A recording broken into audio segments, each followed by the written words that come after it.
Hallelujah. Hallelujah. Hallelujah. Hallelujah.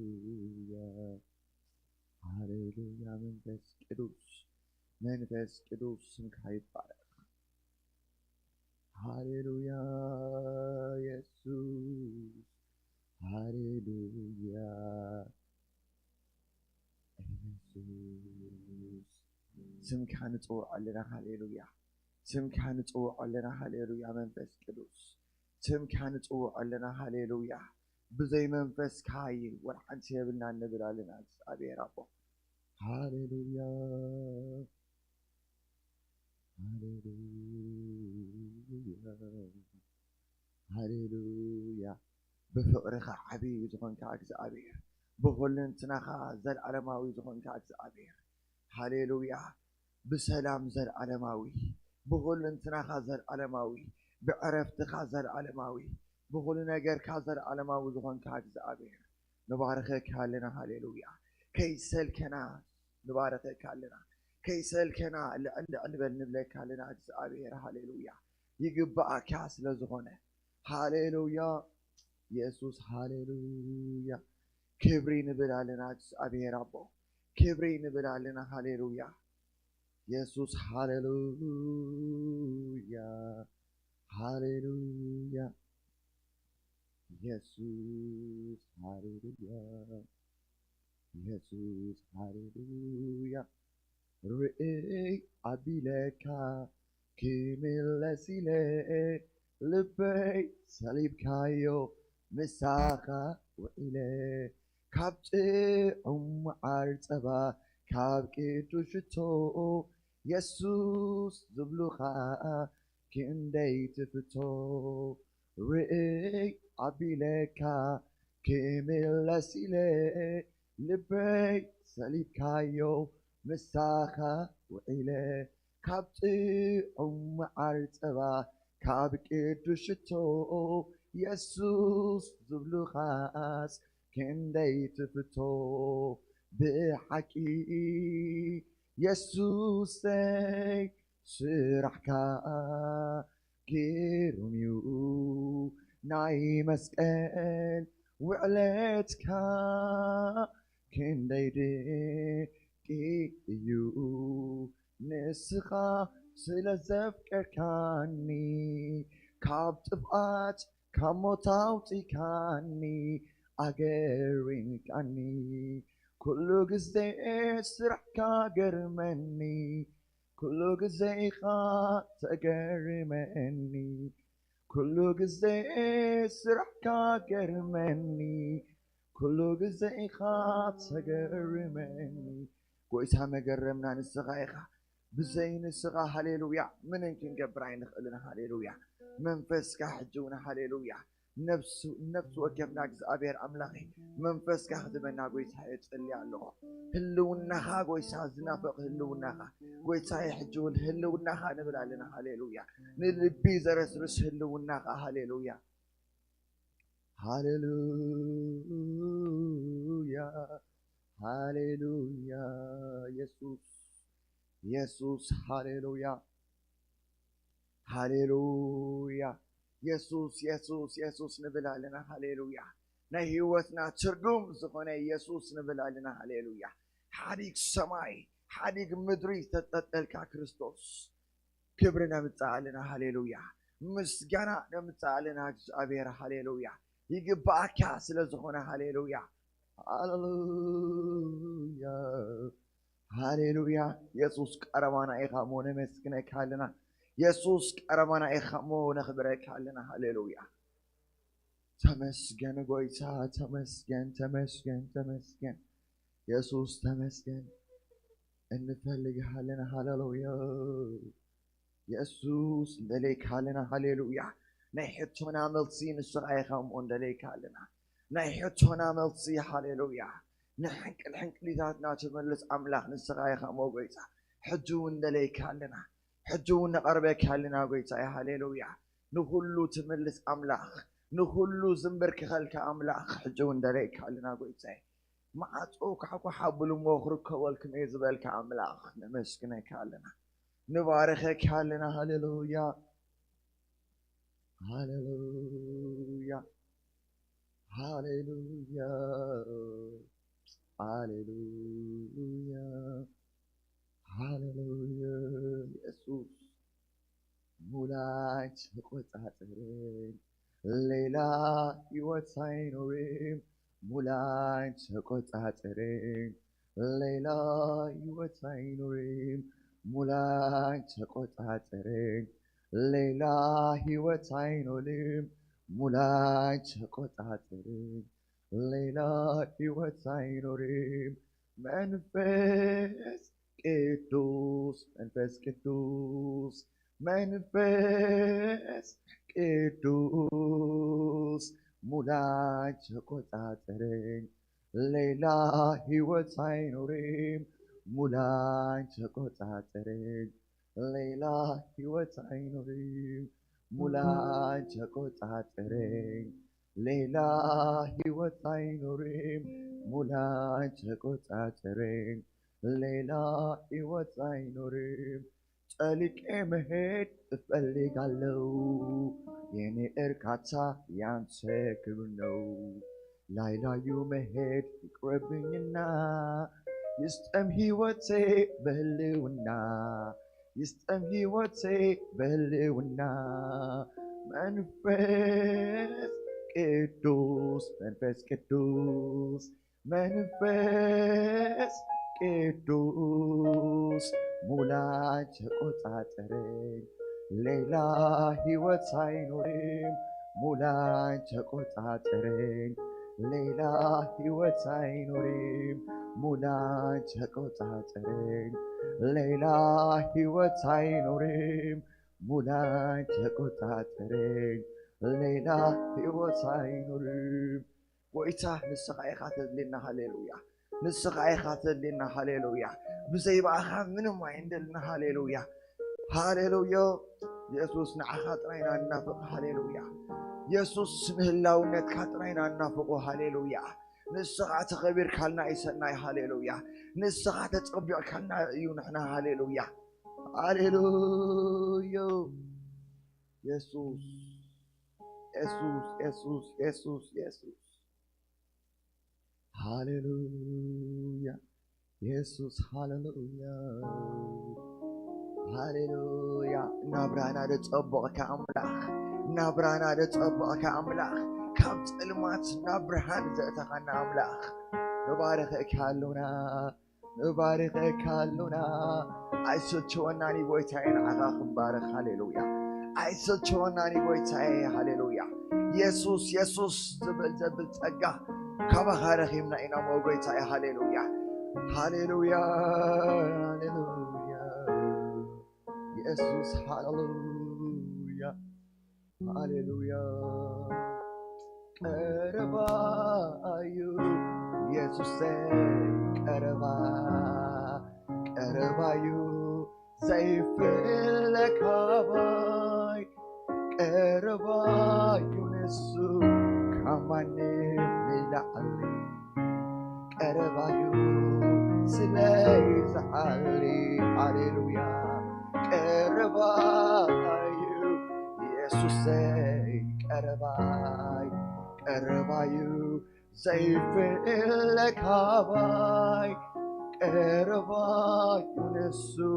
ከማንም ንላዕሊ ቀረባዩ ስለይዝሓሊ ቀረባዩ ኢየሱሰይ ቀረባይ ቀረባዩ ዘይፍለካባይ ቀረባዩ ንሱ ከማንም ንላዕሊ ቀረባዩ ስለይዝሓሊ ሃሌሉያ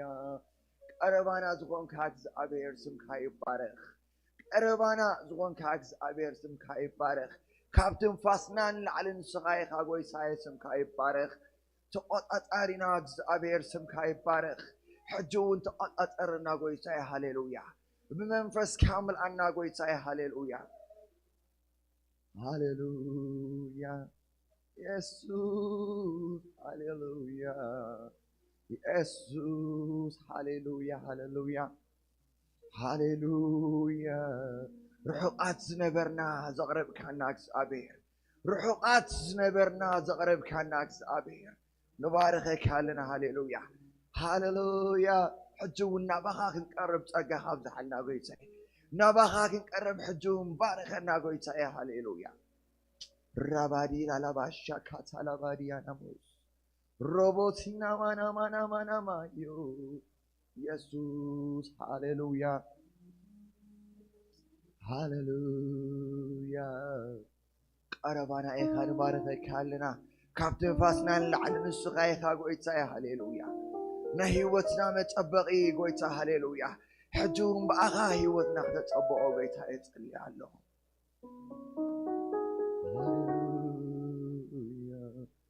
ሃሌሉያ ሃሌሉያ ኣታ ደላይ ፅቡቕና ጎይታዬ ስምካ ንባርኽ ኣለና ደላይ ፅቡቕና ሃሌሉያ ደላይ ፅቡቕና ሃሌሉያ ሃሌሉያ ኢየሱስ ኢየሱስ ሃሌሉያ ኢየሱስ ክበሃል ከሎ ታይከ ዘይከውናሉ ታይከ ዘይከውናሉ ስሙ ክፅዋዕ ከሎ ታይከ ዘይከውናሉ ታይከ ዘይከውናሉ ኢየሱስ ክበሃል ከሎ ታይከ ዘይከውናሉ ታይከ ዘይከውናሉ ስሙ ክፅዋዕ ከሎ ታይከ ዘይከውናሉ ታይከ ዘይከውናሉ ሕማሚ ብውስ ሕቶ ይምልስ ሕማሚ ብውስ ሓያልትም ሓያልትም ሕቶ ይምልስ ሕማሚ ብውስ ሓያልትም ሓያልትም ሃሌሉያ ኣምላኽና ሃሌሉያ ሓያል እዩ ሃሌሉያ ኣምላኽና ከዓል እዩ ሃሌሉያ ስሙ መካር ብርቱዕ ኣምላኽ እዩ ሃሌሉያ ግሩም መካር ኣቦ ዘለዓለም መስፍን ሰላም ዝኾንካ እግዚአብሔር ንባርኸካ ኣለና ሃሌሉያ ንዕብየካ ኣለና ሃሌሉያ ዘለዓለማዊ ኣምላኽ ሃሌሉያ ኩሉ ክልወጥ ዘይትልወጥ ኣምላኽ ኩሉ ክልወጥ ዘይትልወጥ ኣምላኽ ሃሌሉያ ሃሌሉያ እንደሌካ ኣለና ክቡር መንፈስ ቅዱስ እንደሌካ ኣለና ጎይታዬ ንቐርበካ ኣለና ጎይታዬ ሃሌሉያ ኣጥግበና ህልውናኻ ሃሌሉያ ኣጥግበና ፀጋኻ እግዚአብሔር ሃሌሉያ ሽዑይ ንፅብቕ ነገራትና ሃሌሉያ ሃሌሉያ ሽዑይና ንኽእል ሃሌሉያ ሃሌሉያ ኢየሱስ ኢየሱስ ሃሌሉያ መንፈስ ቅዱስ ንዕድመካ ኣለና ጎይታ ንዕድመወልና ንመንፈስካ ሃሌሉያ እቲ ደስ ዘብል ህልውናኻ ሃሌሉያ እቲ ዘይፅገብ ዘይምኖ ህልውናኻ ሃሌሉያ ኢየሱስ ራባዲያ ላባዲያ ላባንቶ ፍሬዳባያ ማንቶ ፍሬደደደደቦያ ላባ ማንቶ ፍራሽያ ናማናማ ኢየሱስ ኢየሱስ ይግዛ መንፈስካ ትቤት ሃሌሉያ ይግዛ መንፈስካ እግዚአብሔር ሃሌሉያ ህልውናኻ ንፅውዖ ኣለና እግዚአብሔር ሃሌሉያ እቲ ዘረስርስ ህልውናኻ እቲ ናብ ዕረፍቲ ዘእቱ ህልውናኻ እቲ ናብ ሰላም ዝመርሕ ህልውናኻ ራባባባባባባባባዩ ኢየሱስ ሃሌሉያ መንፈስካ ጥራይ ይግነን ሃሌሉያ መንፈስካ ጥራይ ይግነን ኣብዚ ጉባኤ ሃሌሉያ እቲ ጥዑም መንፈስካ ሃሌሉያ ኢየሱስ ኢየሱስ ኢየሱስ ኢየሱስ ማራባዲያ ላባንቶ ፍሬዳ ላባ ምናናናናናናቦሽ ኢየሱስ ሃሌሉያ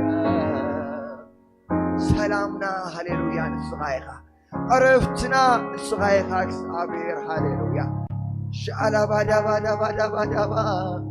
ማንቶ ፍሬሽ ኤሌቦዳናማያ ላባ ኢየሱስ ሃሌሉያ ሕይወት ሕይወታለሁ ኣብቲ ውሽጢ ሕይወት ወይ ንዘለዓለም ሃሌሉያ ምንጋፋለሁ ኣብቲ ውሽጢ ምንጋፍ ወይ ንዘለዓለም ሕይወታለሁ ኣብቲ ውሽጢ ሕይወት ወይ ንዘለዓለም ምንጋፋለሁ ኣብቲ ውሽጢ ምንጋፍ ወይ ንዘለዓለም ሃሌሉያ ናይ ኢየሱስ ደም ክቡር ቅዱስ ደም ናይ ኢየሱስ ደም ናይ ኢየሱስ ደም ናይ ኢየሱስ ደም ክቡር ቅዱስ ደም ናይ ኢየሱስ ደም ዘናግፍ ደም ናይ ኢየሱስ ደም ክቡር ቅዱስ ደም ናይ ኢየሱስ ደም ናይ ኢየሱስ ደም ናይ ኢየሱስ ደም ክቡር ቅዱስ ደም ናይ ኢየሱስ ደም ዝፍውስ ደም እቲ ምስጢር ኣብቲ ደም ይዘሎ ኣብቲ ደም ናይ ኢየሱስ እቲ ምስጢር ኣብቲ ደም ይዘሎ ኣብቲ ደም ናይ ኢየሱስ ናይ ኢየሱስ ደም ክቡር ቅዱስ ደም ናይ ኢየሱስ ደም ናይ ኢየሱስ ደም ናይ ኢየሱስ ደም ክቡር ቅዱስ ደም ናይ ኢየሱስ ደም ዝፍውስ ደም ሃሌሉያ ብደምካ ሃሌሉያ ጽሬና ኢና ሞገሳይ ንባርክ ኣለና ሃሌሉያ ኦ ራዳዳዳዳዳ ኢየሱስ ተባረክ ኢየሱስ ልበል ሃሌሉያ ጄላ ባባባባባባ ሃሌሉያ ሕጂ እውን ኣይንፀግበካን ኢና ሃሌሉያ ዘይትጽገብ ኣምላኽ ኢኻ ሃሌሉያ ሕጂ እውን ሃሌሉያ ሃሌሉያ ኣነ ሳይጸግበካን ኣነ ሳይጸግበካን ኣነ ሳይጸግበካን ኣነ ሳይጸግበካን ኣይትምነውን ኢኻ ኣይትምንገብን ኢኻ ኣይትጽገብን ኢኻ ኣይትጽገብን ኢኻ ብልዓኒ ብመንፈስካ ምልአኒ ደጋጊምካ ኢየሱስ ምልአና ሃሌሉያ ኢየሱስ ምልአና ሃሌሉያ ምልአና ሃሌሉያ ኢየሱስ ምልአና መንፈስካ ሃሌሉያ ምልአና ብጸጋኻ ጐይታዬ ምልአና ብበረኸትካ እስክንበሎ ሃሌሉያ ሃሌሉያ ሃሌሉያ ሃሌሉያ ኣብቲ ልውናኻ ዝመልኦ ኣብኡ ምሳኻ ምንባር ነፍሰይ ጽዒምዋሎ ኣብቲ ልውናኻ ዝመልኦ ኣብኡ ምሳኻ ምንባር ነፍሰይ ጽዒምዋሎ ሃሌሉያ ኣብቲ ልውናኻ ዝመልኦ ኣብኡ ምሳኻ ምንባር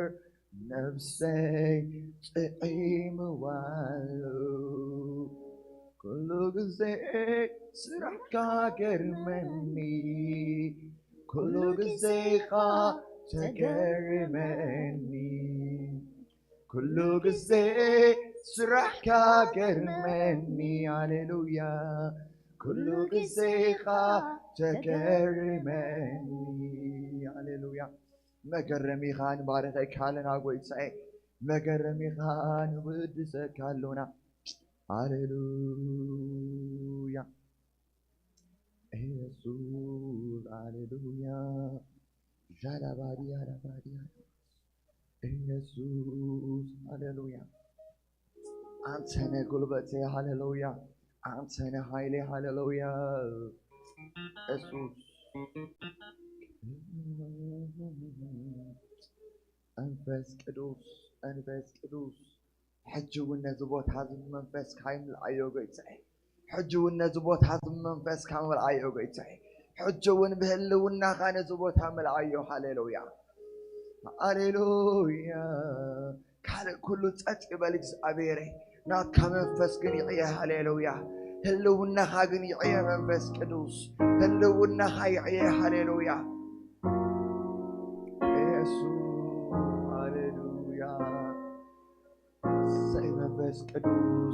منفس قدوس هاليلويا ربا لا لا لا لا لا لا لا لا لا لا من تفرادي على باديو هاليلويا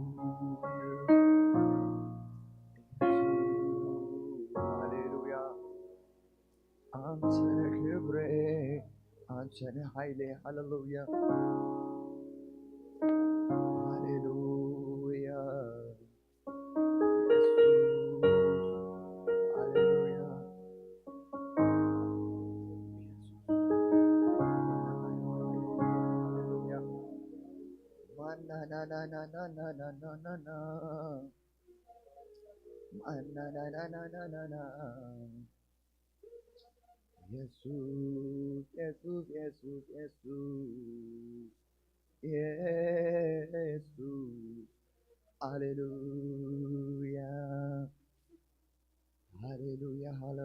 هاليلويا زبالت كامت أجعي أبير زبالت كامت أجعي هاليلويا زبالت كامت للي زغن كناكس أبير حجو انت مسجن قويتا حجو انت بارك هاليلويا هاليلويا كبر هاليلويا حيا الكبر يسوع لازل العالم يمتنور هاليلويا هاليلويا ربادا باجيانا نا رباديا رباندوكروبويا يسوع هاليلويا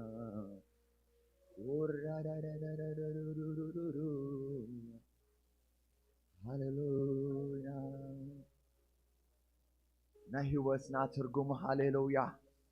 نهي وسنا ترجم منفس قدوس نهي وسنا مقرت هلونا هاي بويتاي يبزحلنا هاليلويا يبزحلنا هلونا هاليلويا يبزحلنا تقاها هاليلويا يبزحلنا هاليلويا يسوع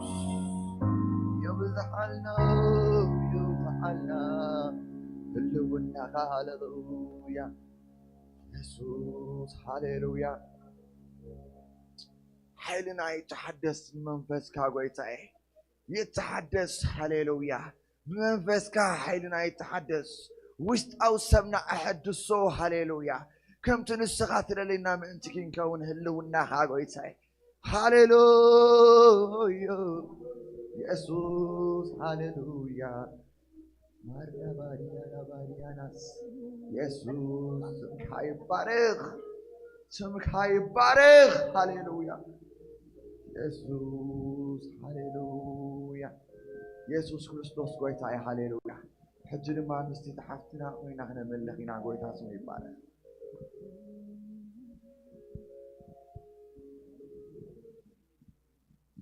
هاليلويا يسوع كريستوس قويتاي هاليلويا أبيت كاز نبرو بتوانيم كل جزء يودسو خيل እግዚአብሔር ይባራ ንግዚአብሔር መመስጋን ክንቀጽሎይና እግዚአብሔር ይባራ ንግዚአብሔር መምላክ ክንቀጽሎይና እግዚአብሔር ይባራ ሃሌሉያ ተመሊኹ ዘይጽገብ ጎይታ ይዘለና ሃሌሉያ ተመስጊኑ ዘይጽገብ ይዘለና ሃሌሉያ ሃሌሉያ ኢየሱስ ጎይታይ ሃሌሉያ መጽየለኹ ከኽብረካ በልዎ ሃሌሉያ መጽየለኹ ክበር ክብለካ ጎይታ ሃሌሉያ መጽየለኹ ጎይታ ሃሌሉያ ከመስግነካ ሃሌሉያ ሃሌሉያ ሃሌሉያ ጎይታ ሃሌሉያ ጎይታ ምስገን ዝግባእካ በይንኻ ንስኻ ኢኻ ሃሌሉያ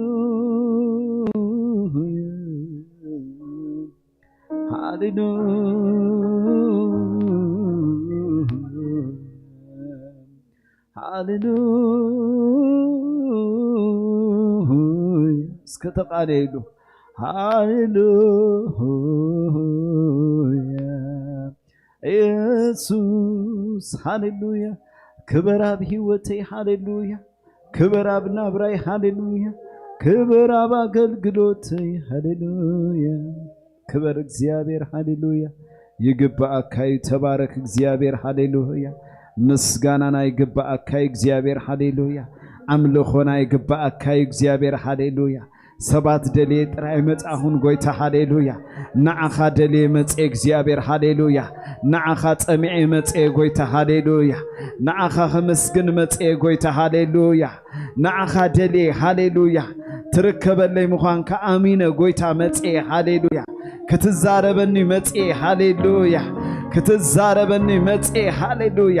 ከምልኸካ መጽ ሃሌሉያ ጎይታ ሃሌሉያ ሃሌሉያ ሃሌሉያ ሃሌሉያ ሃሌሉያ ሃሌሉያ ባርኾነ ዝጎይታ መጽለኹ ከኽብረካ ጎይታ መጽለኹ ሰግደልካ መጽለኹ ጎይታ ኻንየልካ መጽለኹ ጎይታ ሃሌሉያ ንዓኻ ከመስግን ክብርኻ ክነግር ዝገበርካለይ ክነግር ሃሌሉያ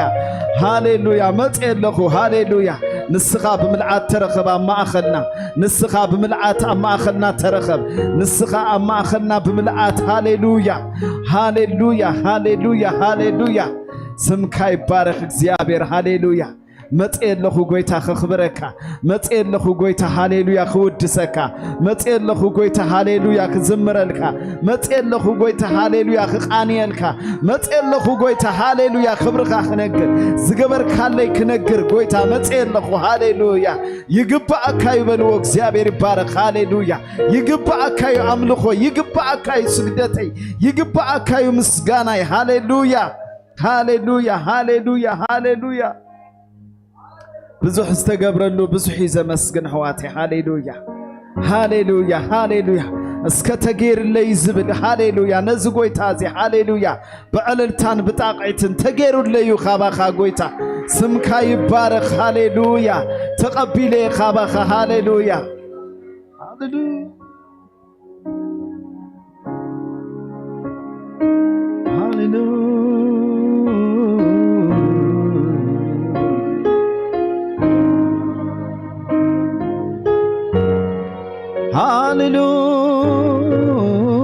ሃሌሉያ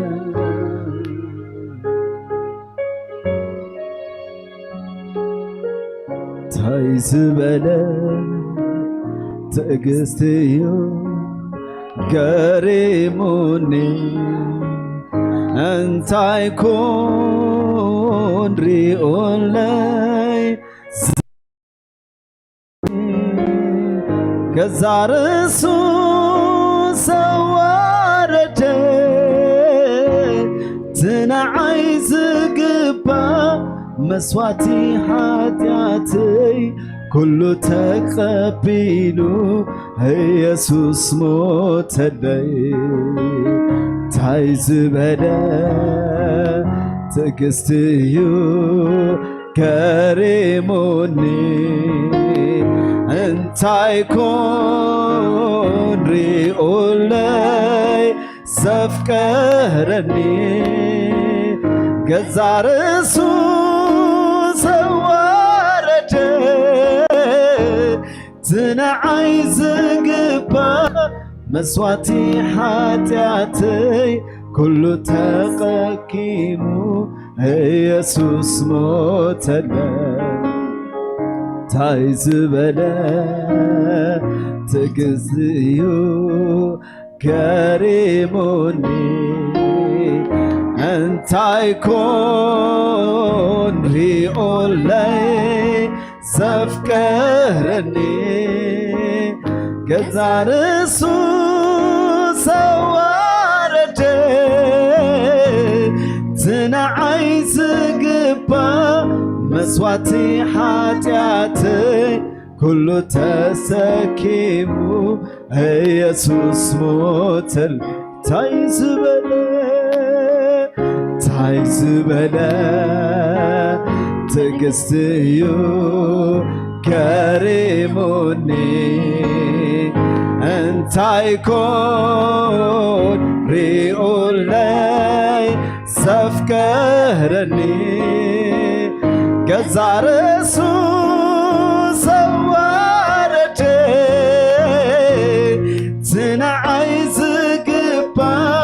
መስዋዕቲ ኃጢአተይ ኩሉ ተሰኪሙ ኢየሱስ ሞተለይ ታይ ዝበለ ትዕግስትዩ ገሪሙኒ እንታይ ኮን ሪኡለይ ዘፍቀረኒ ገዛ ርእሱ ሰዋረደ ዝንዓይ ዝግባ መስዋዕቲ ኃጢአተይ ኩሉ ተሰኪሙ ኢየሱስ ሞተለይ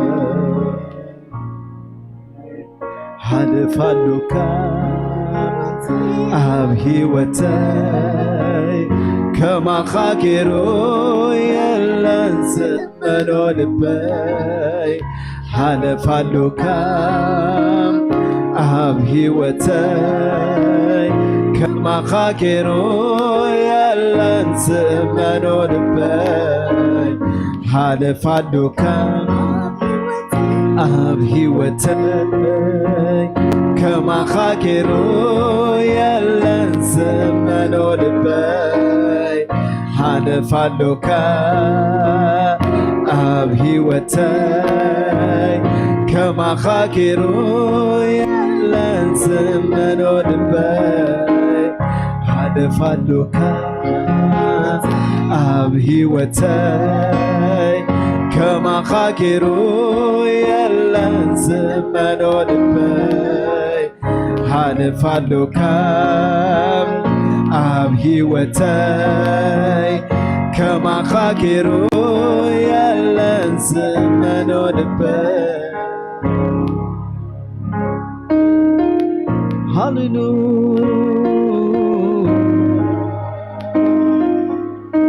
ሃሌሉያ እስከ እሙን ኢኻ ኣብ ሕይወተይ በልዎ እሙን ኢኻ ኣብ ናብራይ ጎይታ ሃሌሉያ እሙን ኢኻ ኣብ ኩሉ ነገረይ ጎይታ ሃሌሉያ ሃሌሉያ ሃሌሉያ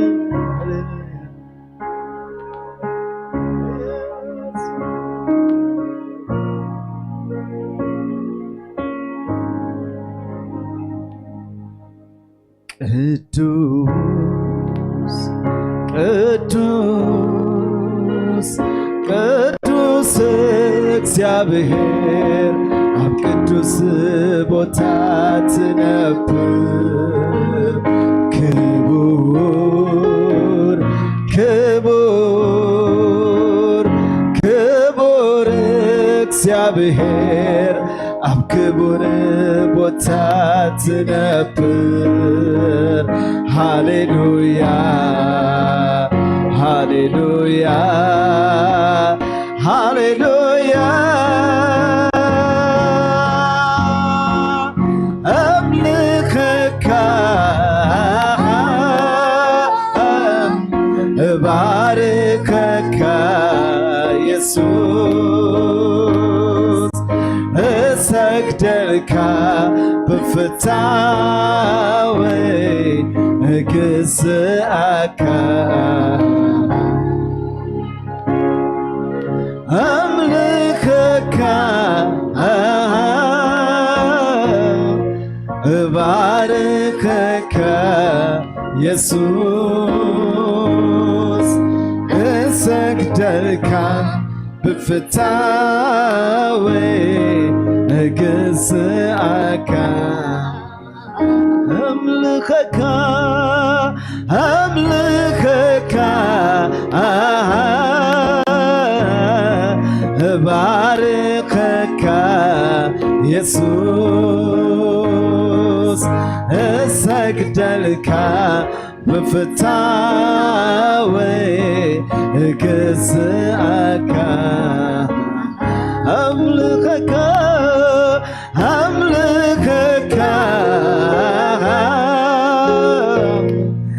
باركك يسوع سجدلك بفتاوي جزاك قدوس قدوس قدوس قدوس እግዚአብሔር አብ ቅዱስ ቦታ ትነብር ክቡር ክቡር ክቡር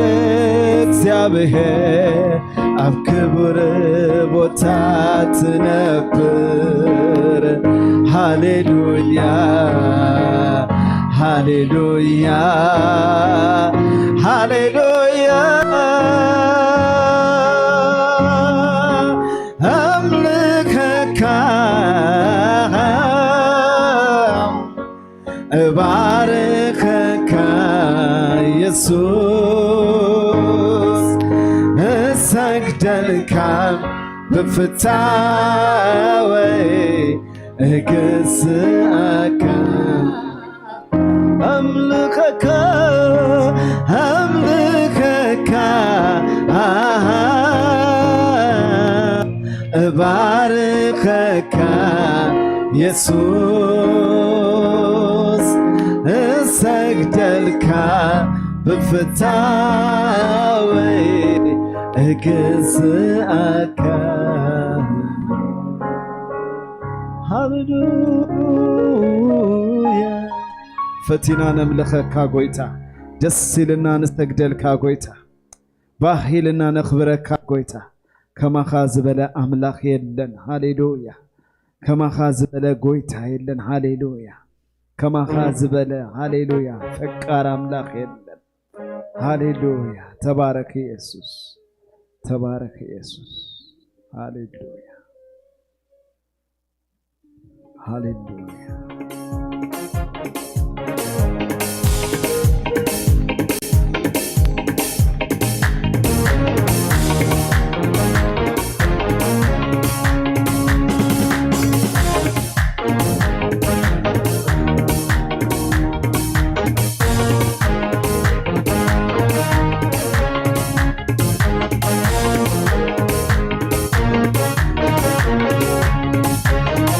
كتابعت ألتانا زغوي تازيخون هاليلويا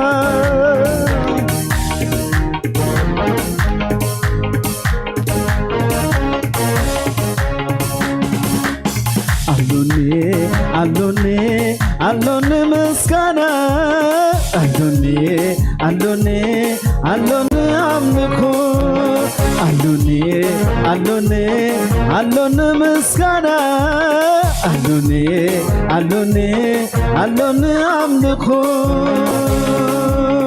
نخيم دخيكا انت يحزني نخيم دخيكا انت يحزني لعلكونا تاتيخا لعلكونا تاتي لعلنا كراتيخا لعلنا كراتي لعلكونا تاتيخا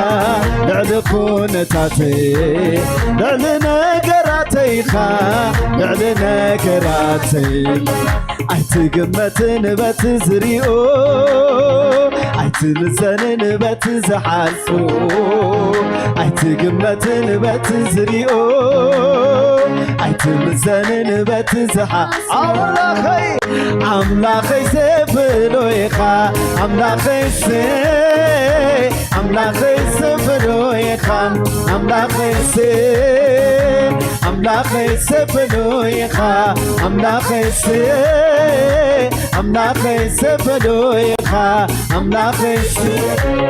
نخيم لخيكا انتاي حزني نخيم لخيكا انتاي حزني لعلكون تاتيخا لعلكون تاتي لعلنا قراتيخا لعلنا قراتي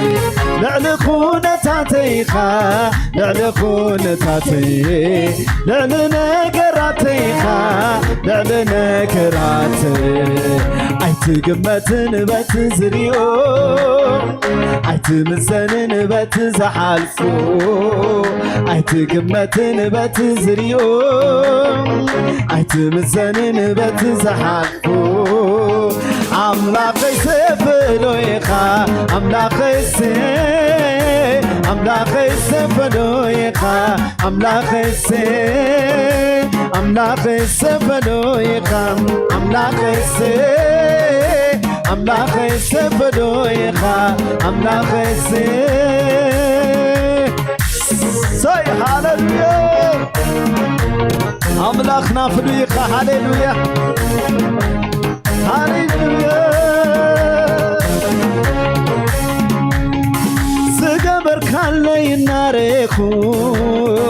هلوف تاريخي نذكركو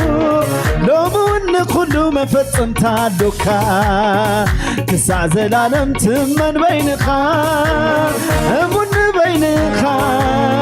سقبر كان لي ناريخو هلوف تاريخي نذكركو لو من كله مفتن تعدوكا كسع زلالم تمن بينخا من بينخا مسكانا يا يقارتن زماري يا يقارتن እልልታይ يا يقارتن كبرنا وين አይደክምን مسكانا يا يقارتن زماري يا يقارتن እልልታይ يا يقارتن كبرنا وين አይደክምን هاليلويا ساي يسوس هاليلويا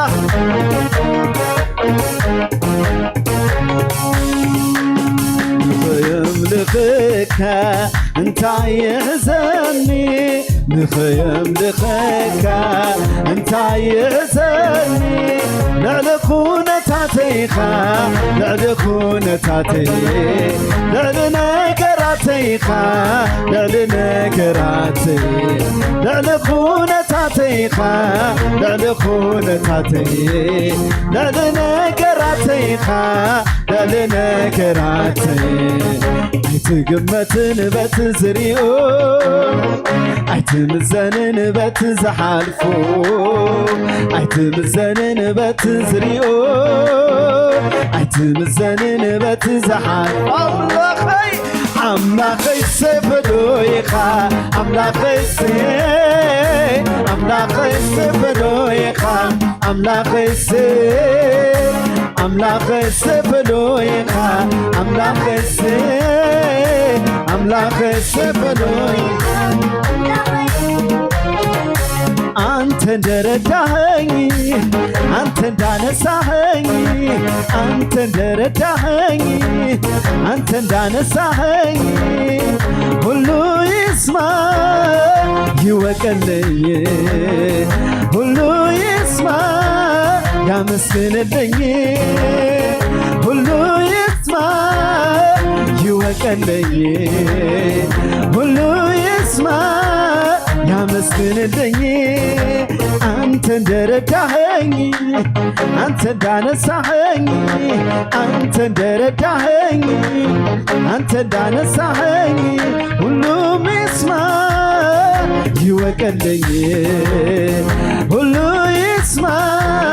يا مسكين الدنيا كله يسمع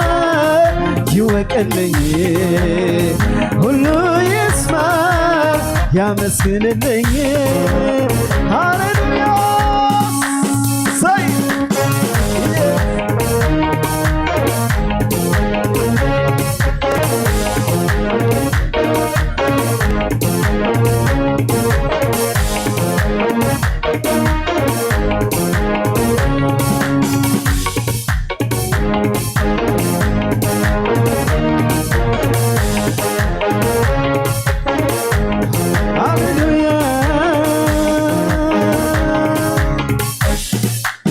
እትውሽተይ ዘሎ ስዘየብለኒ ጥራይ አመስግን ብለኒ እትውሽተይ ዘሎ ስዘየብለኒ ጥራይ አገልግል ብለኒ ከምግልጋል አይቋርጽን ከምዝማር አይቋርጽን ከምውዳሴ አይቋርጽን ክብር ይለውን አይደክምን ከምግልጋል አይቋርጽን ከምዝማር አይቋርጽን ከምምስጋና አይቋርጽን ክብር ይለውን አይደክምን እትውሽተይ ዘሎ ስዘየብለኒ ጥራይ አገልግል ብለኒ እትውሽተይ ዘሎ ስዘየብለኒ ጥራይ አመስግን ብለኒ ከምምስጋና አይቋርጽን ከምዝማር አይቋርጽን ከምውዳሴ አይቋርጽን ክብር ይለውን አይደክምን ከምዝማር አይቋርጽን ከምምስጋና አይቋርጽን ከምውዳሴ አይቋርጽን ክብር ይለውን አይደክምን ሃሌሉያ ኢየሱስ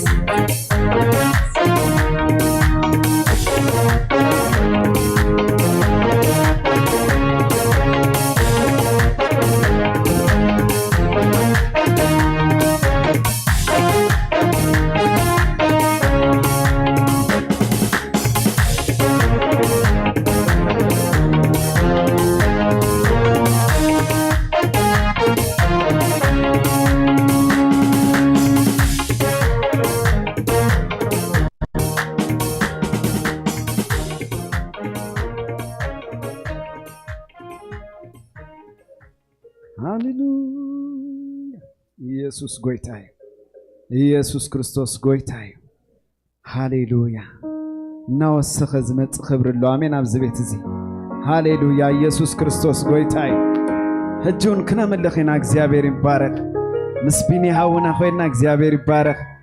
ሃሌሉያ ክነምልኽና እግዚአብሔር ይባረክ አሜን ከወንድማችን ዘማሪ ቢንያም ጋር ሆነን እግዚአብሔርን ደግሞ መልሰን እናመልከዋለን እግዚአብሔር ይባረክ ሃሌሉያ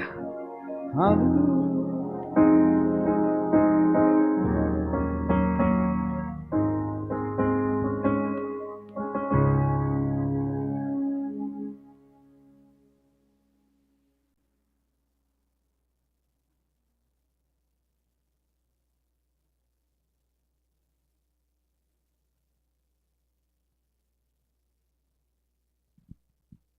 እግዚአብሔር የተመሰገነ ይሁን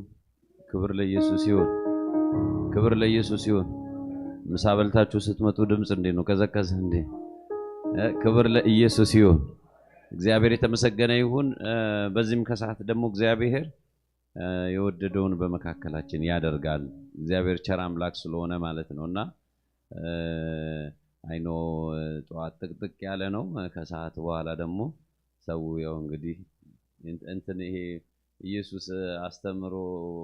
በነጋታው ሲመጡ ብትን እንዳሉት ነው መሰለኝና የት እንደሄዱ ነገ ተነግሩኛላችሁና እግዚአብሔር ይመስገን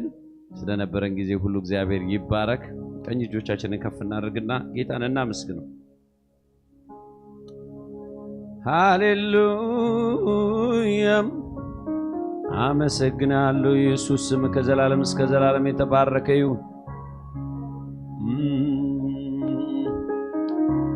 እግዚአብሔር የሰራት ቀንቺ ናትና ሐሴትንም ላድርግ ደግሞ ላመስግነው ፈቅዶልኛልና እግዚአብሔር የሰራው ቀንቺ ናትና ሐሴትንም ላድርግ ደግሞ ፈቅዶልኛልና ላመስግነው ላወድሰው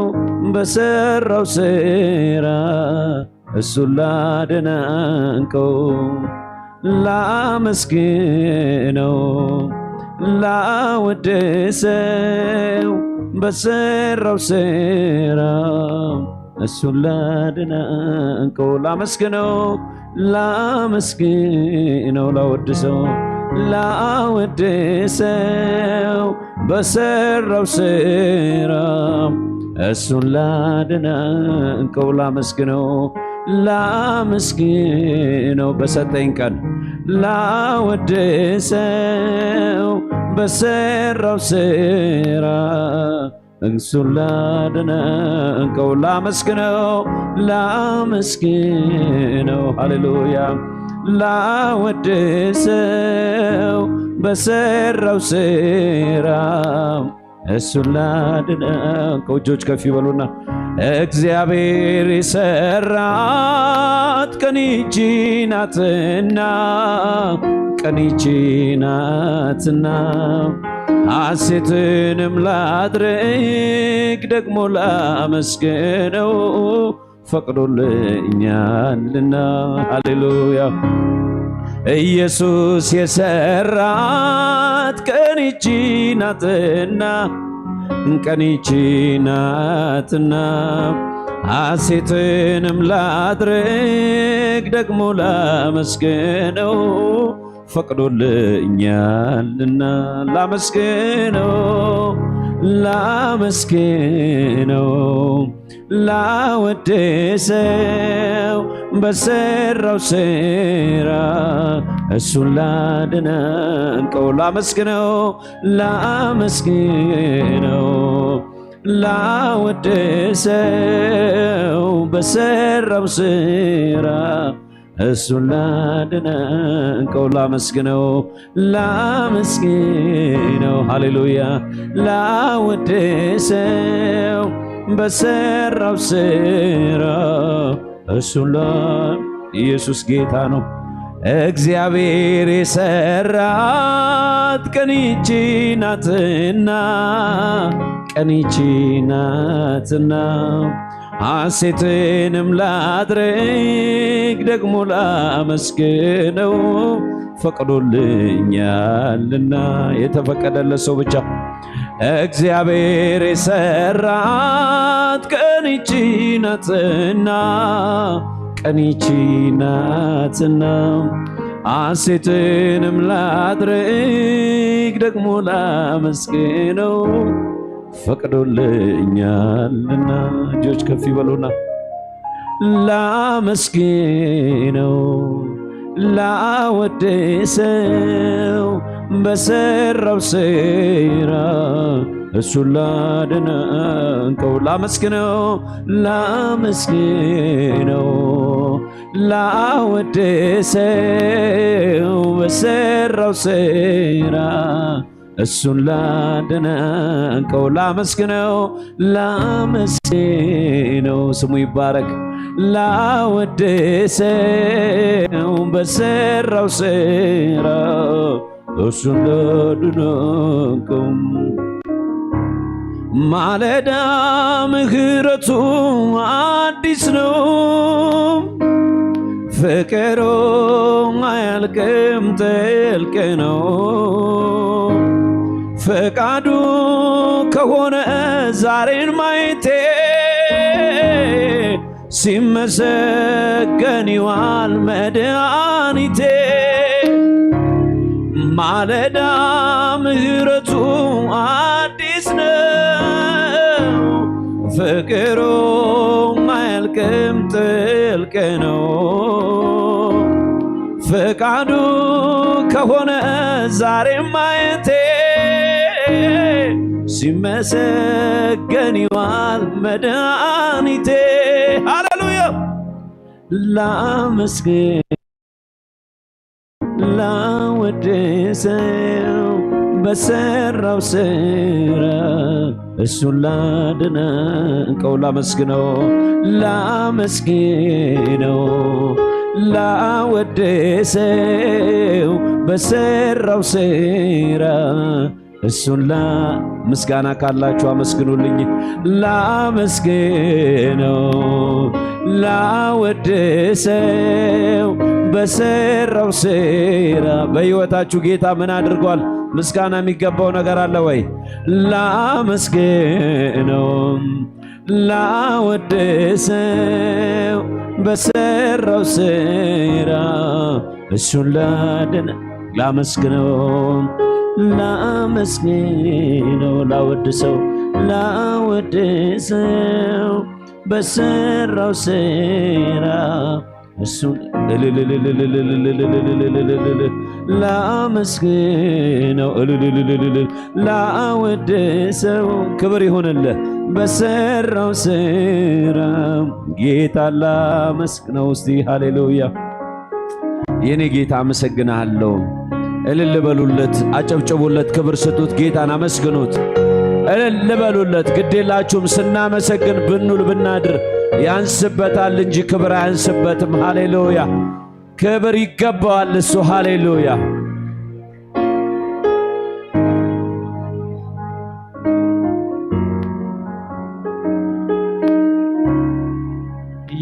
ያልጠፋነው ከእግዚአብሔር ምሕረቱ የተነሳ ነው። ርኅራኄው ማያልቅም በጎነቱም እጅግ ብዙ ነው። በየቀኑ በየዕለቱ አልጎደለም መልካምነቱ። ያመስግነው እንደኔ ያየ ይህችን ቀን በቸርነቱ። ያልጠፋነው ከእግዚአብሔር ምሕረቱ የተነሳ ነው። ርኅራኄው ማያልቅም በጎነቱም እጅግ ብዙ ነው። በየቀኑ በየዕለቱ አልጎደለም መልካምነቱ። ያመስግነው እንደኔ ያየ ይህችን ቀን በቸርነቱ። ላመስግነው ላወድሰው በሰራው ስራ እሱን ላደነቀው። ድምፃችሁን ልስማው። ላመስግነው ላወድሰው በሰራው ስራ እሱን ላመስግነው ላመስግነው ላወድሰው በሰራው ስራ እሱን ያልጠፋነው ከእግዚአብሔር ምሕረቱ የተነሳ ነው። ርኅራኄው ማያልቅም በጎነቱም እጅግ ብዙ ነው። በየቀኑ በየዕለቱ አልጎደለም መልካምነቱ። ያመስግነው እንደኔ ያየ ይህችን ቀን በቸርነቱ። ላመስግነው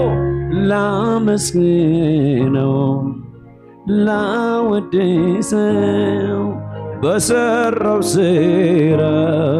እሱን ላደነቀው። ላመስግነው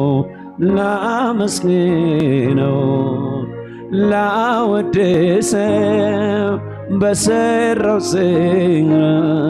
ጌታ ላደነቀው። ላመስግነው ላወድሰው በሰራው ስራ እሱን ላመስግነው በሉ እስቲ። ላመስግነው ላወድሰው በሰራው ስራ ጌታን ላደነቀው። የእግዚአብሔር ቸርነት ምሕረቱ ከቦኝ ነው ዛሬ ላይ መቆሜ። አይ ትንፋሼም መንገዴም በእጆቹ የያዘው ሆኖልኝ አቅሜ። ዓመታት አለፉ ወራት ተቆጠሩ ዛሬም ዘምራለሁ። አይ በሕይወት እንድኖር ስለፈቀደልኝ አመሰግናለሁ። አቤት አቤት የእግዚአብሔር ቸርነት የእግዚአብሔር ምሕረት አቆመኝ እኔም ልስገድለት።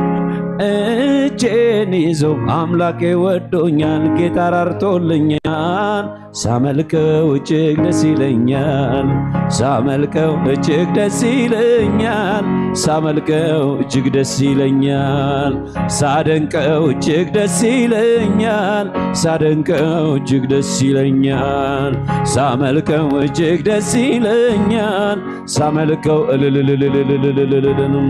ሳደንቀው እጅግ ደስ ይለኛል፣ ሳደንቀው የእግዚአብሔር ቸርነት ምሕረቱ ከቦኝ ነው ዛሬ ላይ መቆሜ። አይ ትንፋሼ መንገዴም በእጆቹ የያዘው ሆኖልኛ አቅሜ። ዓመታት አለፉ ወራት ተቆጠሩ ዛሬም ዘምራለሁ። አይ በሕይወት እንድኖር ስለፈቀደልኝ አመሰግናለሁ። አቤት አቤት የእግዚአብሔር ቸርነት የእግዚአብሔር ምሕረት አቆመኝ እኔም ልስገድለት።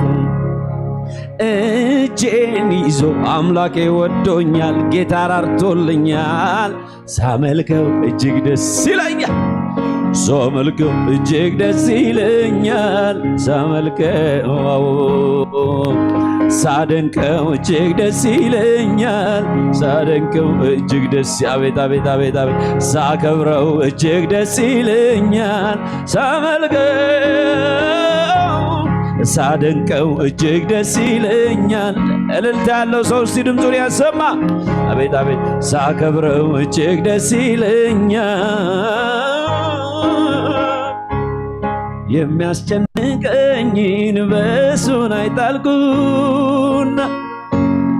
መዝሙሬን ጀመርኩኝ በገናን ያስኮና እሱ አምላክ ነው ብዬ የልቤን ስነግረው እግዚአብሔር መንገዴን ቀና አደረገው፣ መልካም አደረገው። አቤት አቤት ማነው ተጨንቆ ሽክብ ያደገ የራሱን ፀጉር ነጭ ያደረገ? ዛሬ በሆነው ነፍስ ያመስገኝ፣ ነገን አላውቅም ነገም የሱ ነው። የዘላለሙ ጌታ ለዘላለሙ ዳነኝ፣ በዚህም በምድር ላይ ያውቃል እንዲያኖረኝ። ሃሌሉያ አራሻ ከቲላ ጃካ ማራባሻ ካዴባጃና ማሻባራባባባ እልል በሉለት፣ እልል በሉ፣ እልል በሉ፣ ድምፃችሁ ይሰማ። ሃሌሉያ እግዚአብሔር እንዲኖር የፈቀደለት ሰው እግዚአብሔር ያክብረው። እልል ሃሌሉያ። ወንድሞቼ እህቶቼ፣ እጆቻችን በሰላም ያጨበጨቡት እግዚአብሔር ስለረዳን ነው። እንዲቆመን መዘመር የቻልነው እግዚአብሔር ስለረዳን ነው። አይቅለልባችሁ። እግዚአብሔር ያደረገው ተአምራት ሁልጊዜ ይወራል። እግዚአብሔር ይባረክ። ሲጩና እግዚአብሔር ይባረክ በሏ። ሃሌሉያ። አቤቱ አንተ መልካም ነህ፣ መልካም መልካም መልካም ነህ። አቤቱ አንተ ልዩ ነህ፣ ልዩ ልዩ ልዩ ነህ። አቤቱ አንተ አባት ነህ፣ አባት አባት አባት ነህ። አቤቱ አንተ ረዳት ነህ፣ ረዳት አዎ ረዳት ረዳት ነህ። እኔ አመሰግንሃለሁ እኔ አመሰግንሃለሁ እኔ አመሰግንሃለሁ እኔ አመሰግንሃለሁ እኔ አመሰግንሃለሁ እኔ አመሰግንሃለሁ እኔ አጃካታ ላባሽ ለለለቦሸዲዲ እናመሰግናለን እናመሰግንሃለን እናመሰግንሃ አቤት አቤት አቤት አቤት አቤቱ አንተ መልካም ነህ መልካም መልካም መልካም ነህ ልዩ ነህ አቤቱ አንተ ልዩ ነህ ልዩ ልዩ ልዩ አባት ነህ አቤቱ አንተ አባት ነህ ንገሩት አለ ጌታ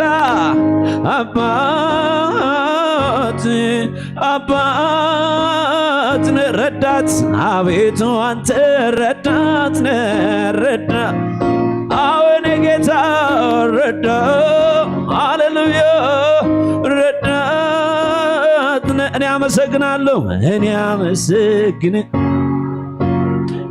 አመሰግንህ አዎ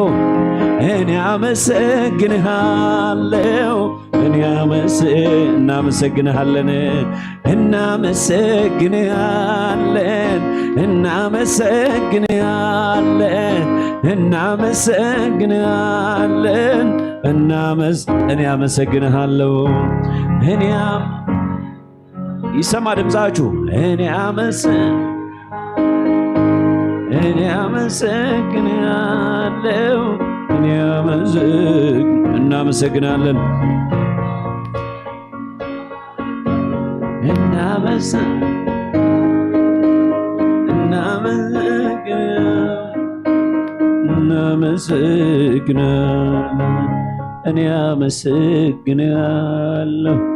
እኔ አመሰግናለሁ እናመሰግናለን እኔ አመሰግናለሁ እኔ አመሰግናለሁ አቤት አቤት አቤት ያኔ ሐዘን በልቤ ገብቶ ስታወክ ያኔ መፍትሄ አጥቼ ውስጤ ሲጨነቅ ያኔ ሰው አይረዳኝ የልቤና ያውቅ ያኔ ባንተ እኮ ባይሆን ዛሬንማ ላይ ስም ይነሳ ስም ይነሳ በረሃው ገነት ሆነልኝ ካንተ የተነሳ ስም ይከበር ስም ይከበር አንተ ባትረዳኝ ይሄኔ ምን ሆን ነበር እንዴት ረሳለው ጠላቶች ከበውኝ እንዴት ረሳለው ከዚያ እንደወጣኩኝ እንዴት ረሳለው መሞት ነበረብኝ እንዴት ረሳለው ባንተ ግን ተረፍኩኝ አጃጋ ሃሌሉያ ማራሻ ጋዴናማሽ ላመስግነው ላወድስ በሰራው ስራ እሱን ላድንቀው ላመስግነው ላወድስ በሰራው ስራ ጌታላን አቤት አቤት ያኔ ሐዘን በልቤ ገብቶ ስታወክ ያኔ መፍትሄ አጥቼ ውስጤ ሲጨነቅ ያኔ ሰው አይረዳኝ የልቤና ያውቅ ያኔ ባንተ እኮ ባይሆን ዛሬንማ ላይ ለዚህ ነው እጆች ከፍ ይበሉና ሃሌሉያ ሃሌሉያ ሃሌሉያ ሰይ ላመስግነው ላወድሰው በሰራው ስራ ጌታ ላደነቀው ላመስግነው ላመስግነው ላወድሰው ላወድሰው በሰራው ስራ እሱን ላደነቀው ብዙ እልልታ ብዙ ጨብጨባ ሃሌሉያ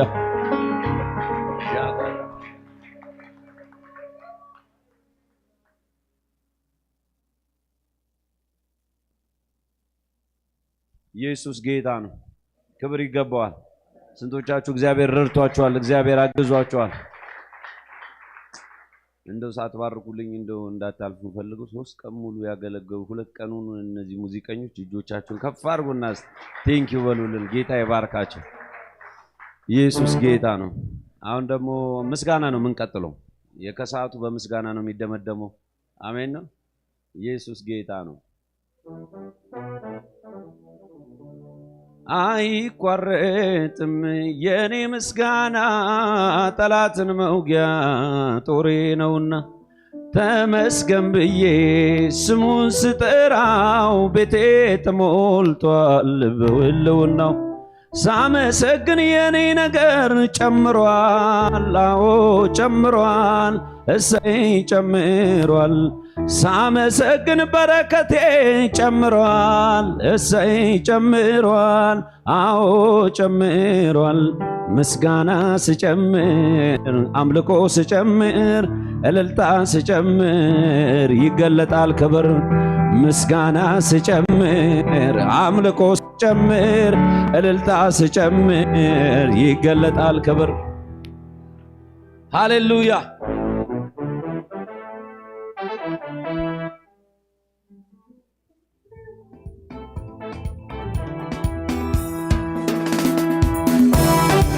እልል ያላችሁ ያጨበጨበን ለጌታ ክብር ሃሌሉያ አው አቤት አቤት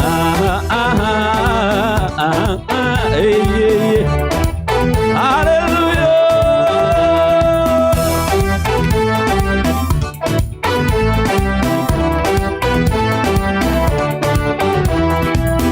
አይቋረጥም የኔ ምስጋና ጠላትን መውጊያ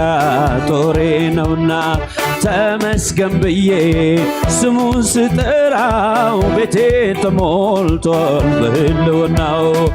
አይቋረጥም የኔ ምስጋና ጠላትን መውጊያ ጦሬ ነውና ተመስገን ብዬ ስሙን ስጠራው ቤቴ ተሞልቷል በህልውናው ሳመሰግን የኔ ነገር ጨምሯል አዎ ጨምሯል እሰይ ጨምሯል ሳመሰግን በረከቴ ጨምሯል አዎ ጨምሯል እሰይ ጨምሯል ሳመሰግን የኔ ነገር ጨምሯል እሰይ ጨምሯል አዎ ጨምሯል ሳመሰግን በረከቴ ጨምሯል አዎ አዎ ጨምሯል እሰይ እሰይ ጨምሯል ምስጋና ስጨምር አምልኮ ስጨምር እልልታ ስጨምር ይገለጣል ክብር ምስጋና ስጨምር አምልኮ ስጨምር እልልታ ስጨምር ዝቅ በሉና በሽምሸባ አይቋረጥም የኔ ሽምሸባ ጠላትን መውጊያ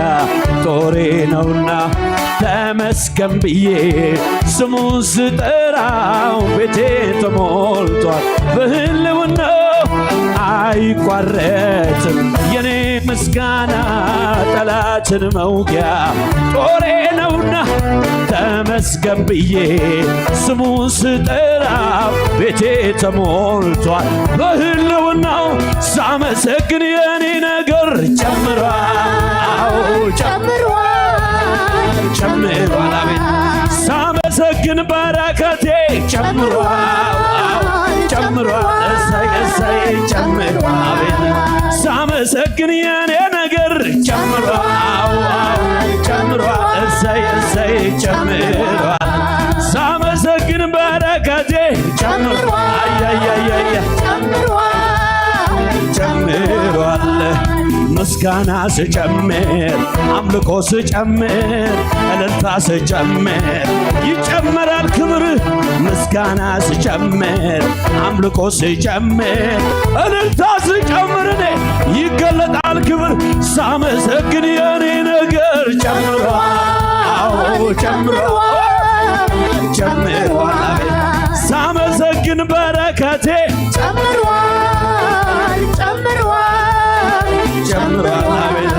ሳመሰግን ጤንነቴ ጨምሯል እሰይስ ጨምሯል አይቋረጥም የኔ ምስጋና ጠላትን መውጊያ ጦሬ ነውና ተመስገን ብዬ ስሙን ስጠራው ቤቴ ተሞልቷል በህልውናው አይቋረጥም የኔ እልልታ ጠላትን መውጊያ ጦሬ ነውና ተመስገን ብዬ ስሙን ስጠራው ቤቴ ተሞልቷልና በህልውናው ሳመሰግን የኔ ነገር ጨምሯል እግዚአብሔር ይችላል ሳመሰግን በረከቴ ጨምሯል አቤት አቤት ጨምሯል እሰይ እሰይ ጨምሯል አቤት ሳመሰግን የኔ ነገር ጨምሯል እሰይ እሰይ ጨምሯል አቤት ሳመሰግን ኢኮኖሚዬ ጨምሯል አቤት አቤት ጨምሯል ምስጋና ስጨምር አምልኮ ስጨምር እልልታ ስጨምር ይገለጣል ክብር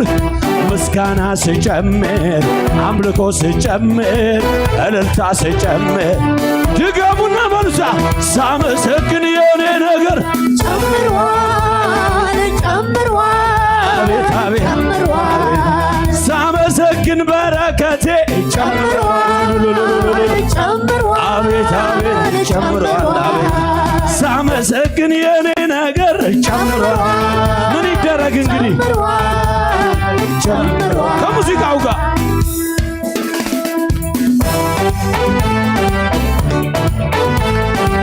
እልልታ ይሰማ ሃሌሉያ አቤት አቤት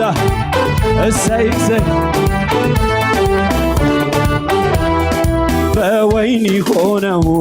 አመሰገኑ የታረደው በግ ይክበር እያሉ የወይኒው መሰረት ተነዋወጠ የጠላት ሥራ ተገለበጠ በወይኒ ሆነው አመሰገኑ የታረደው በግ ይክበር እያሉ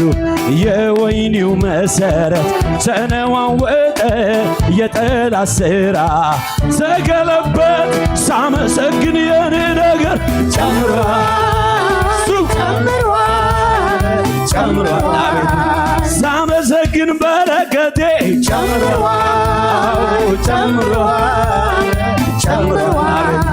ሳመሰግን የኔ ነገር ጨምሯል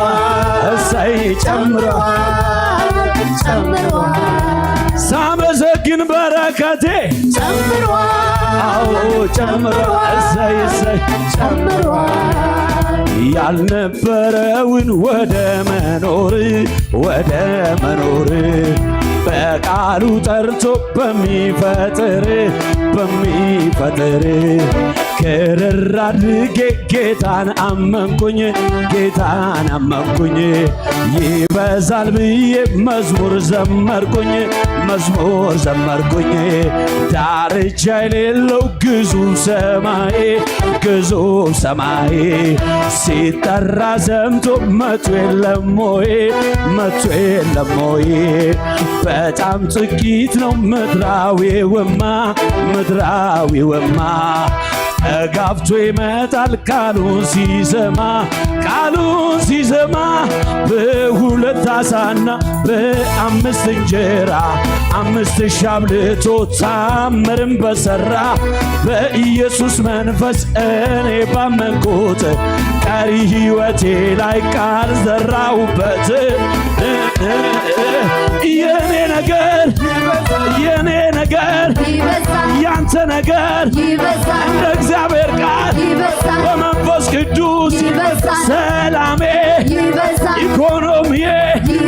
ጤንነቴ ይበዛል እንደ እግዚአብሔር ቃል በመንፈስ ቅዱስ ይበዛል እልልታ ለብሰው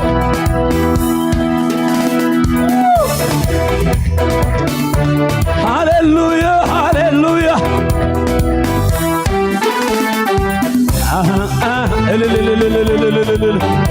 እሰይ እሰይ እሰይ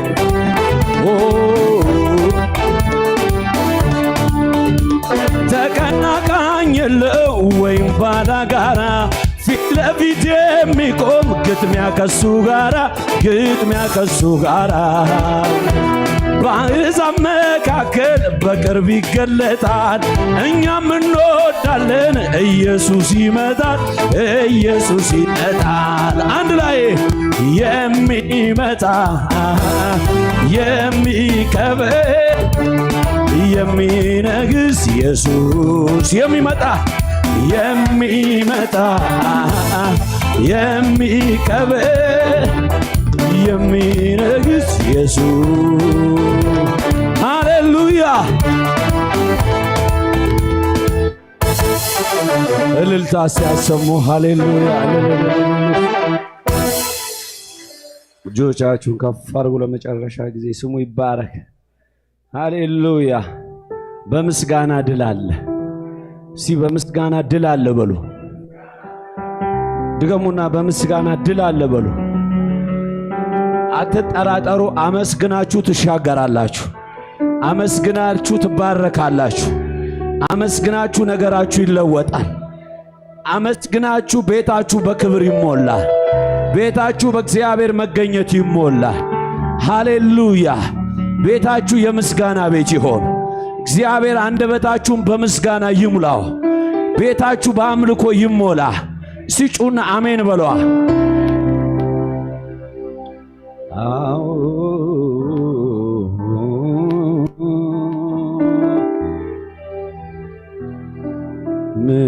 ምስጋና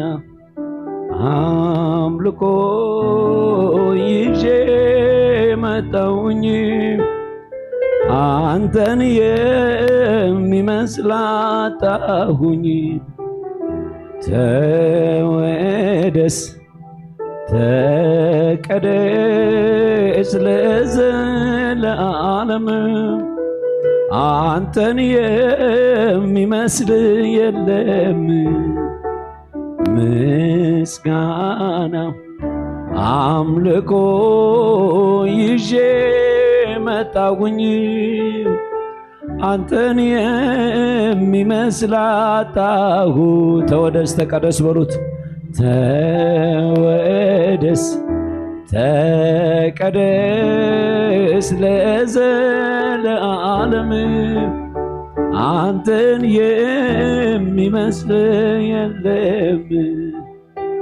አንተን የሚመስል የለም አንተን የሚመስል የለም አንተን የሚመስል የለም አንተን የሚመስል የለም ተቀበሉና ስገዱና ምስጋና አምልኮ ይዤ መጣሁኝ አንተን የሚመስል አጣሁኝ ተወደስ ተቀደስ ለዘለዓለም አንተን የሚመስል የለም በብዙ እልልታ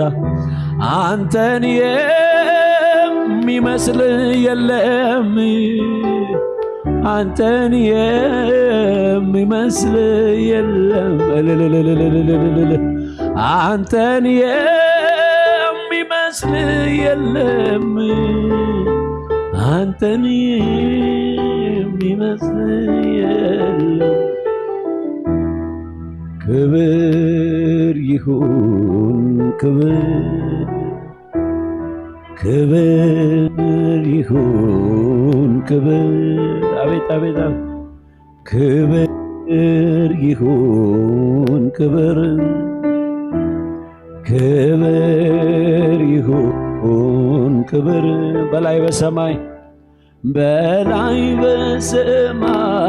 ዙፋኑ በታች በምድር ለእግዚአብሔር ክብር ይሁን ክብር ይሁን ክብር አራሻ ከመሐራባጂናማ ክብር ለመጨረሻ ጊዜ ስገዱና ለጌታ ክብር ይሁን በሉት ክብር ይሁን ክብር ይሁን ክብር ይሁን በሉ ክብር ይሁን ክብር ለታረደው በግ ይሁን ክብር ይሁን ክብር ለወደደን ጌታ ክብር ይሁን ክብር ይሁን ክብር በደሙ ላነጻን ክብር ይሁን ክብር አምልኮ ለሚገባው ክብር ይሁን ክብር በላይ በሰማይ ዙፋኑ አዎ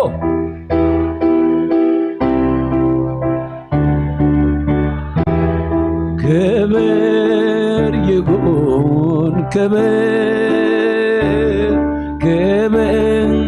ይሁን ክብር አዎ ይሁን ክብር ይሁን ክብር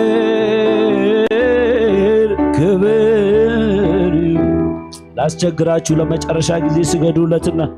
ክብር ይሁን ሻጋዳ ክብር ይሁን ክብር ለካሳካዳጋ ክብር ይሁን ክብር ኢላጋቦሽ ሄደዴ ክብር ይሁን ክብር ይሁን ደግሞ ክብር ይሁን ክብር ለአብ ለወልድ ክብር ይሁን ክብር ለመንፈስ ቅዱስ ይሁንለት ክብር ይሁን ክብር ለወደደን ጌታ ክብር ይሁን ክብር በላይ በሰማይ ዙፋኑ ላይ በታች ለምድር ለእግዚአብሔር ክብር ይሁን ክብር ይሁን ክብር ይሁን ክብር አዛላላላ ቦሼ ክብር ይሁን ክብር አዛማኒ ባዳጋሼ ቦሼ በላይ በሰማይ ዙፋን በታች በምድር ለእግዚአብሔር ክብር ይሁን ክብር ይሁን ክብር አሜን አሜን አሜን ክብር ይሁን ክብር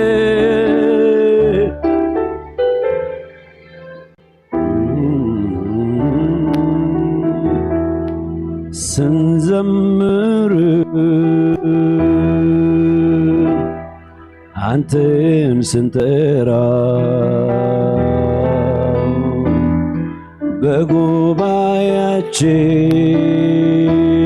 በጉባኤያችን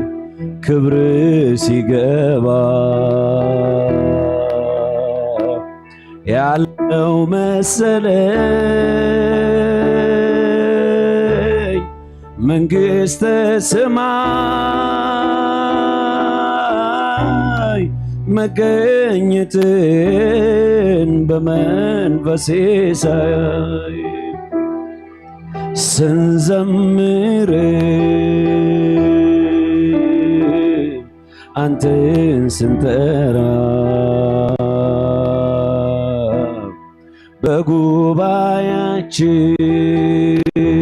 በጉባኤያችን ክብር ሲገባ ያለው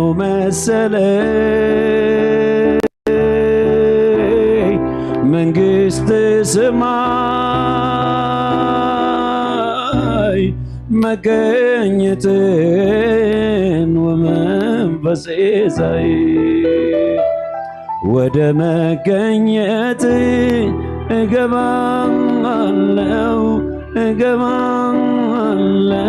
ወደ አንተ ግርግሩን ትቼ እገባለሁ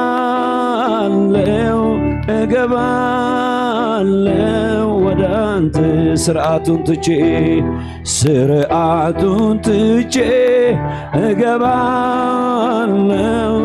እገባለሁ አሌጋ ሰቀረባሽ ደባጋና ማጃናው ክብርህን ለማየት እገባለሁ ወደ አንተ እፈልግሃለሁ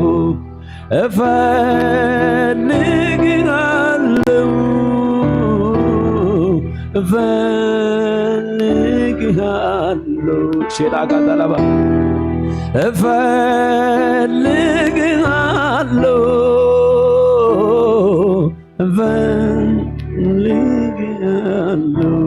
ሼላባጋታ እፈልግሃለሁ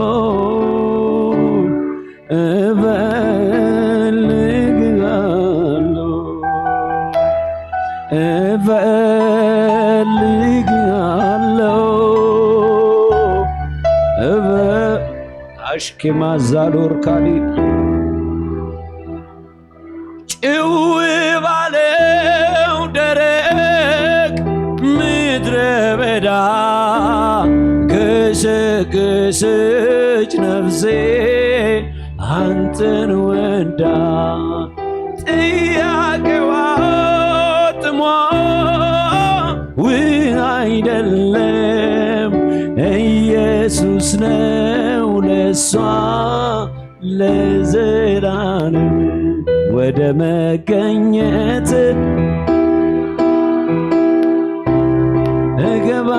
እገባለሁ ወደ አንተ ስርዓቱን ትቼ እገባ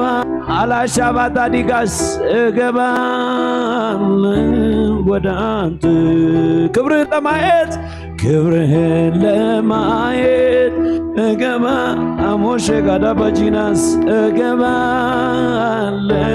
ወደ አንተ ፊትህን ለማየት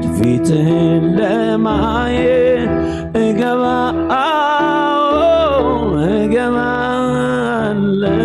ወደ አንተ አላዛጊ ማሺ ካራጃናስ አግዴሽ ከፕራጃላ ዲጋሻ ካቦጂኔማስ ራባሺ ካሊጋዳና ሶኮጄሬ በሽኬሪ ጋላቦስ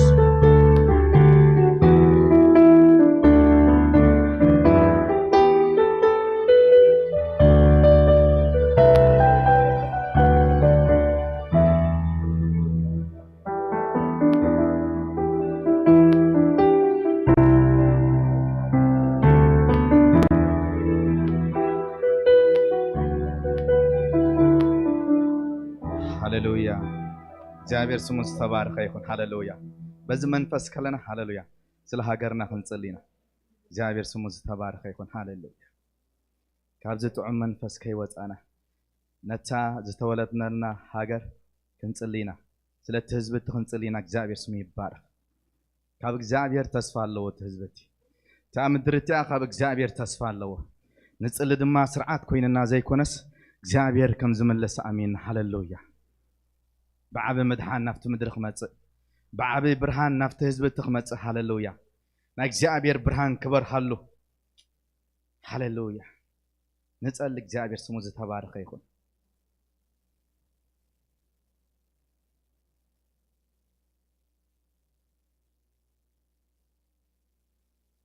هاللويا እግዚአብሔር አቦነ መስግና ካለና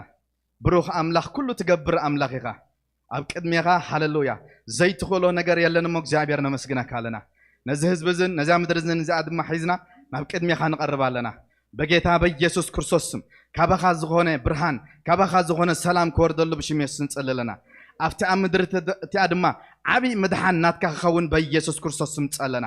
ብሽም ኢየሱስ እግዚአብሔር አቦ ካባኻ ዝተልዓለ እግዚአብሔር አቦ በኢየሱስ ክርስቶስ ስም እቲ ህዝብትን እቲ ኣብ ምድር ቲኣን ጎይታ ናባኻ ኢትካ ከተልዕል ንጸልለና محرتك خبز حلاك እግዚአብሔር አቦ ስምካ ትጽዋዓሉ ግዜ ክኸውን ብሽም ኢየሱስ ንጸልለና እግዚአብሔር አቦ ንስኻ ትኽእል ኢኻ ብዕንትና ስለንሪኦ ድማ ነመስግነካ ኣለና ኣብቲ ምድርቲ እግዚአብሔር አቦ ወንጌል ብዓቢ ስለ ዝስበኽ ስምካ ድማ ስለ ዝኸብር ጎይታ ነመስግነካ ኣለና ሰላም ናይቲ ኣብ ምድሪ ስለ ዝበዝሕ ነመስግነካ ኣለና ሰላም ናይ ከባቢና ስለ ዝበዝሕ ጎይታ ነመስግነካ ኣለና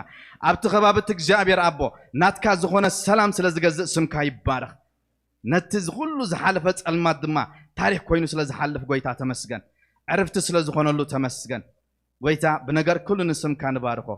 ብሽም ኢየሱስ አሜን ሰላም ንዓኹም ይኹን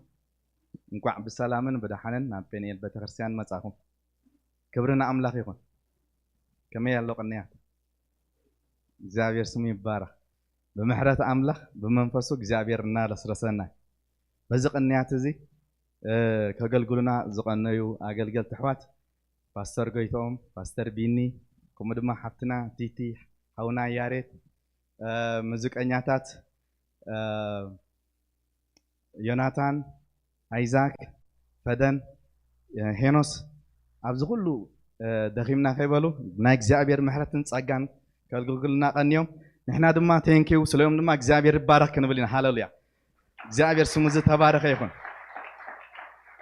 ክብርና አምላኽ ይኹን ጸጋ አምላኽ በዝሕሎም ብኸምዚ ከገልግሉና ስለዝኻሉ ክብርን እግዚአብሔር ይኹን እግዚአብሔር ስሙ ዝተባረከ ይኹን እዚ ቅንያት እዚ ምጅማር ናይ ጴኒኤል መበል 16 ዓመት ምክንያት ብምግባሪ ክሳብ ኣብዚ ድማ እግዚአብሔር ብብዙሕ ምሕረት ረዲኢና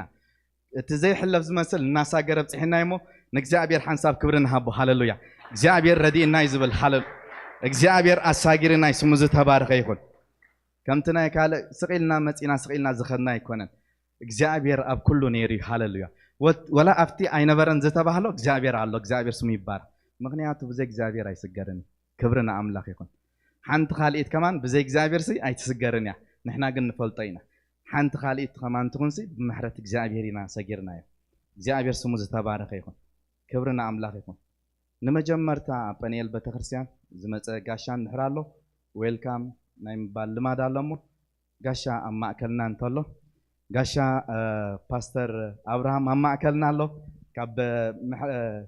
ረሓቦት ቤተክርስትያን እግዚአብሔር ስሙ ዝተባረከ ይኹን ሓንሳብ ክብርና አምላኽ ክንብል ኢና ፓስተር አብርሃም ኣብ ማእከልና ምህላውካ ጎይታ ስሙ ይባረክ ብጣዕሚ ባህ ይብለና ካልእ ሓድሽ ሰብ እንተሎ ማእከልና ክንላለየኩም ብሕብረት ካበይ ከም ድማጻኹም ሽምኩም እንተነጊርኩምና ጋሻ ሰብ የለ እግዚአብሔር ስሙ ዝተባረከ ይኹን ክብርና አምላኽ ይኹን መን ክብል ያብስራ ኬት ከትርኪ ዌልካም አብስራ ዌልካም ካልእ ጋሻ ኣለና ዲኸ ይሰግረኩም ክብርና አምላኽ እግዚአብሔር ስሙ ዝተባረከ ይኹን እምበኣር ሰሙናዊ መደባት ንምዝኽኻር ዝኣክል ከምኡ ድማ ነቲ ማጋሽ ንምልላይ ኩሉ ግዜ ሶኒ ካብ ሰዓት 7 ዝጅምር ናይ መንእስያት ብመንእስያት ዝተዳለወ ተኣኪቦም ይጽልዩ ከምኡ ድማ ብቃል አምላኽ እንመሃረሉ ግዜ ኣለና እዚ ኣፍ ደገ ንኩሎም መንእስያት ክፈትዩ ከምኡ ድማ ሰሉስ ካብ 5 ፈርዓን ዝጅምር ንኩሉ ክፉት ዝኾነ ናይ ዙም ናይ ጸሎት ኣገልግሎት ኣሎ ሰሉስ ሰዓት 5 ናይ ንግሆ ክሳብ 6 ፈርዓን ዝጸንሕ ኣሎ ረቡዕ ድማ ብወንጌል ዘገልግሉ ሕዋት ኣብዚ ተኣኪቦም ስለ ወንጌል ይጽልዩ ከምኡ ድማ ናብዚ ከተማ እናወጹ ወንጌል የብጽሑ እዚ ድማ ንኩሉ ክፉት እዩ እግዚአብሔር ስሙ ዝተባረከ ይኹን ዓርቢ ብናይ እንግሊሽ ፕሮግራም ካብ 13 ዕድመ ንላዕሊ ዝኾኑ ድማኒ ሰዓት 7 ናይ ዓርቢ ፕሮግራም ኣሎ እዚ ቀዳም ከምቲ ልሙድ ሰዓት 5 ናይ ቃል ኣምላኽን ናይ ጸሎትን ግዜ ኣሎ ሰንበት 3 እብረ ቀዳማይ እብረ 9 ዝጅምር ካልኣይ እብረ 11 ፈርዓን ሳልሳይ ድማ ንመንእሰያት ዘተኮረ ሰዓት 5 ዝጅምር ፕሮግራም ኣሎ ኣብዚ ዘጥዕመኩም ሪኢኹም ኣብቲ ኩሉ ፕሮግራም ክትሳተፉ ቤተክርስትያን ተተባብዕ እግዚአብሔር ስሙ ዝተባረከ ይኹን ገለ ቁርብ ሓደሽቲ መተንባህታት ኣለኒ ክልተ ንመንእሰያት ዘተኮረይ እዚ ፕሮግራም እዚ ከምቲ ትፈልጥዎ 6 ግሩፕ ጌርና ኣቂምና ኣለና እዚ ግሩፕ እዚ ኣብኡ ነንሕና ክንፋለጥን ከም ኣሕዋት ክንቀራረብን ከምኡ ድማ ብቐረባ ዳሃይ መታን ክንፋለጥ ስለዝቆመ ኣብዚ ግሩፕ እዚ ዘይኣተወ እንድሕር ኣሎ ኣብቲ ግሩፕ መታን ከኣቱ ንኣገልገልቲ ይርከብ ከምኡ ድማኒ እቲ ክሬት ኮይኑ ዘሎ ግሩፕ ንኩሉና ምስታፍ ስለዝኾነ ኣብኡ ክትሳተፉ ድማ ነተባብዕ ካብ ዝመፅእ ድማኒ ብናይ ጸሎት ናይ ምንቅቃሕ ጸሎት ኢልና ብፍላይ ናይ ጸሎት ግሩፕ ንምስርት ስለ ዘለና በዚ ነገር ድማ ኣብዚ ኣገልግሎት ክትነጥፉ ናይ ጸሎት መገዲ ክትነጥፉ ትደልዩ ድማ በዚ ድማ ንኩልና ክፉት እሞ ኣብዚ መፂና ክንጽሊ እቲ ፕሮግራም ኣብዚ መፅእ ክሕበረናይ ግን ብናይ ጸሎት ኣገልግሎት ክትጽሊ ትደልዩ ድማ በዚ ድማ ክንጅምር ደሊና ኣለና እሞ ክትሕብሩና ንሓትት ማለት እዩ እግዚአብሔር ስሙ ዝተባረከ ይኹን ክብርና ኣምላኽ ይኹን እዚኣ መተንባህቲ ሓንቲ ነገር ክብል እሞ ጽብቕቲ ስለ ዝኾነት ሽዑ ክነግረኩም እግዚአብሔር ስሙ ዝተባረከ ይኹን እዚኣ ብጣዕሚ ስለ ዝባረከትኒ ማለት እዩ እግዚአብሔር ስሙ ዝተባረከ ይኹን መጀመርታ ነቲ ኣብ ጎንኩም ዘለዎ ከም ዝበልዎ ኮፍ ኢልካ እንተተማሂርካ ኣብ ደስቲናኻ ክትበፅሕ ኢኻ በልዎ እግዚአብሔር ስሙ ዝተባረከ ይኹን ሲምፕል ይመስል ግን ኣብ ህይወት ዓብ ተራ ዘለዎ እዩ ማለት እዩ ኮፍ ኢልካ ምምሃር ጥራይ ዘይኮነ ድማ ወሰኽ እንድሕር ኣቢልኩምላ በታ መንፈሳዊ ትርጉም ትሕት ኢልካ ካብ ጎይታ እንድሕር ተማሂርካ ደስቲኒ ናትካ ክትበፅሕ ብግዲ እግዚአብሔር ስሙ ዝተባረከ ይኹን እንታይ ክብል ደልየ ሓደ ግዜ ጎይታና ኢየሱስ ክርስቶስ ኣብ ቤት ማርያምን ማርታን መፅዩ ማለት እዩ ማርታ ንጎይታ ክትሕጉስ ኢላ ብጣዕሚ እያ ሸበድበድ ኢላ ኢቭን ካብ ዓቕማ ንላዕሊ ዝኸውን እያ ክትዓይ ደልያ ንምንታይ ንጎይታ ንምሕጓስ ማለት እዩ ማርያም ግን ሸበድበድ ኣይበለትን ኣብ እግሪ ጎይታ ኮፍ ኢላ ንጎይታ ትሰምዕ ነይራ ሽዑ በቲ ትገብሮ ዝነበረት ንጎይታ ክትሕጉስ ማርታሲ ዝሕግዛ ዝረድኣ ስለ ዝሰኣነትሲ ማርያም ኮፍ ኢላ ምስ ራያታ እንታይ ኢላቶ ንጎይታ ክትሕግዛ ሓቲታቶ ማለት እዩ ንሳ ካብኣ ዘይውሰት ግደ ሓርያላ ኢልዎ እግዚአብሔር ስሙ ይባረክ እንታይ መስለኩም ሕዋተይ ሽዑ ማርያም ካብ ጎይታ ኮፍ ኢላ ስለተማህረት ኣብቲ መስቀል ሓሊፍ ኣብቲ ናይ መጨረሻ ደስቲኒ ንሪኣ ኢና ኣብቲ ንስዓይ ንሪኣ ኢና ማርታ ግን ኣይንሪኣ ኢና እግዚአብሔር ስሙ ዝተባረከ ይኹን ካብ ጎይታ ኮፍ ኢሉ ዝተማህረ ዝኾነ እቲ ከቢድ ኮይ በቲ ኣብ መስቀል ክኸይድ ከሎ ብሕልፊ ጎይታና ኢየሱስ ክርስቶስ ነቶም ሰዓብቱ ብጣዕሚ ከቢድ ነይሩ ብጣዕሚ ዘናውፅ ኮንፊዥን ዝፈጥር ነይሩ ካብ ጎይታ ዝተማህረ ግን ኮንፊዥን ሓሊፉ ደስቲኒ ይበፅሕ እዩ እግዚአብሔር ስሙ ዝተባረከ እንታይ ክብል ደልየ ሎሚ ዝጅምር ብፓስተር ጎይቶኦም ተኸታታሊ ትምህርቲ ኣሎ ማለት እዩ ፍሉይ ትምህርቲ ካብዚ ከገልግለና ዝቐነየ ሎሚ ዝጅምር ፍሉይ ትምህርቲ ኣሎ ንሱ ድማ ሰሉስ ምሸት ሰዓት 7 ዝቕፅል ከምኡ ድማ ረቡዕ ምሸት ማለት እዩ ኣብ እግሪ ጎይታ ካብ ጎይታ ክንመሃር ኢና እግዚአብሔር ድማ ደስተኒና ከብፅሓና እግዚአብሔር ስሙ ዝተባረከ ይኹን ክብርና ኣምላኽ ይኹን ስለዚ ዕድል ሓንሳብ ንእግዚአብሔር ክንባርኮ ኢና ሃሌሉያ ናይ እግዚአብሔር ነገር ሓንሳብ እዩ ዝሓልፍ ከምዚኣ ትማል ሓሊፋ ዘላ ከመይ እያ ትሓልፍ ከይሓለፈት ግን ክንጥቀመላ ኢና እግዚአብሔር ስሙ ዝተባረከ ይኹን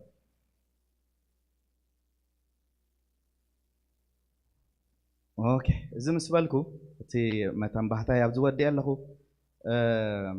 ክሳብ ኣብዚ 16 ዓመት ዘሳገረና ኣምላኽ ብፍሉይ ድማ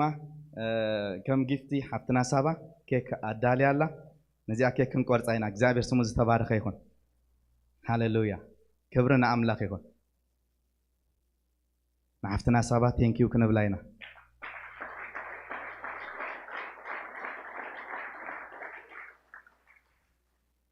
عساش دشت عمت أبزح محبر زقط سره نتاكك كقرطاسي بقعي مالتي እግዚአብሔር ስሙ ዝተባረከ ይሁን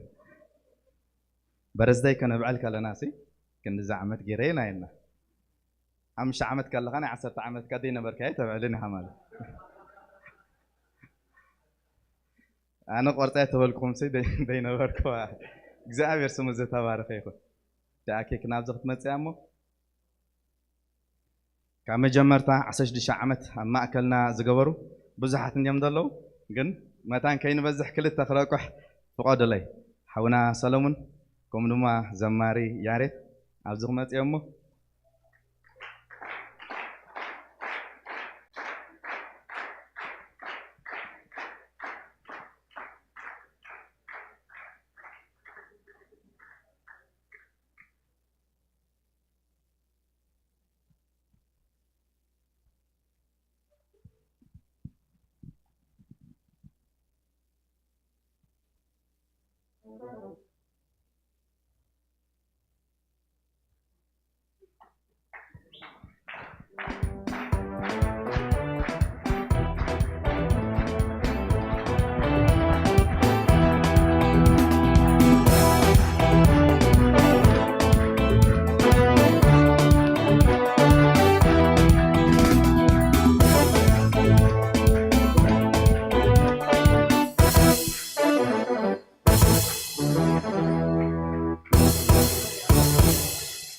ثانك يو جيتا بارك እግዚአብሔር ስሙ ይባረክ ከምዚልና ሰለብሬት ክንገበር እግዚአብሔር ስለዘኻለና ስሙ ዝተባረከ ይሁን ክብርና አምላክ ይሁን ምባራ መጨረሻ ናብ ሞባን አሽርን ክንሐልፊና ከም ደዋ ሙስኻ ቢልና አመንጎና ዘገልግሉና አሕዋት አለው በብዙሕ ክንጋብዞም ንደሊና ግን እቲ ክንገብረሎም ዝሓሰብና በዚ ከነገልግሊና كم دما كم ذو كونفرنس كجبا كله بزح وصايتات تحت نحاجس دما كم كناجل جلينا እግዚአብሔር ስሙ ዝተባረከ ይሁን ስለመባን አሽረን ከንጸልይናሞ ከዘሩና እግዚአብሔር ስሙ ዝተባረከ ወይታ እግዚአብሔር አቦነ መስግና ካለና ንስኻ በብዙሕ ረዲእካና ይኻ በመንፈስካ ረዲእካና ይኻ እግዚአብሔር አቦ በተዛሃብካና ጸጋ በተአባና ዘብሰስካዮ መንፈስ ፍታውና ክንብ ድማ እነሆ አብ ቅድሚኻ እግዚአብሔር አቦ ሃሌሉያ በትንኽሎ እግዚአብሔር አቦ ክንድግፍ እግዚአብሔር አቦ ስለዘኻልካና ድማ ነመስግና ካለና እግዚአብሔር አቦ ትንገብሮ ዘበለ ሁሉ ንዕየኻን ንወንጌልካን ስለዝውዕል ድማ ክብር ንህበካ ኣለና በነገር ኩሉ ንስምካ ይባረክ ብሽም ኢየሱስ አሜን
من إسيات بزح كنبلوكم هنا يا أبير مزجن برنامج ناس لازم خانة يا أبير مزجن أملاها ردينا عسى شدش عمد بدحن بسلام كم دوما بملوه نجي أبير بمفرح قويتا عبنا كرير لنا نجي أبير مزجن لازم لومي ما عالت تراي نقطة ولا زي كونه نقويتا كسعوزي ردي كان لنا نمزجن اللي نجي أبير مزجن ስለዚህ ንጎይታ በዓቢ ድምጺ እልልታ እግዚአብሔር ይመስገን ንጎይታ ተመስገነና ሃሌሉያ አብረን ስሙ ይሁን بارك እግዚአብሔር ይመስገን ናይዚ ማሕበር ልማድ ኣሎ ዓመት ዝግበር ብብዙሕ ዝፃዓሩ ብብዙሕ ዝዓየዩ ብብዙሕ ዝጎዩ ብፍላይ ድማ ኣብ ዲፓርትመንት ኮይኖም ዝዓዩ በተም ኣሕዋት እውን ዝመስከር ብኸምኡ ድማ ብሕብረት መንእሰያት እውን ኣለና ማለት እዩ እግዚአብሔር ይመስገን ስለዚ ሎሚ በብሓደ እናፅዋዕና ሰለስተ ሰባት ኣለውና ማእኸልና ببزح زعيو ببزح كأ زنتفو نزح حبرتون ببزح زدقفوا مالو تيجي أبير مزجن أملاخ سلزم حوادث يمسهم برخي خونك يا أبير مزجن يا أبير كقصل أنت خوينو زتوجهو أحواتيو أطعم حبر إتيا زلأخ جي أبير مزجن اللي من داي نيجي أبير قال كم زيو لنا يا أبير مزجن يا أبير صابوت زرقي أنت زيت رفع الناس مسودهم ممثلنا كم جمراون مخنايل ስለዚህ ዘርኢ ዘትረፍ እግዚአብሔር ይመስገን ነቲ ትውልድ ዘቀጽል ዝተግህ ብኹሉ ብንብረቶም ዝተፈላለዩ ነገር ዋጋ ዝኸፍሉ ነታ ማሕበር ይህብ እግዚአብሔር ይመስገን እዚ ምእካብናውን ከምኡ ዝተግሁ ኣሕዋት ስለ ዝተግሁ ተኣኪብና ዘለና ክብሪ ንስሙ ይኹን ስለዚ ክብሪ ነቲ ዓቢ ኣምላኽ ይኹን እግዚአብሔር ይመስገን ግዜ ከይወሰድኩ እግዚአብሔር ክብሪ ንስሙ ይኹን መጀመርታ أما أخلنا خوينا ببزح زعر نزح حبرت ناي منسيات ونزدقف حاوله بخلو بموسيقى ليتي أنجيه يزمت كم دما ناي مشات ون ماتيو نعناون ببزح دقف زخونا نحاونا له جابير مسجن هنوس حاونا يخبرنا سميه خن جابير بارك هاليلويا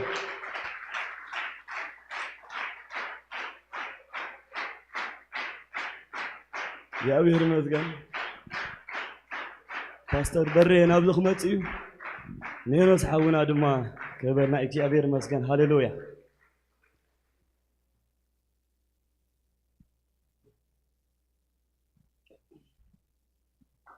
إن حاونا نحاجة እግዚአብሔር عزيزي بارك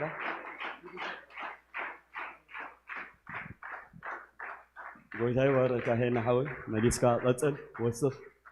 ካባኻ ብዙሕና ንጽበ እግዚአብሔር ይመስገን ከምኡ ድማ መበል ካልኣይ ተስፌ ሓውና ኮይኑ ኣብ ጸሎት ግሩብ ዝተግህ ያው ጸሎት ግሩብ ብውሽጢ ስለ ዝኾነት ብዙሕ ክረአ ኣይክእልን እግዚአብሔር ይመስገን ኣብ ቅድሚ እግዚአብሔር ግን እቲ ማዕጾኻ ዕጾም ነቲ ብሕቡ ኣቦ ዝርኢ ኣቦ ለምኖም ንሱ ብግህድ ክሕሰካ እዩ ዝብሎ ናይ እግዚአብሔር ቃል ንሱ እዩ እግዚአብሔር ይመስገን ስለዚ ተስፌ ሓውና ናብ ዝኽመጽ እዩ ኣብ ጸሎት ግሩብ ዝተግህ ሓወይ ብርን እግዚአብሔር ይኹን كمو تيدا حاونا خمتي እግዚአብሔር ይመስገን تيدي نابز متي خبرنا يا خملاخ مسجن هاليلويا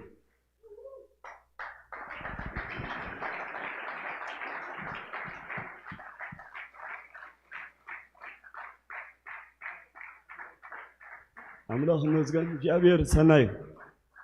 كمو دما مبل سالساي مالتي زي حوزي ولا كلتا دريبنا تهابنا يا خمان يقبوي يعبيو حونا نابزو خمتي እግዚአብሔር ይመስገን ناتو ناي سبيتن مالتي خبرنا أملاخ يخون هاليلويا فاسر نابزو خمتي فاسر موسى እግዚአብሔር ይመስገን فاسر كبرنا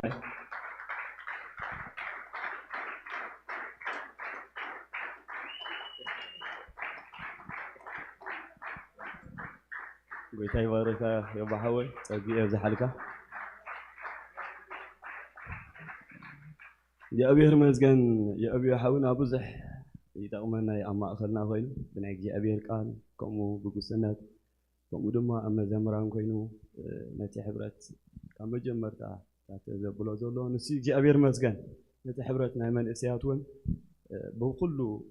ብናይ እግዚአብሔር ቃል ኮነ ሶኒ ኣብዚ እውን ሰንበት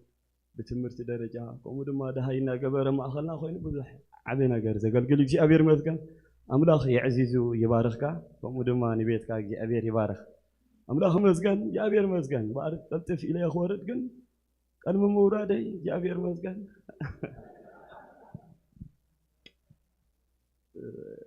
تأورا نجار كي سحتام إنتان والدي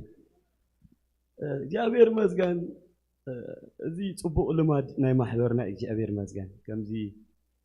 ኣፍሉጥ ኣኹነ በእምነቶም ማእኸልና ዝዓዩ ዝጎዩ ማለት እዩ ካብኡ ሕልፍ ዝበለ ግን ኣብ ሰማያት ዘይፅምሉ ዘይጠፍእ ምንም ዘይወስዶ ዘይምርጥ እግዚአብሔር ኣዳሊልና ኣሎ ክብሪ ንጎይታ እዩ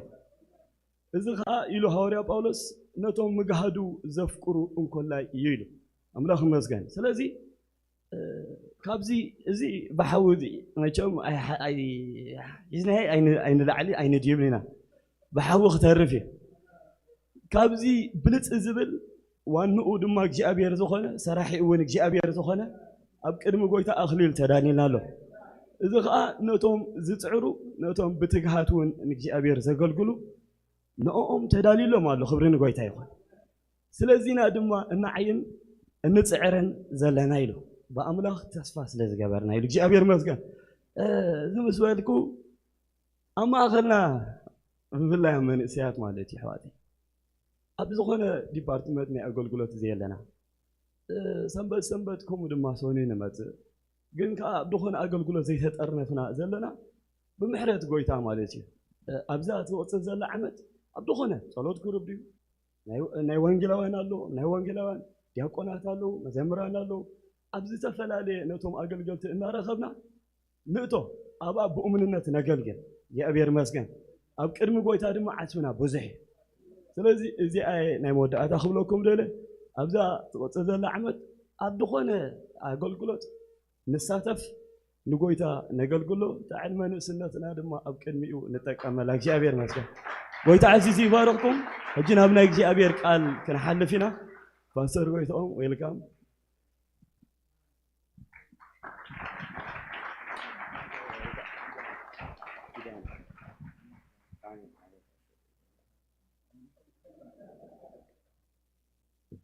እግዚአብሔር ይመስገን ጣዕም ጊዜ ደስ ብዙሕ ዝሰርሑን ዝዓዩን መሰምነ ኣብ ሂስተን ዘሎ ዳንኤል ተስፋይ መፅኩም ነዚኣቶም እንታይ ዝብሎም ሙሉኣት ሰባት እዩ ዝብሎም ህፃናት ነዞም ንኣሽቱ መንእሰያት ሙሉኣት ይብሎም ንሕና ግን ቄና ኢና እዩ ድብል ሓቂ ብዙሕ ዝሰርሑን ዝዓዩን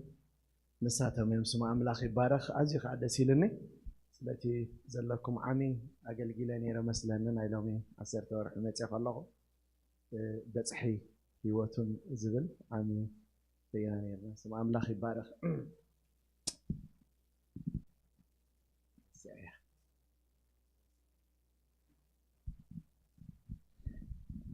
ኣምላኽ መስገን ኣነ ከዓ ክስታይ ገብር እየ ሓሳብ ከምዚ እየ ዝብል ይርስዓ ጎይታ ይባረኩም ሎሚ መዓልቲ ንኩላህና ዝጠቅም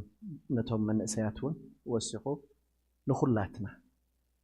ዝሕብረና ናይ ሓባር ትምህርቲ ኢና ክንመሃር ኣብ ቅድሚ እግዚኣብሔር ክንፈርድ ድዩቲ ናይ እግዚኣብሔር ሓሳብ እቲ ገሊኡ ፍሬና ናይ ምሃብ ፍረ እዩ እቲ ገለ ፍረ ከዓ ናይ ምኻድ ብምኻድ እንፈርየሎ ብምሃብ እንፈርየሎ ብውህበ ፀጋ እንፈርየሎ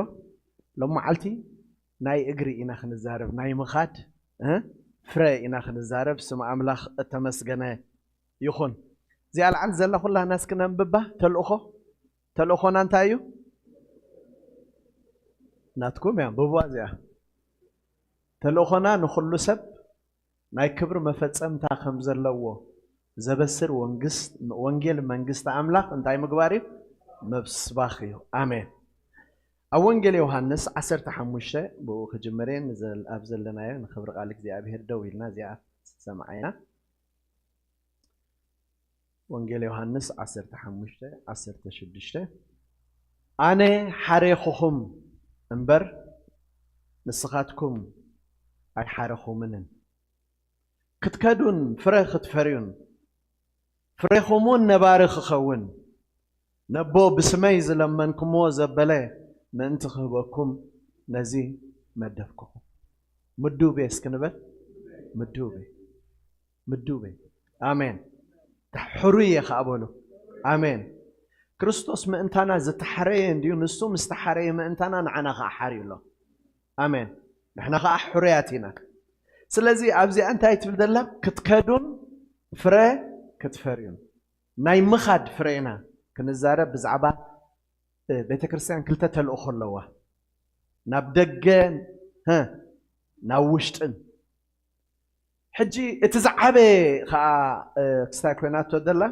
سحيتاتو زلخا انسيو اسكي بزقلت نجار كنصلينا تناي دغن مسكرነት سبكتن اتناي وشطي بممهار معباين زبحال كلتي اسك حساب نصلي ابقن እግዚአብሔር በዚ ነገር ዝኸነቃቅሐና ሃሌሉያ ሃሌሉያ እግዚአብሔር አምላኽ በስም ኢየሱስ ክርስቶስ ነመስግነካለና እዛ መዓልት እዚኣ ኸ እግዚአብሔር እቲ ብምኻድ ዝርከብ ፍረ እቲ ብምኻድ ብምንጋር ዝርከብ ፍረ ክንዛረብ ከለና ንስኻ ብመንፈስካ ምሳና ክትከውን እጽሊ ኣለኹ ዘስተምህረና ጽቡቕ መንፈስ ሕጁን ኣብ ማእከልና ስለዘሎ ንባርኸካ ኣሎና ብቃልካ ህይወት ከእግዚአብሔር ኣብ ህይወትና መንፈስ ናይ ዝቃል እዚ ሓይል ናይ ዝቃል እዚ ስለዝረኽበና ኣመስግነካ ኣለኹ ተለዊጥና ስለንወፅእ ኣመስግነካ ኣለኹ ክብሪ ኩሉ ንቅዱስ ሽምካ ይኹን ብጎይታ ብኢየሱስ ስም ኣሜን ኣሜን እቲ ክልተ ተልእኾ ናይ ቤተ ክርስቲያን እቲ ሓደ ወፂኻ ናብ ደገ ምስባኽ ናብ ደገ ዝጠመተ እዩ እቲ ካልኣይ ከዓ ካብ ደገ ዝመፀ ኣብቲ ውሽጢ ብትምህርቲ ምምሃር እዩ ግብረ ሐዋርያት ክንርኢ ከለና ናይ ጴጥሮስ ስብከት ብዙሕ ህዝቢ ናብ ጎይታ ምስ መለሰ ትጽሑፍ እንታይ ይብል እቶም ዝኣመኑ ከዓ ብትምህርቲ ሐዋርያት ጸኒዖም ነበሩ ኣሜን ቤተ ክርስቲያን ብስራት ናይ ወንጌል ክትነግር ኣለዋ እንደገና ከዓ ትምህርቲ ክህልው ኣለዎ ሰባት ዝዓብዩ ሰባት ኣብ ክርስቶስ ዝጸንዑ ሰባት ደቀ መዛሙርት ናይ ክርስቶስ ዝኾኑ መምህሮም ዝመስሉ ክጥረዩ እንተዳ ኮይኖም ክርስቶስ ዝመስሉ ሰባት እታ ኣብ ህይወትና ኣትያ ደላ ህይወት ወዲ ኣምላኽ ክትቅጽል እንተዳ ኮይና መብራህቲ ኮይና ኣብዚ ዓለም እዚ ክንብርህ እንተዳ ኮይና ምህሮ ትምህርትስ ክንበል ትምህርቲ ቤተ ክርስቲያን ክትምህር ክትክእል ኣለዋ እዚ እቲ ምስ መፁ ሰባት እዩ ተኸላኣይ ትቐንዲ ተልእኾ ከዓ እንታይ እዩ ካብ ደገ ብምምስካር ምምፃእ ፅቡቕ ኣርእስቲ ኢኹም ሂብኩሞ ዘለኹም እዚ ትዝዓበየ ተልእኾ እዩ እዚ ወንጌል ንሰብኮ ሮሜ 1:16 ወንጌል ቅድም ንኣይሁዳዊ ንዝኣምን ዘበለ ኩሉ ንምድሓን ሓይሊ ኣምላኽ ኣሜን ሰብ ወንጌል ሰሚዑ ጥራሕ ይኽድሕን ዝኽእል እትድሕንሉ ወንጌል እፍልጠኩም ኣለኹ ኢሉ ጳውሎስ ሰብ ብዝኾነ መንገዲ ክድሕን ኣይክእልን እዩ ወንጌል እዩ ክሰምዕ ዘለዎ ወንጌል እዩ ከዓ ክንገሮ ዘለዎ ሎመዓልቲ ወንጌል እንታይ ማለት እዩ እንተዝብለኩም ኩልኩም እንታይ ምበልኩምኒ እስኪ ንገሩኒ ጥዑም ብስራት ሓቀ ብስራት እንታይ እቲ ብስራት ግን እንታይ እቲ ብስራት እቲ ብስራት ሕጂ ሎመዓልቲ ክንሪአና ናይ ትርጉም ወንጌል ሮሜ 1 ኩልኩም ኣውፅኡ ወንጌል ኢና ሎመዓልቲ ክንርኢ ወንጌል እቲ ንሰብኮ ወንጌል እቲ ንሰባት ክነግሮም ዘለና ወንጌል ትርጉም ወንጌል ሮሜ 1 ካብ 1 ክሳዕ 3 ዘሎ እሱ እዩ ወንጌል ክሳብ 5 ደሎ ከምዚ ከንብቦ እየ ጳውሎስ ኢሉ ባርያ ኢየሱስ ክርስቶስ ሐዋርያ ክኸውን እተፀውዐ ንወንጌል ኣምላኽ እተፈለየ ኣቀዲሙ ብነቢያቱ ኣብ ቅዱሳት ጽሑፋት ዘተስፈሮ ብዛዕባ ወዱ በልዋስ ከዚኣ ብዛዕባ ወዱ ሓንሳብ በልኡለይ ብዛዕባ ወዱ ኢየሱስ ክርስቶስ ወዲ መኒ ወዲ ኣምላኽ ቀዳማይ ወንጌል እንታይ እዩ ትብስራትና ኢየሱስ መን ምዃኑ ወዲ ኣምላኽ በሉ ኣጀኹም ኢየሱስ መን እዩ ወዲ ኣምላኽ ሰባት መን ይብልዎ ንስኻትኩም ከ መን ትብሉኒ እቶም ብርሑቕ ዘለው ንወዲ ሰብ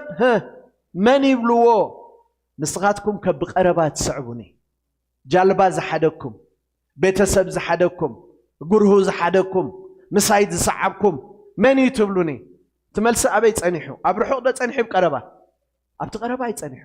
እቶም ብርሑቕ ዘለው እንታይ ኢሎም ገሊኦም መን ይብሉኻ ዮሃንስ መጥመቕ ይብሉኻ ኣይኮነን ኤልያስ ይብሉኻ ኣይኮነን ኤርምያስ ይብሉኻ ኣይኮነን ሓደ ካብ ነቢያት ይብሉኻ ኣይኮነን ግን ኢየሱስ እሱ ብደገ ስለ ዘይተረኸበ ንስኻትኩም ከ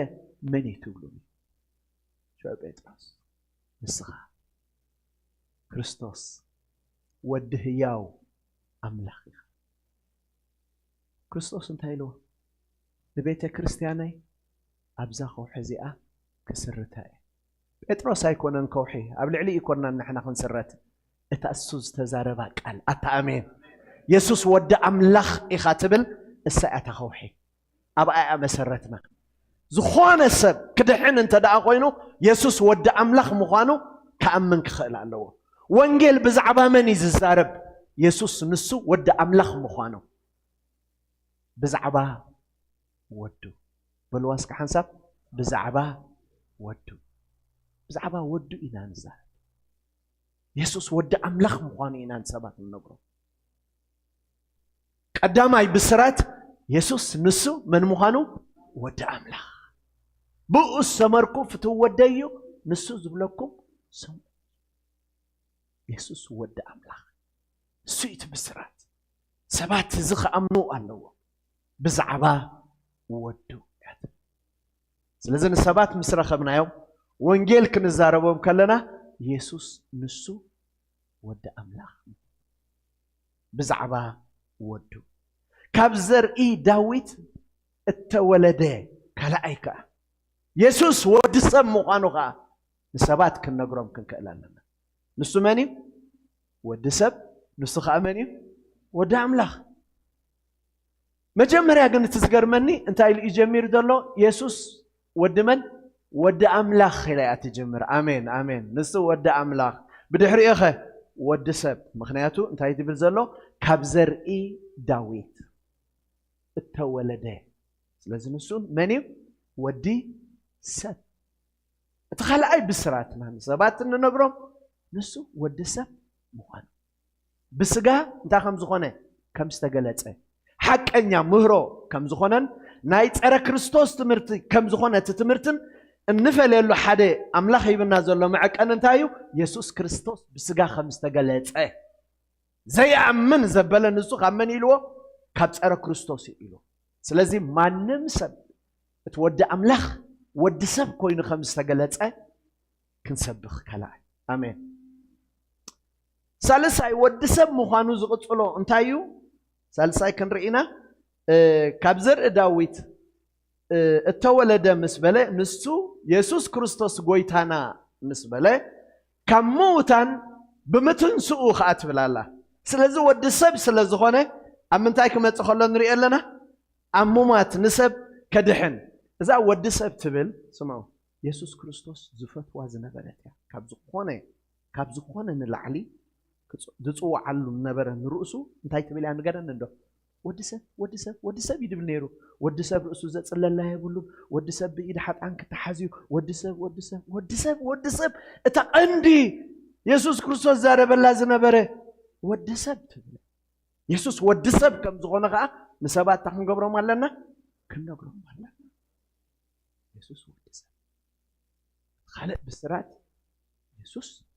اتود املاخ نعخ انتاي كم زغونه لك ودسب أتقال ها سجى خمس زخانة ودسب كم زخانة كلا أي بسراتنا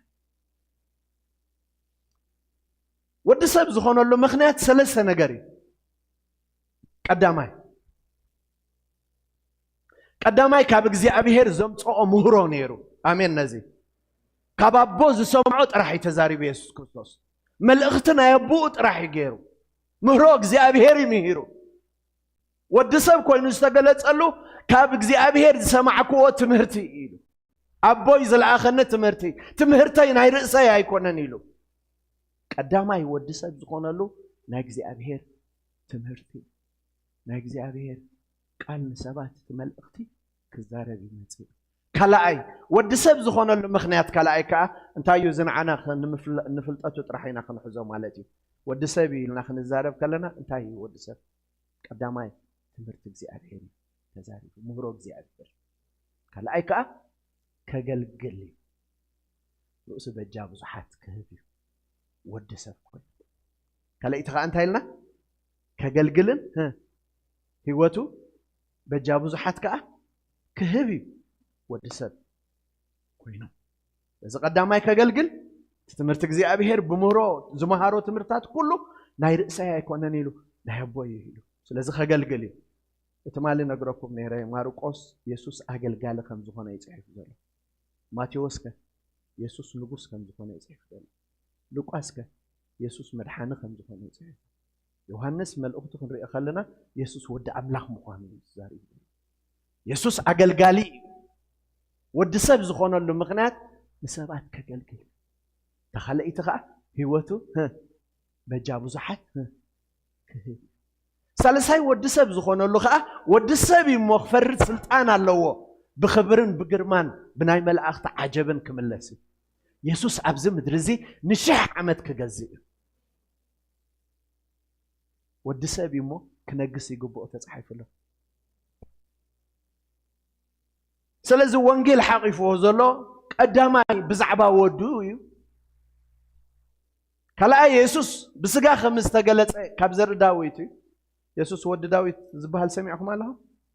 ወዲ ዳዊት ዝኾነሉ ምኽንያት እንታይ እዩ ሓደ ካብቲ ዘርኡ ስለ ዝመፀ ካልኣይ ኣብ ዝፋን መንግስቱ ስለ ዝቕመጥ እቲ ብዛዕባ እቲ ቅቡኡን መሲሕን እተዛረቦ ኩሉ ዳዊት ብመዝሙሩ ዝገለጾ ከም መዝሙር 2 መዝሙር 8 መዝሙር 16 መዝሙር 22 መዝሙር 34 መዝሙር 45 መዝሙር 110 ካልኦትን ዝኣመሰሉ እዞም ኩሎም ክርስቶስ ፈጺምዎም ስለዚ ኢየሱስ ወዲ መኒ ወዲ ዳዊት ተባሂሉ ወዲ ዳዊት ተባሂሉ ስለዚ ኢየሱስ ክርስቶስ ካብ ዘርኢ ዳዊት ስለ ዝመፀ ወዲ ዳዊት ተባሂሉ ኣሎ ብዝተረፈ ግን ጎይታ ዳዊት እዩ ኣሜን በታ ኣብ ዝፋን ዝቕመጣ ግን ካብ መኒ ወዲ ዳዊት ይበሃል ኢየሱስ ወዲ ዳዊት ሓደ ግዜ ጎይታና ኢየሱስ ሓቲትዎም ኣሎ ምሽ ስለምንታይ ዳዊት ወዲ ዳዊት እንዳተባሃለሲ ስለምንታይ ዳዊት እንታይ ዝብሎ ጎይታይ ዝብሎ ሓቀይ እንታይ ጎይታይ ዝብሎ እንድሕር ዳ ወዱ ኮይኑሲ ንምንታይ ጎይታይ ዝብሎ ኢሉ ሓቲትዎም ኣሎ ኢየሱስ ከ እንድሕር ዳ ሒዝልካ ጽቡቕ ገይሩ ዘይንቀሳቀስ ሕቶ እዩ ዝሓተካ ሕጂ ክምልሱ ኣይከኣሉን በቃ በል እስከ ጭሕሞም እንዳሓዙ ኣብቲ ፊልም ብፍላይ ክትሪኦም ተሐጉሰካ ከምዚ እንዳበልስ ሓሲብና ክንመጽና ገለዮም ትብሎ ኢየሱስ ወዲ ዳዊት እንተኾነ ግን ጎይታ ዳዊት ኣብ 110 ዘይተፈጸመ ትንቢት ኣላ 110 ብሕጂ ኣትፍጸም ጎይታ ንጎይታይ ትብል ሓቀ ጎይታ ንጎይታይ ንጸላእትኻ መርገጽ እግርኻ ስጋዕ ትገብሮም ኣብ የማነይ ተቐመጥ በሎ ትብል ክንደይ ጎይታ ኣለዎ ክልተ ሓቀ ሓደ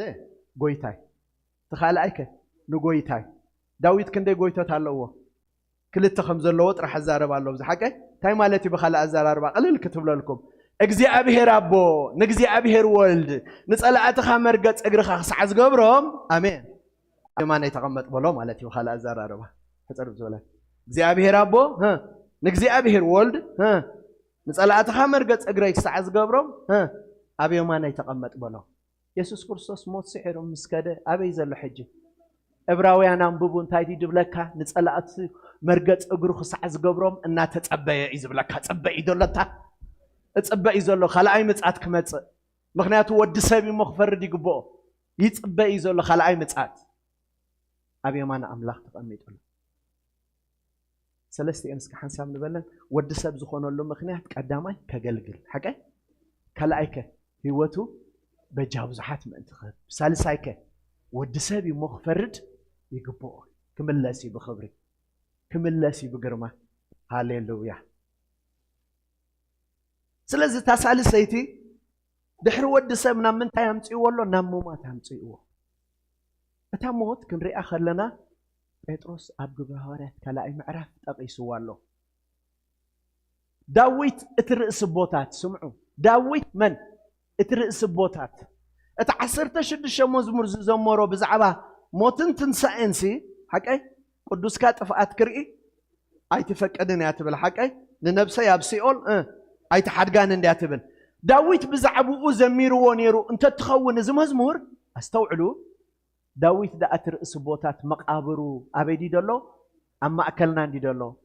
ዳዊት መቃብሩ ዳዊት ኣለዎ እቲ ጎይታ ዳዊት ዝኾነ ኢየሱስ ግን መቃብሩ ባዶ እዩ ኣታኣሜን እንዶ መቃብሩ እንታይ እዩ ባዶ ባዶ ብዛዕባ ወዲ ኣምላኽ እዩ ዝደረሰ ብዛዕባ እቲ መሲሕ ወይ ከዓ ቅቡእ እንብሎ بزعبويو لنفسي أبسيء لا يتحدقان مالتها مالتي أما قابر يتحدقان قدس كاتفقات كريه أيتفقدن تاتفقات تبل تاي مالتي ممشماش سغا داويت سغا انت خويني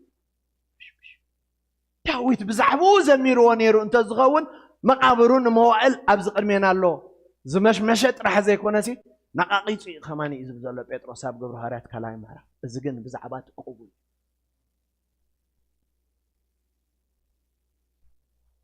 مقابر داويت من الله داويت مقابر ود أملاخ جن أب إسرائيل تبتصح كيدسي وين مسألة خايخ حجو سكات مقابر تحجز كأخات وتص مقابر كيد كمش تبكي أخات سبس لزلوا أتعصب لزلوا يا أخات تبكي تأخذ قوون ده أمون ده حساب ده يقول ده أخذ تبكي تحجز كات وتص يا تأتو دبت مقابر تجابنا وده مقابر سبس لليلة يتدست كنو عشان في جيتانو يالك يتدست كنو متوتع إسرائيل أجر جوبن شنا بره ترو يترقم من عندنا دولي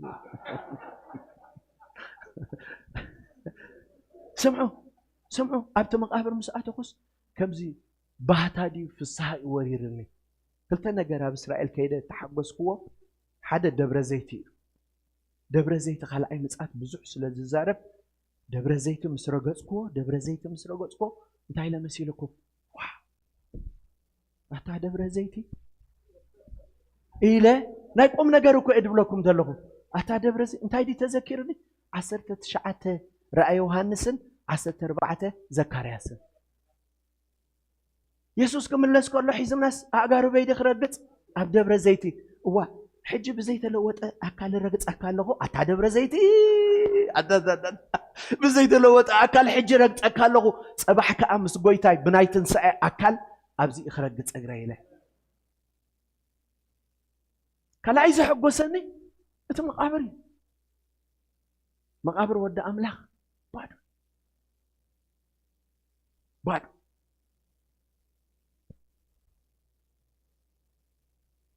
ترقب زدالي تلو سايقبرو صبا مقابر ود أملاخ انتايو بادو يقولوا حجم ساعة خانابت مقابر سي أكندي حنقنقت بالجلسي وعايز جاكنا بز حليفه السنة بعلو تسيئن عنا خاطر بحيوت زمنا بخور دي نسو امين انتاي لو والله بخوري تنسى كاب تنسى انتاي بخوري امين سلام انتاي بخور خوين مسيلكم بخور اما اخل بزحاتي خاتخوم بخوري سلازن احنا اخن تسق سلازخونا اتا امين بخور خوين نسو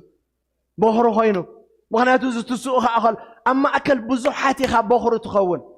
أنا بخري عند حريلك كلا أي سالساي رابع حمشاي حواتك له خلوا سلز سرعة تنسائل له سرعته أنت يمثل كريستوس كم بخري آمين بلواس كذا على كريستوس كم بخري تومنا كريستوس زبلوخه بمتعاته اعتبل آمين تومنا كريستوس زبلوخه بمنتاي بمتعاته أتوم كلهم دك إسم زلوا نعم حزوهم كمتسي خلوا كاب سماي أمريت هيرجعني بقطتها نحنا قدامي كلا أي تنسى قد ما مفتسامو إيو تسفى بيت كريستيان زفتسم قدامي تسفى زفتسم قد من تسفى إسرائيل تسفى بيت كريستياني تسفى بيت كريستيان بخلا أي متسات هيكون زفتسم قدمي كلا أي متسات بويتانا يسوع كريستوس زفتسم أب أيري زفتسم كوس دائنة محبر موال بيت كريستيان سجاب سالساي معرف مسرأخمو كاب سالساي معرف ندحرت بيت كريستيان أي تريوانيهم اتمكرا ناي إسرائيل ويتعب علم زمت برتق أبابا إيهم بتري سلازي يسوع كريستوس كم بخوري أتومناي كريستوس زبلوخا بمزعت سلازي وانجيل حقيفه وزلو قدامي انتايو بسراتو يلنا لنا يسوع ود أملاخ مخانو اسكم الله بزعبا ودو اعتبر وانجيل بزعبا من يدزارب بزعبا ودو يسوع من مخانو ود أملاخ كلا أيكا بسجا كابزر داويت التولد سلازي ود سب سلازي خناخا رؤسه من تبجح حتى أن كهبيو النابلة ود سب يزبل أبتا كموتي كسقالي كتحازي تبل ززاربن بمولئن اب تقدمي ترأيو انتي ترخبو بلوا دقموا ودسب زبلي زرك ترخبو ودسب ما انت بزحات كم زبوت بدحريو نريو دلنا تنسعي رابعي 4 ነገር حقيف الله اسك خم مجمريا نبلا وانجيل بسراتيو ግን بسراتو انتايو نزبلكم سب قداماي بزعبا ودو ويكا يسوس مني ود املاخ كلايكا ود سب تود سب كاسك حنسام تنتنا سلمنتاي ود سب كوينو حدا خغلغل كلاي هيوتو بجاب زحات كهب سالسايكا من تغفرد بسالساي زرعنايو موت يسوس كريستوس ينا نرئ دلنا سلا حاتيات سب كم زموت نتسب تاينا نبلو ما انت حاتياتك موت ابو غندو اي نبلنينا ود املاح مخانو بمنفس قدسنا بحيل سلستغاده تنسعز بحالك انا تسب نغرو صدق خاخا انت كوين له تنسي له امين لذيذ 4 ነገር رينا لنا يسوس ود املاح مخانو وانجيليو يسوس ود سب مخانو وانجيليو يسوس بسغا كم زموته ازخا سالساي وانجيليو كم زتنسخا رابعي وانجيليو املاح التمسغنا يكون ابتاشعو تحتا زلا انتاي بالمسيلكم سلسمو رايوا سلسمو بمنفس قدسنا ود املاح مخانو بحيل تجاهد مسبله سلا من سمو اب كلهم احزاب مئزاز امنت كنتكل صغان بو صغان حوارياتنتن تاي غبرنا تقبلنا مئزاز امنت بلالار سبات نزا يسوس ود املاح مخانو كاززوا خللو نزا امنت زي انا بسبات نقمطا كن مسكر كلنا يسوس ود املاح كم زخونه خطقمطلو يسوس ود سب كم زخونه خطقمطلو يسوس سلا حاتياتهم كم زموت خطقمطلو يسوس ما انت صدقم كم زتسع تقمطلو مئزاز امنت يلوا نزي اخ اززوالو زي ايات امنت امين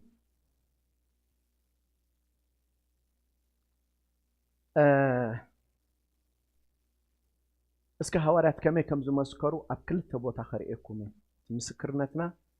اتاد قطعي اما ساخر انت عينت مسكرنت كم مسكر ما انت قطعي ابوتاتنا توم حوارات كم يغيرو مسكيرو مهم قدمينا وصيوم مسكيرو مهم تصعبه يسرحهم كمان تاينيرو اببيتن النازرو وانجيل منغست املاح يسوس تنسايون ان مسكرو يزبل اببيت انداخدو انداخحقيهم ززاربو زنبرو انتايلوم يوم زمسكرو نيرم قدامي تغبر حوارات اوصوا غبر حوارات كلاي معرف مومصو غبر حوارات كلاي معرف كاب 22 كساب 25 بطرس انتاي لي مسكيرو اذا انتو يتقصكلكم بزعبا داويت سبوتاتنا بلز تقصن كالنا لو جن ابت موداتا خمزي لو مالو اتم سب اسرائيل اذا قال اذا سمعوا بعلاتكم دما كم تفلطوا يسوس بعل نازريت يسوس ود سب درخيبكم اللهم ابزي يسوس من يسوس بعل نازريت يسوس ود سب رخيبنا لنا ات املاح اما اكلكم بؤوز غبرو حيلن تامراتن تامرتن املاح زمسكرلو سبعي نتخمتي مدوم مخر املاح كمتنايت انت فلطتون احليفهم ذهبوا وسيدهم بيد اتم حجي زيبلهم سقلون قتلون تاي رخيبنا موت وانجيل مالت موت كتزارب تكلالك يسوس مويتو تبل كتكلالك زقتلو مويتو تبل كتكلالك تمويتو انت يمص سلمتاي موت انت حاتياتك خمصي حاتياتኛ مخانو خرتعي بنصحخ اي ملس وانجيل سي زقتلكم استطرح حدي تاي تعرفنا له تنسعي امين موت حيزو خصنعو سلازيك علخا املاح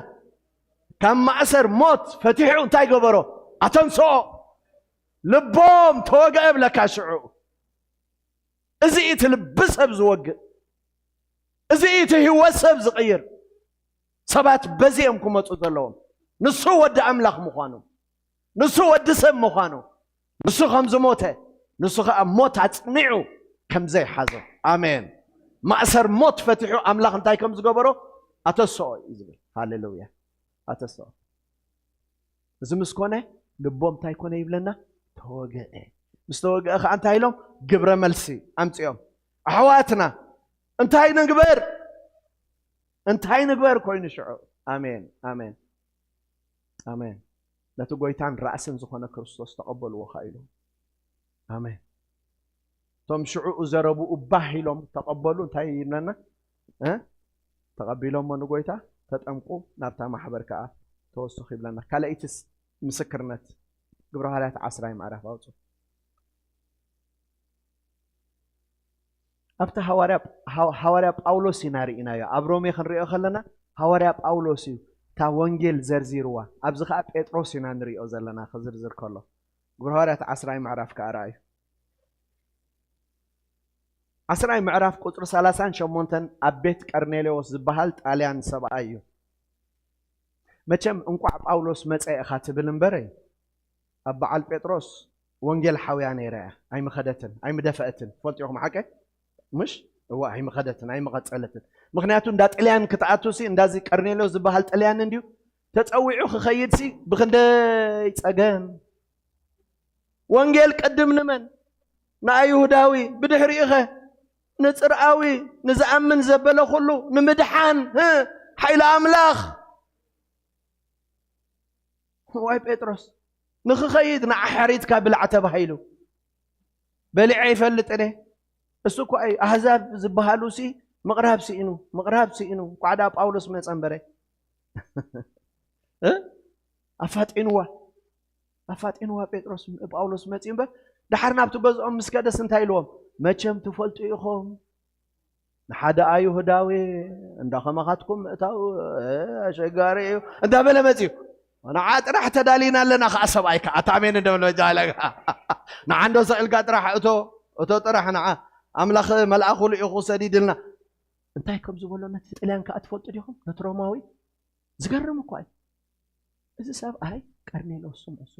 سب بقبر خدحن أي كألني بقبرو زي كدحن أي كألني أبتو زوريا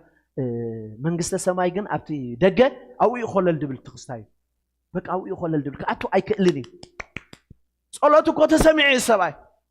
كده حين انت خوينو جن وانجيل كسمع اللو حج سبات كم زخم لودة تسمع بتخيد ناب أملاخي دبلو خادو تسمع كم زبها ليلن بزخيد كا ناب أملاخ زؤتو نجر يلن كده مع إزاز ربازيا بزخيد كا بزمتيخا أما تأتى أبزح من قد جير كمتيخا ناب أملاخ يتمتسنيخا نحنا نملخ أملاخ سمعو أبولي كيدان مفلتو أملاخ إسرائيلي راي أملاخ كالا هجرات أوعو بلا شيخ خيد حنت مفلت هلا أملاخ من أملاخ إسرائيل أب حدش كدان كا أملاخ من بهال أملاخ أبو قويتانا يسوس أتابولو زي مفلت هلا وأملاخ أبو قويتانا يسوس بهال أب حدش كدان من قدن حق إن هيوتن أنا باي انت زي كنا أبوه مت أزخيل لين سلزبله بزا من قد زي أطرح يسبك مت أزخيل كارنيلوس فتينوا بمصوات فتينوا بخالق نجر فتينوا بخندي صبو أكايدا فتينوا جناخ أتو أيكلنينا ما أنت زمل أخي متسيوا كارنيلوس إلوا اتدحنا له قال ما أنت خسمع نتعبيو بإيه عبيت بحق قربت سمعون تقميت إزلو نبقيت رأس أوعك كابو قال سمع آمين كابو أنت يسمع قال سمع إلوا تايك علي خسمعه يسوس ود أملاخ مخانو يسوس ود سم مخانو ما أنتو خمز موته كم زتسأ ما أنتو خنقرو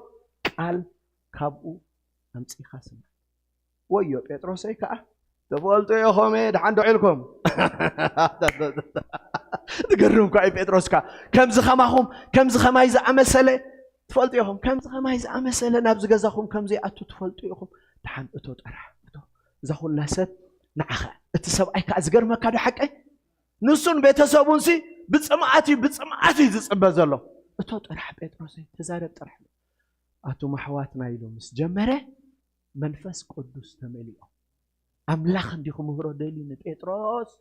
في اللي كم زي الله مسكال نخلته تبعسو نايسب بأسن أملاخن بأس السبرة أتأمين بالبجح لك بأس يسيرو الإيس سيرو مسكال أمانغو أملاخن سبن زنبرة الإيس سيرو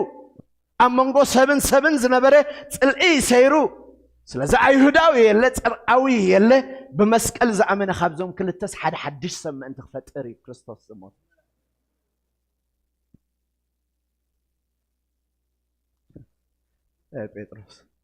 بطرس تجري فلتني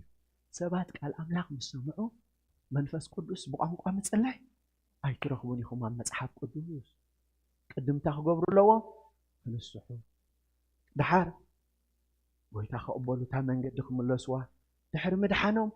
إيد كتمبرولهم نا إبراويان ولا شادشاي معرف تنبيلكم بنصحة خموت قبر مسبلة بمتى تقصر بمنبار أداو ناب قانقاتات ناب قبر حيلي أحد أبزام حالت زي أجن قدمي كل نجارسين تاي كبلو جميرة قانقاتات تفنيهم ويلي بميدا أيزن هذا ويلي كبلو جميرة كمانا بابل بجاخ عزا بلو كمانا تبل تصحيف هلا ريبورت خمس إيلو مسكادسي أنا مونتاي فليتي أنا سبكتي مش جميرو ساي ودأني كويد بلك هذا لكم جميرو يودأن جميرو وطرحي تسبكت جميرو وطرحي بزعبها يسوس نازراوي تسبكت جم كنقرأكم بزعباتي وانجيل تزاريبو سمعوا 10 شمونتن مالت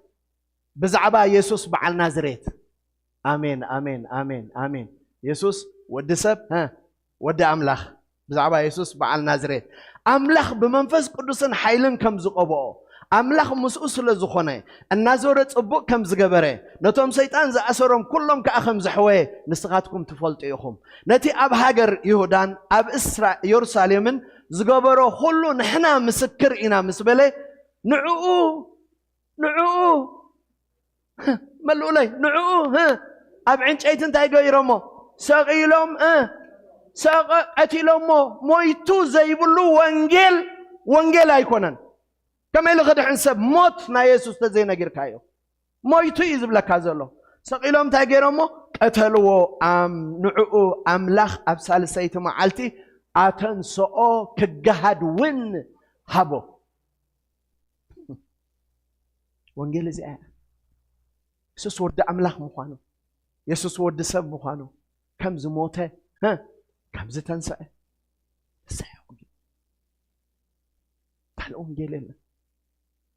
هالأونجيل له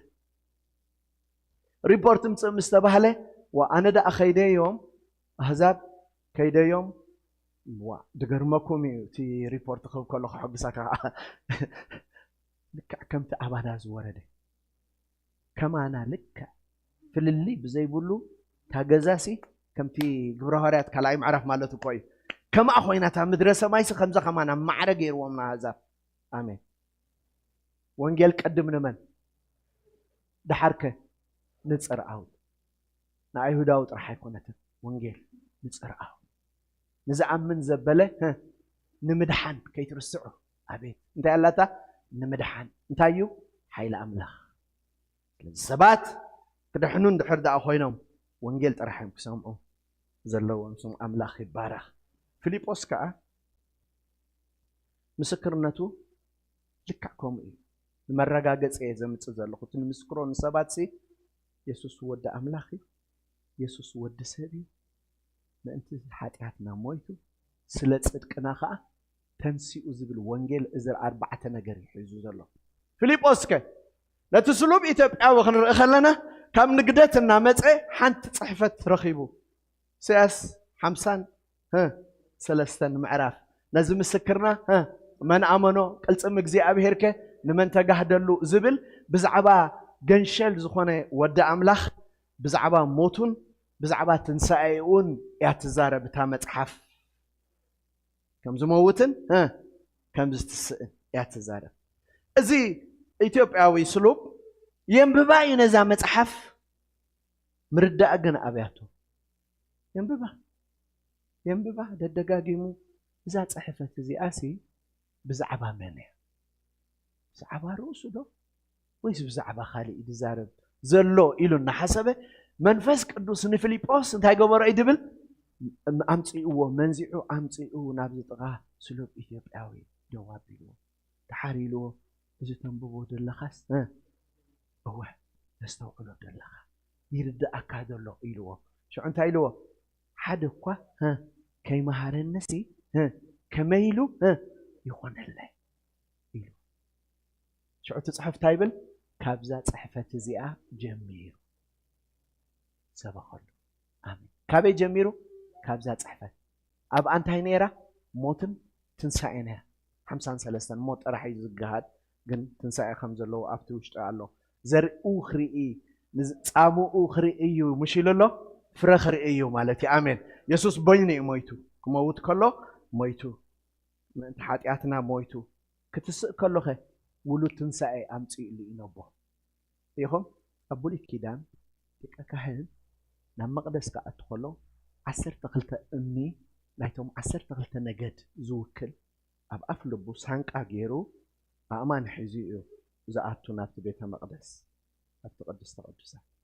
ود أملاخ جن من حزياته نعخ حزياته مستسأ إني خو أنن أتوم جزء أبهر ذهبني ولودن إلي أبكر مع أملاخ تجلس آمين نزي سلازي زرقي كجزء اللون نزمت ولا دخات أتقوخنا جريز بالزلو بزحات نسباتي بتصدقوا خبزة صدقهم نايتن ساعة نجر كألو 53 رح موتو أيكونن زارة تنساعة كألو أب 53 يسيحس زر أخرى إيوه أما نفسه خري كتأجري زبل تنساعة يوحنس 10 تقلت أبتا أجاموتو قال سبات متسيئو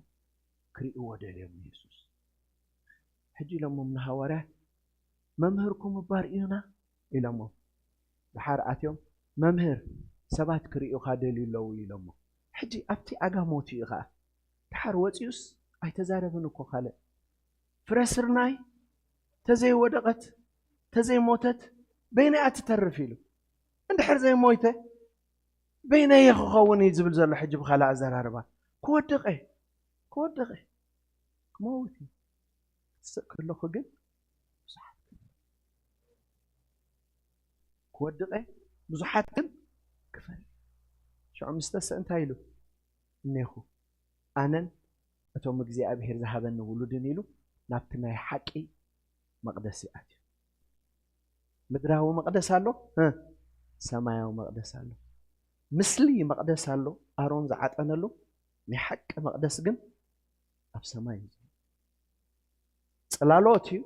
بعل لك كهنات أرون زعته هو أكل كأي نحقي تي كريستوس زعته بسمايات زحلفه عبي لك كهنات كابزهلونا نأمنا نتنا آمين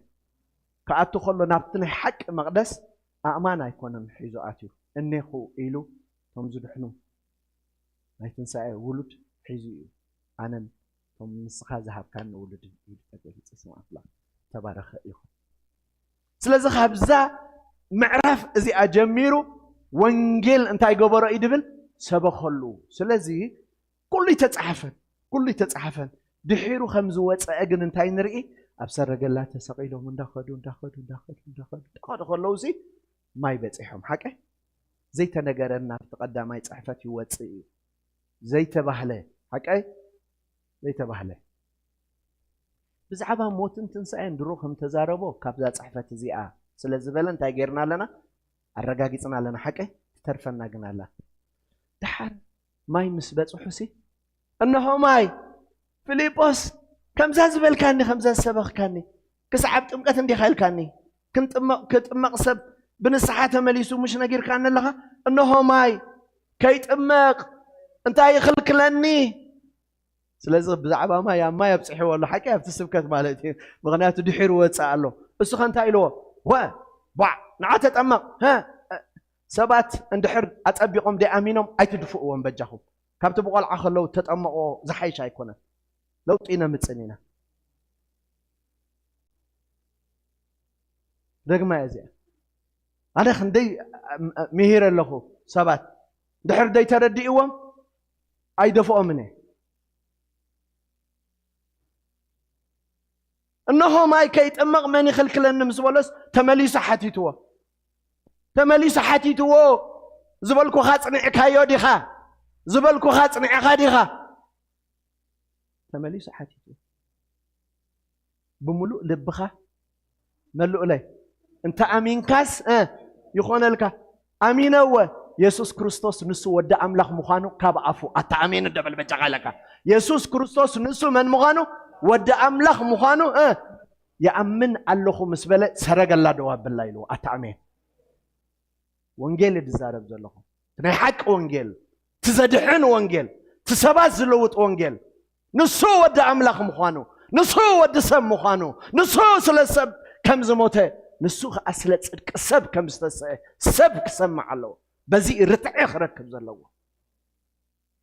هو يا أم نسو من مخانو ودع أملاخ بعلي إلو هذه أفتقدم هاي سبكت كمان هاي سمعنا يعني مش فيليبوس كزاربا خلو كابزات صحفة زي أجميرو طرحات بل سبات كانت أم كلنا كزاربو كخلو اللوم نسو من مخانو أما يبتعيك الله خيزب لهم حجانا أما يبتعيك الله خا كريستوس نعخا أنتاي كتقوموا ما يكون نزلين حق أيضا تاي نعخا يخاتب له ودع أملاخ مخانو يأمن الله قبل الله يسوس نسو ودع أملاخ مخانو يأمن الله كاب أفهم باولوس انتاي تباهيلو والله سم قويتا انتاي قبر تصوع نسو ودع أملاخ مخانو تصوع نسو ودع سم مخانو انتاي قبر تصوع بدحرزي خاتت أمه حسا من الجمل وانجيل انتاي بزعبا ودو اسمن مخانو ودع أملاخ مخانو كلا انتاي لنا نسو مني ودسب بسالس عيكا كم زموته برابع عيكا كم زستسئ سلسة هوارات ريقمهم السيء السكة يوم خابزا ونجيل زيئة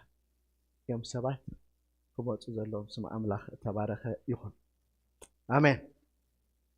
اللقم دو آمين قال بزعبا ونجيل حاقفوا زخيد سمن كنزارة بينا إذا أنتوا بزعبا تانا يوتيوب سايقروا مخمالو إتا أبي يوتيوب حجي جميري زلقون تايو كمزي إذا مثل أقاد عمل عدلن تفتير خلصي نحق ونجلس زي نزارة تسبكتنا دو تريقوا أب يوتيوبات نريقوا خلص ستاي كوينو حجي تايلي هدي إلى زارة بولو بايتاسك فترة لنينو نساباتي وانجيل سومقلو هدي إلهم سومقلو لازم زعبا وانجيل تزارب زلخو أبتيتو دحر دا حقيسكم من بتاعهم تصبقي مخناتو السباتسي نايتي أونلاين وانجيلا وين كونوا بخالة الزراربا مالتي نسابات وانجيل ما انت قسمو أبوتاتنا عديتاتنا ما انت قسمعا اتزاي دحاني دحن نخسمع ززاربو زلخو وانجيل ترحي نساب كدحنا صغير يسوس ود أملاك يسوس ود سب يسوس سلحات كم زموته يسوس سلسل سب كم استسعى كسمع كقل الله سلست حواريات ينجيركم سلست يوم بسكرنتهم اتقوي تازم حرامي كلا حق نجركم ما حس يسوس كريستوس كيد وانجيل سباق يلوه قدم موتن تنسعين ولا دحر موتن تنسعين تزاروا وجههم دحري موتون تنسعين كيدو حجي نبزلو علم انتاي قبرو وانجيل سباخلو اتموتن تنسعن مستخاتته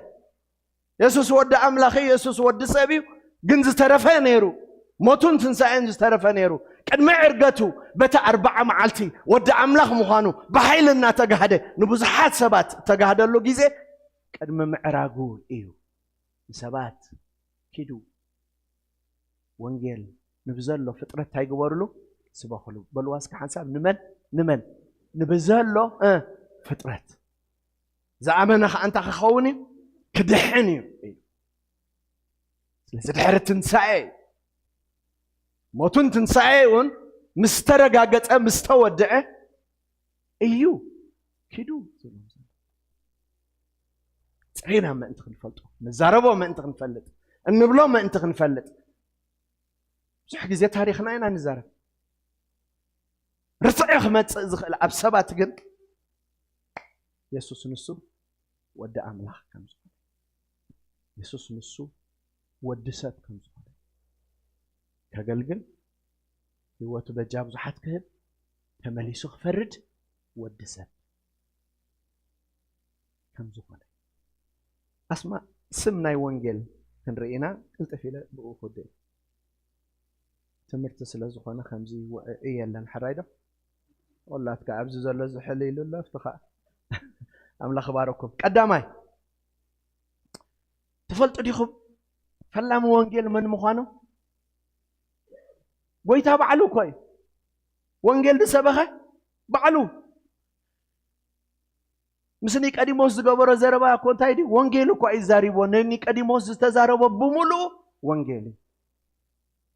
እታ ማእከል ናይ ወንጌል ዝኾነት ፅሕፈት ወንጌል ዮሃንስ ክንደያ 3:16 እንታይ ትብል ንሳ ኣምላኽ በቲ ሓደ ወዱ በልዋ እምበር ዝያዳ ኣምላኽ መን በቲ ሓደ ወዱ ወንጌል እንታይ እዩ የሱስ ወዲ ኣምላኽ ምዃኑ ኣምላኽ በቲ ሓደ ወዱ ዝኣመነ ኩሉ ምስ በለ ናይ ዘለዓለም ህይወት ምእንቲ ክረክብ እምበር ከይጠፍእሲ ንወዱ መፂ ወንጌል መሊሱ ቀፂሉ እንታይ ሂብዎ በጃ ክሳዕ ዝህባ ክሳዕ ክንድዚ ንዓለም ኣፍቀራ የሱስ ንዓለም ዝተዋህበስ መግለፂ ፍቕሪ ናይ ኣምላኽ እዩ ፍቕሪ ብምንታይ ይግለፅ ብምሃብ ብኢድ ዝግለፅ ምስ ኣፍቀርካ ኢዳ ትንቀሳቐስ መግለፂ ፍቕሪ ምሃብ እዩ ኣምላኽ ንዓለም ከም ዘፍቀራ ንፈልጥ ብምንታይ እዩ ንሓደ ወዱ እንታይ ገይሩ ኢሉ ኣምላኽ ንወዱ ዝለኣኾ ኢሉ መሊሱ ከዓ ወዱ እዩ ዝብል ዘሎ ኣምላኽ ንወዱ ዝለኣኾ ዓለም ብኡ ምእንቲ ክድሕን እምበር ክፈርዳ ኢሉስ ኣይለኣኾን ቀዳማይ ምፅኣቱ ንክድሕን እዩ መፅኡ ዓለም እንታይ ክትገውን ብኡ እቲ ዘይኣምን ግን በቲ ቀዳማይ ምፅኣቱ ብስም ሓደ ወዲ ኣምላኽ ስለ ዘይኣመነ ድሮ እንታይ ኮይኑሎ ተፈሪድዎ ኣሎ ኢሉ ቀዳማይ ምፅኣቱ ናይ ምድሓን እዩ ካልኣይ ምፅኣቱ ግና ናይ ፍርዲ እዩ ወዲ ሰብ ምዃኑ ዝዛዘም ኣላ ድሕሪ ምግልጋሉ ድሕሪ ህይወቱ በጃ ብዙሓት መሃቡ ብምንታይ እያ ትዛዘም ብምፍራድ እያ ትዛዘም ሓደ ሓቂ ነግሮ መስምዑ የሱስ ኣብ ቀዳማይ ምፅኣቱ ንወላሓደ ኣይፈረደን እምንን ገለን ሒዞም ዝመፁ ንሓንቲ ክቐትልዋ ኢሎም ሓጢኣት ጌራ እዚኣ ረኺብና እያ ሙሴ ከምዚ ነገረና ከዓ ክንቅተሉ ኣባን ኮይኖም ሒዞም ደናጉላ ኮይኖም ሒዞም እሱ ከዓ ክፈርድ ገለ ኢሎም ኣማን ሒዝካ ኢልና እዩ ንስኻ ኸ እንታይ ትብል ወዲ ሰብ ንምንታይ መፅዩ ዓለም ብኡ እንታይ ክትክኸውን እምበር ክፈርድሲ ስቕ ኢሉ ዋ እሞ ተዛረብ እምበር ሓዲቕን እምበር መምህር እንዳበልካ ዳ እሞ እንታይ ሙሴ ከምኡ ኢሉ ኣሎ ስኻ እንታይ ምበልካ ጎይታና ከዓ እንታይ በለ ሓጢኣት ዘይገበረ እንተሎ እሱ ቅድም እንታይ ይግበር እንታይ ማለት ዲ መሲልኩም ናይ ገሊኡ ሓጢኣት ይቅድሞ እዩ ይተሓዝ ሰብ ገለ ብሓጢኣቱ ሲ ገሊኡ ይተሓዝ ይቅድሞ ይሕዝነካ እቲ ገሊኡ ኸ ሓጢኣቱ ይስዕቦ እዩ ነፃ ግን ኣይትኸውነን ኢኻ ክትፍረድ ተኾንካ ኩልኻ ኢኻ ትፍረድ ናይ ገለ ሓጢኣት ቀዲሙ ኢድ ብኢድ እትሓዝ ገሊኡ ከዓ ሓጢኣቱ እንታይ ይገብሮ ይስዕቦ ናቶም እምበኣር ዝሰዓበ ሓጢኣት እዩ ሓጢኣት ዘይብሉ እንድሕር ሃሎ እሞ ድሓን ሳስ ኢድ ብኢድ ሒዝኩማ እቶም ዘይተተሓዝኩም ከኣስኪ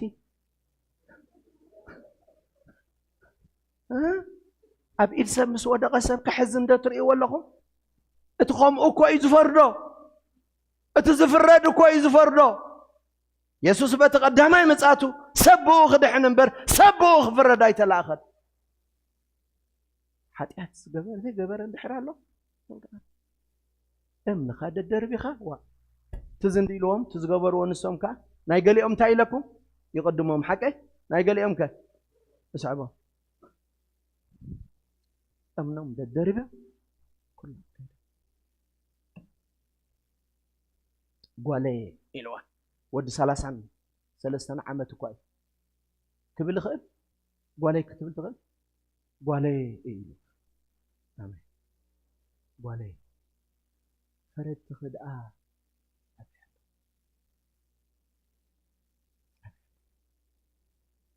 يلا كيدي أنا وين بلوا خاب أفتم سمع دلي أنت يا جبركني أي فردكني يسوس كفر دايما أنت تقدم أنت ودي سب كل خدح لي زمت أنت وين مسمع على الباستر معلن يلا وانجيل سي كنت متايو أبتوش ناخدنا زي جبو سب وانجيل يزبح تلب بوتاتنا أنا يبقى باولوسي እሱ ኢና ክንሽከም ዘለና ኩሉ ሰብ ክድዕን ናብ ፍልጠት ሓቁን ክበፅሕ ዝፈቱ ኣምላኽ እዩ ኣነ እውን ኣይፈርደክን እየ ምስ በለ ግን እንታይ ኢልዋ ምስ ኣላታ ዘረባ እሳ ኣዝያ ኣገዳሲት እያ ደጊምክ ግን ኣይትበድል ጸጋ ዘረባ ጸጋ እዚ ዘረባ ጸጋ ዘረባ እንታይ ይዛረባሎ زربا ጸጋ እንታይ ማለት ምሰብ ብዘይ ለቃሕ ወይ ከዓ ብዘይ ክፍሊት ብኸምኡ ትህቦ ነገር እዩ እቲ ጸጋ ኣብ ህይወትና ምስ መጸ ግን ብቲቶስ ካልኣይ ምዕራፍ ክትርእይዎ ከለኹም እንታይ ዝብል ጸጋ ኣምላኽ ተገሊጹ ንኹሉ ሰብ እንታይ ኣምፅኡ ምድሓን ኣምፅኡ ናይቲ ዕዙዝ ኣምላኽናን መድሓኒናን مجلس كبري إنها تتصبنا علماوي تمنيتن كحيدنا أبز علم بزيئة بتنك أن بتصدق أن بملخون كنبر يمهرنا الله تسقى أبسلسة يتسرح حزوني تسقى بحلو فبلو تسقى أبهلو تسقى أمتاي فيليب إذا تيتوس كلته عسرت حد سجاب عسرت سلسة زلا تسقى إذن هكذا بتز حلفة محرتي إخي إلوا حقه تسقى بهلوكه يمهركا أنت يمهركا علماوي تمنيت كتكحد أنا نزعي تتأوعكم كتب العتامين الدبل تسقى يدحنكا أي فردكانيو بحلف نجر بتعقستو يحلفون نتيز حلفة حتى يحلفون مو مدحان مسرخب كاشعو ጸጋ ኣብህሉ ጊዜኻ እንታይ ይምህረካ ብጥንቃቄን በምልኾን ክትነብር ይምህረካ ጸጋ መጻእኸ እንታይ ይምህረካ ጸጋ በዓሉ ኣብ ሕሉፍ ብምሕረት ኣብህሉ ብምንቃቅ ትምህርቲ ይምህረካ እምበር ዘመን ጸጋ ስለ ዝኾነ ንሓጢኣት ልቸንሳ ዝህበኩም ወላ ሓደ ሰብ የለን ገዛእ ርእስና ብጽድቂ ክንሕሉ ናይ እግዚአብሔር ፍቃድ ይስማ አምላክ ተባረከ ይሁን አድሒኑና እንድሕሪልና ሕጂ ኸኣ በምልኾን ብጽድቅን ክንነብር ይዝምህረና ዘሎ ኣብቲ ዝመጽኸ ምግላጽ ወዲ አምላክ ክንጽበኸ ጸጋ ይዘኽለና ኣታ አሜን ጸጋ ብሕሉፍ ጸጋ ብህሉ ጸጋ ኣመጻይ ወዲ አምላክ ክንጽበ ጸጋ ይዘኽለና ዓለማዊ ትምኒትና ሓድና ብጽድቅን በምልኾንና ነበርና ኣብ ሕሉፍና ኸኣ ስለዚህ ጎይታና ኢየሱስ ክርስቶስ አብዛ ዓለም ዝባዕሉ ይጀምሩ ነተ ወንጌል አምላኽ በተሓደ ወዱ ዝኣመነ ዘበለ ብምባል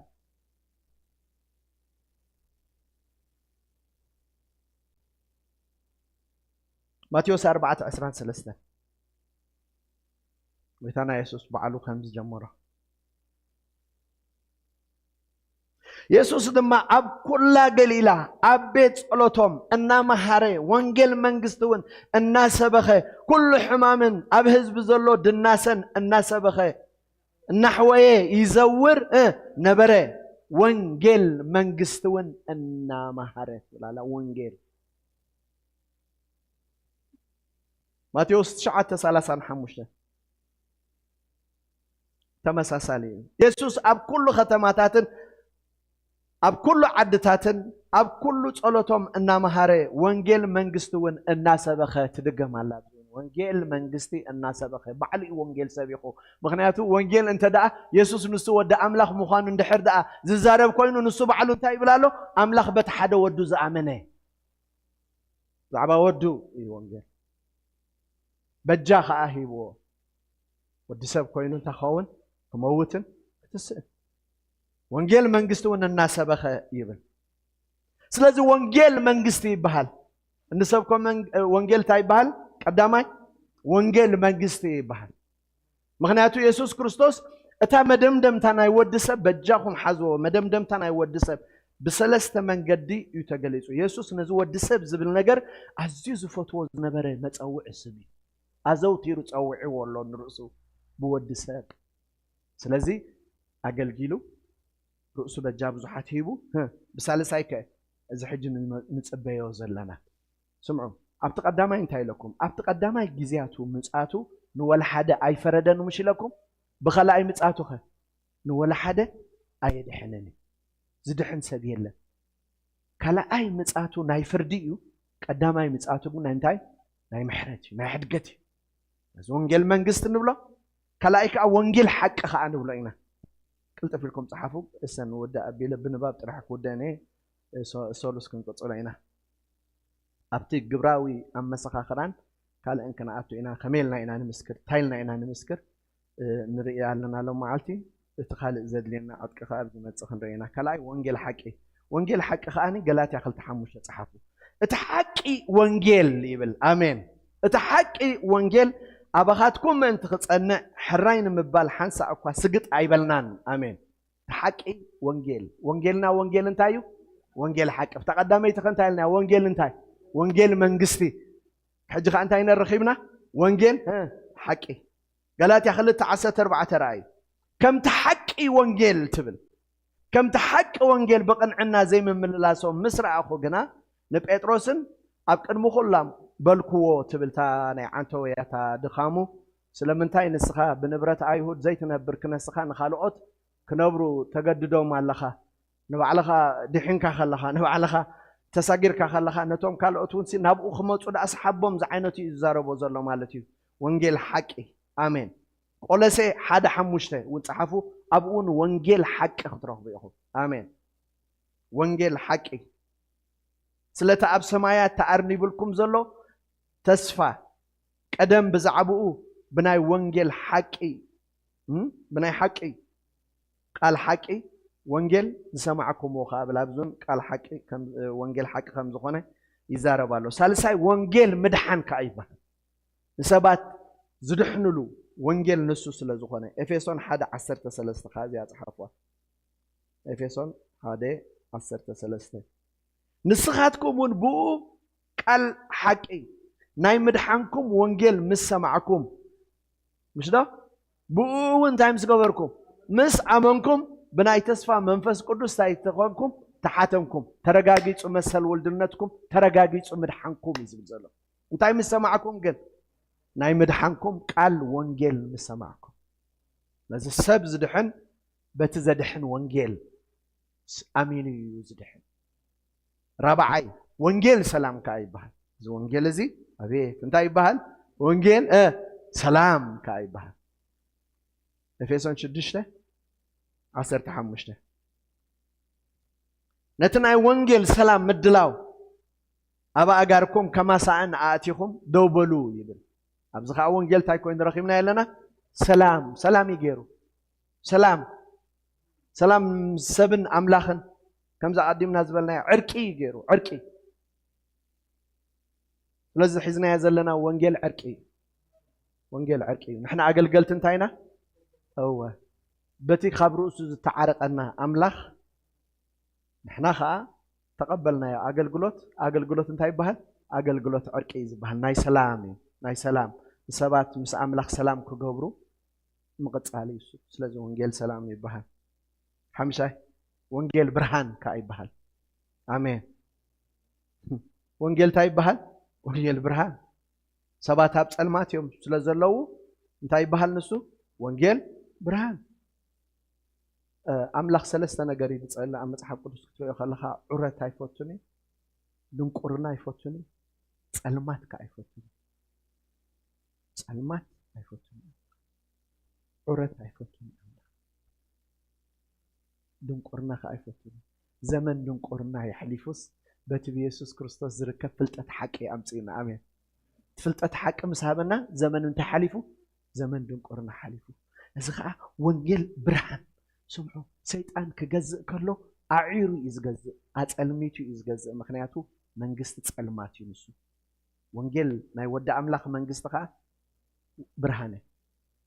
برهان أملاخ ببرهان يزجزء قدما يسرحوا أملاخ كا عين خام برهاي سيطان عين خام وعاري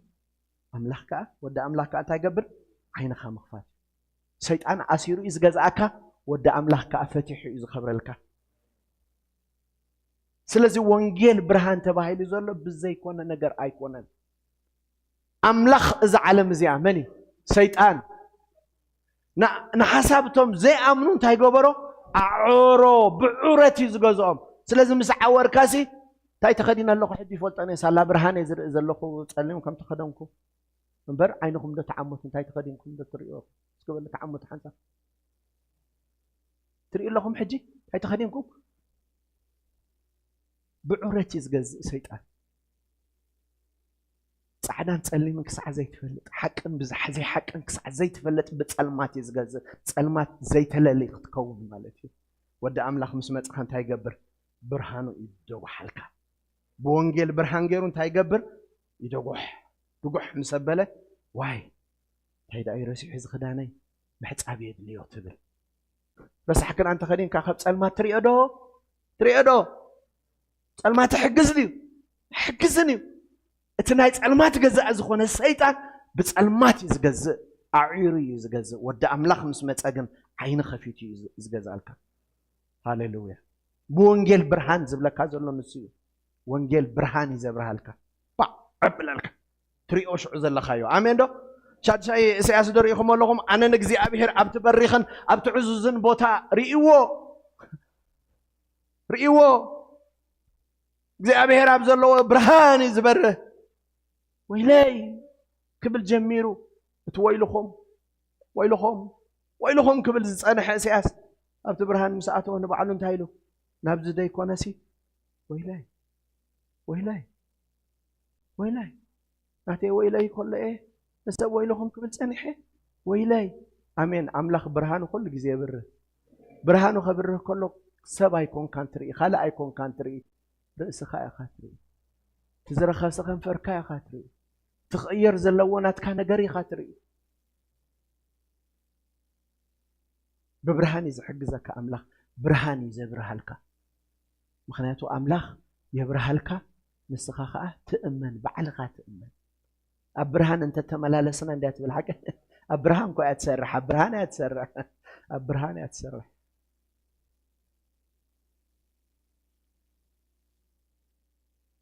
كلا يكون توسع دلاتكم 4 ودي دارجة كنت توصلاني كلا يكون توسع 4 اتبرهان وانجيل ناي كبر خريستوس امين نتي وانجيل سنتايل والله ناي كبر خريستوس يلو والله نسخ مثل املاخ ما انت خي برهان لهم سي املاخ ذا عالم زيا نحسابتهم زي امنوا انت يغبروا اعرو سيطان منغستو صلمات نسو صلمات زرح بعرت وانجيل عين سبزكم برهان وانجيل سلازكم سلازي تعد كنا خنفلط ايلي حقي وارعي ويكم نراكم رايو حقي وبرهاني ومدحاني كم زيتاتي املاخ استمسكن يكون تا حمشاين اشاد شاين رياخا وانجيل صقا يبحث ግብረ ሐዋርያት 14 ጉያይን በጎይታና ኢየሱስ ክርስቶስ ተቀበልኳ መልእክተይን ክፍጽም ወንጌል ጸጋ አምላኽ እናመስከርኩ አሜን ወንጌልና እንታይ ወንጌል ታይ ባህል ወንጌል ጸጋ ዝፋረድ ዘይኮነስ ወንጌል ዕድል ዝህብ ናይ መምላስ ዕድል ዝህብ ጸጋ አምላኽ ተገሊጹ እንታይ ማለት እዩ ምድሓን አምጽኡ ምሽ ጸጋ ምስ ተገለጸ ጸጋ አምላኽ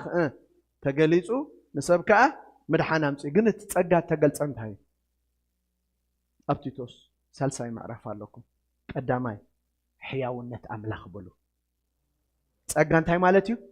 ሕያውነት አምላኽ حياونة أملاخ انتاي مالتي بسيلكم نسبنا من السحاز ملس حياونة أملاخ انتاي قبرو نسب نام من السحاس عدل هبو تسقى مالت قداماي حياونة أملاخ تسقى مالت كالاي فقري أملاخ مالتي تسقى مالت سالساي محرت أملاخ مالتي سلازم نتجمع حساب تسقى أملاخ تقليص انتاي مالتي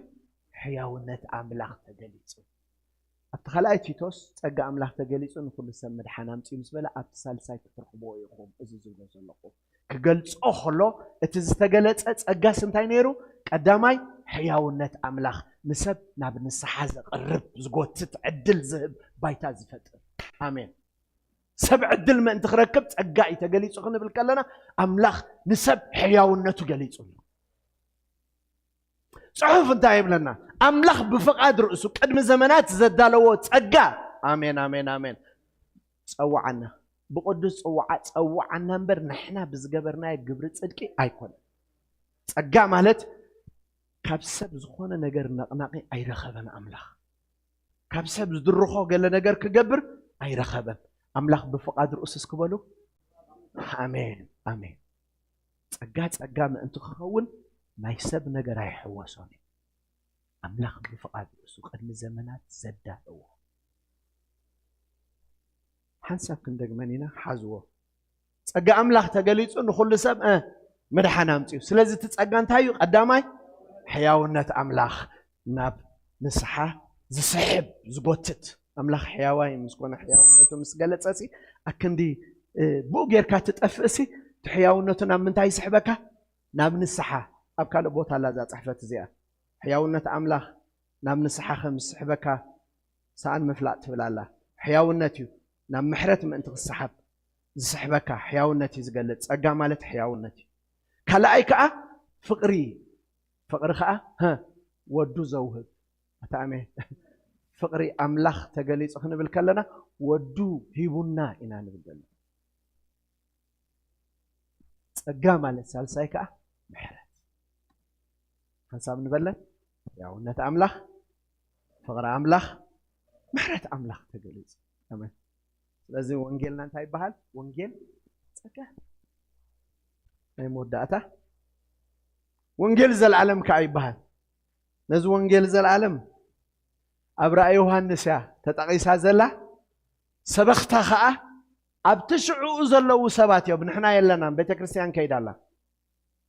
رأي يوحنس نز وانجيل زل العالم شعو خسب بخي بسبكو جن منيم أبتشابع شاد شاي ملخت مستنفع حسات قبلي قصفت أبز علم ملأخ تشعو حاتم كجمهور زبحنا توم تتصوع حريات توم نتي أراويت نتنقشتي قرني نتمطفئ حزبتات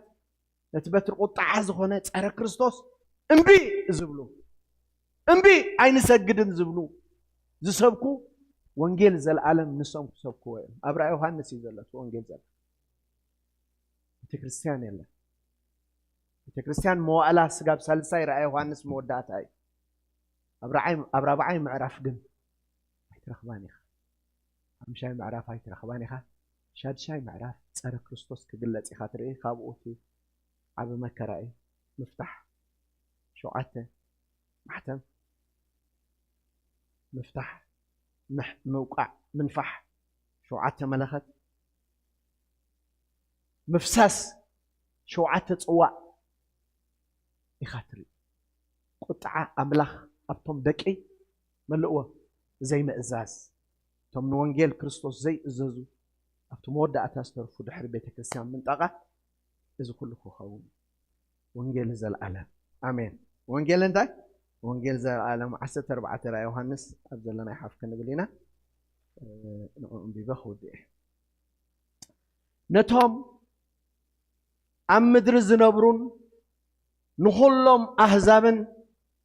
عليتاتن قانقاتاتن حزبتاتن كسبكو دما نايزل العالم وانجيل زلوو ملأخ أما أكل سماي كزن بخلو تاي قبلكو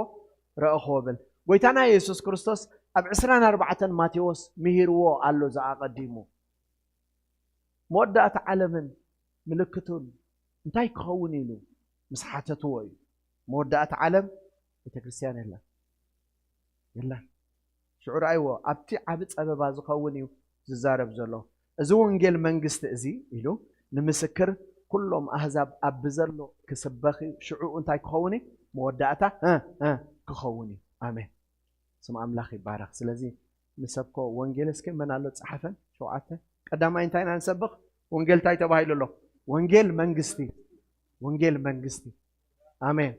ونجيل منغستي مخنياتو مزازه من عايز ونجيل يسوس ودا املاخ بخلاي مصاتو منغست حيزي يخمص سلازي اذن زاربو زلنا ونجيل منغستي بحال كلاي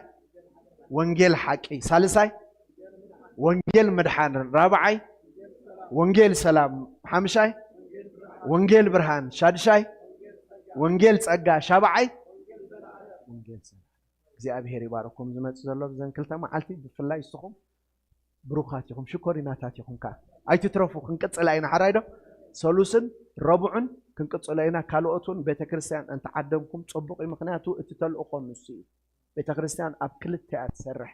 ኣብ ደገ ትሰርሕ ተምጽእ ኣብ ውሽጢ ኸ ብትምህርቲ ተዓቢ ስም ኣምላኽ ይባረኽ ግዜ ክገድፈልኩም ምናልባት ወሲደ ከይኮን ታሰረ ወደዚህ ነው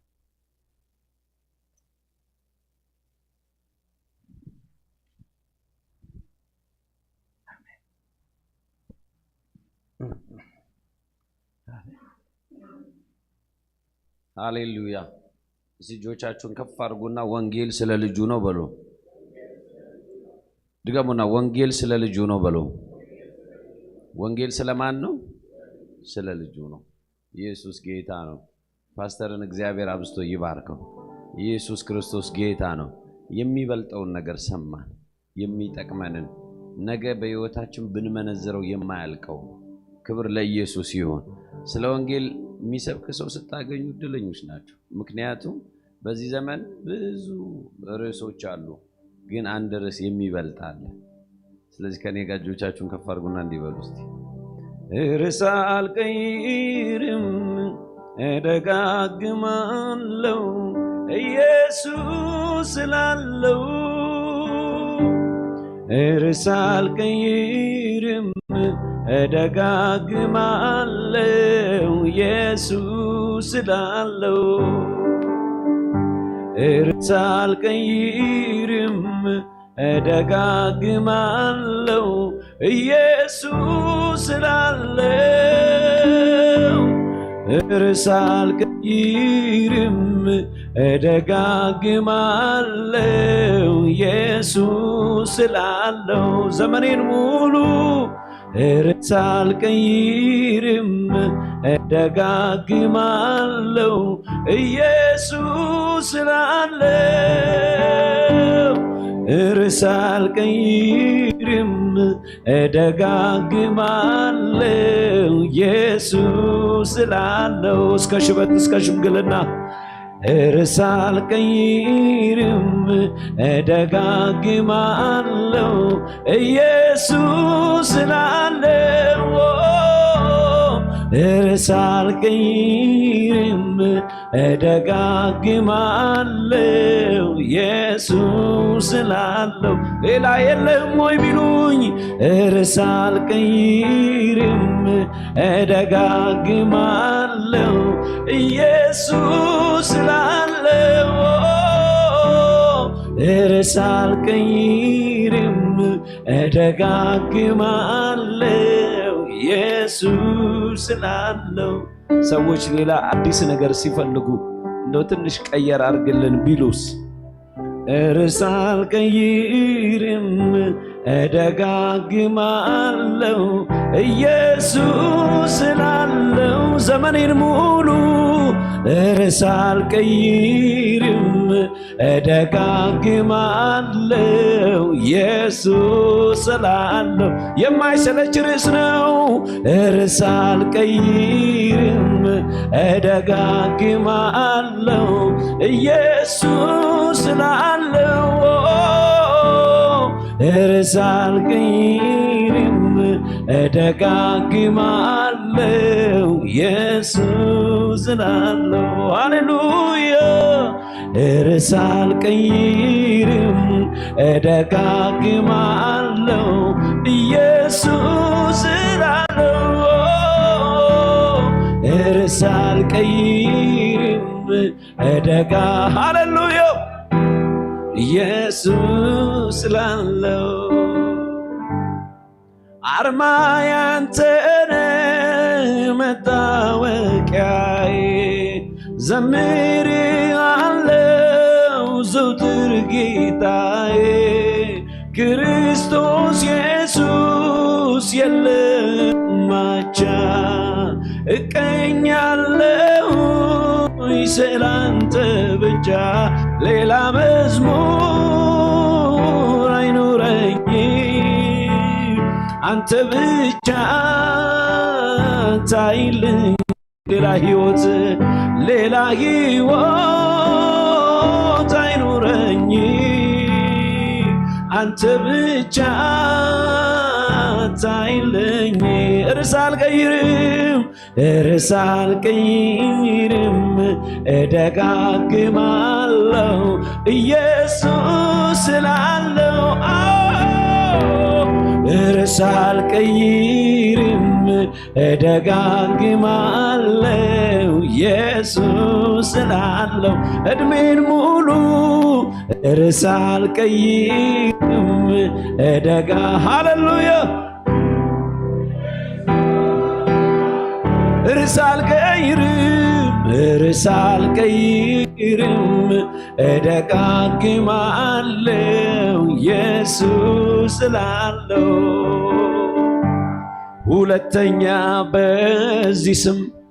አትናገሩ ቢሉን መቼ ዝም እንላለን መቼ እንችላለን ሁለተኛ በኢየሱስ ስም አትናገሩ ቢሉን መቼ ዝም እንላለን እንዴት እንችላለን እኛስ የተሰቀለውን ክርስቶስን እንሰብከዋለን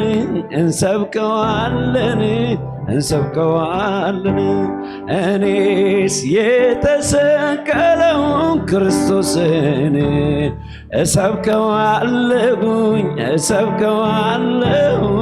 እሰብከዋለሁኝ አቤት አቤት አቤት እልልታ ጭብጨባ ከፍ ያለ ክብር ለጌታ ሃሌሉያ ሃሌሉያ በጭብጨባ እናውጃለን የሰማነውን ቃል ደግሞ በዜማ እናውጀዋለን ሃሌሉያ እሰይ ሰይ ሰይ ሰይ ሰይ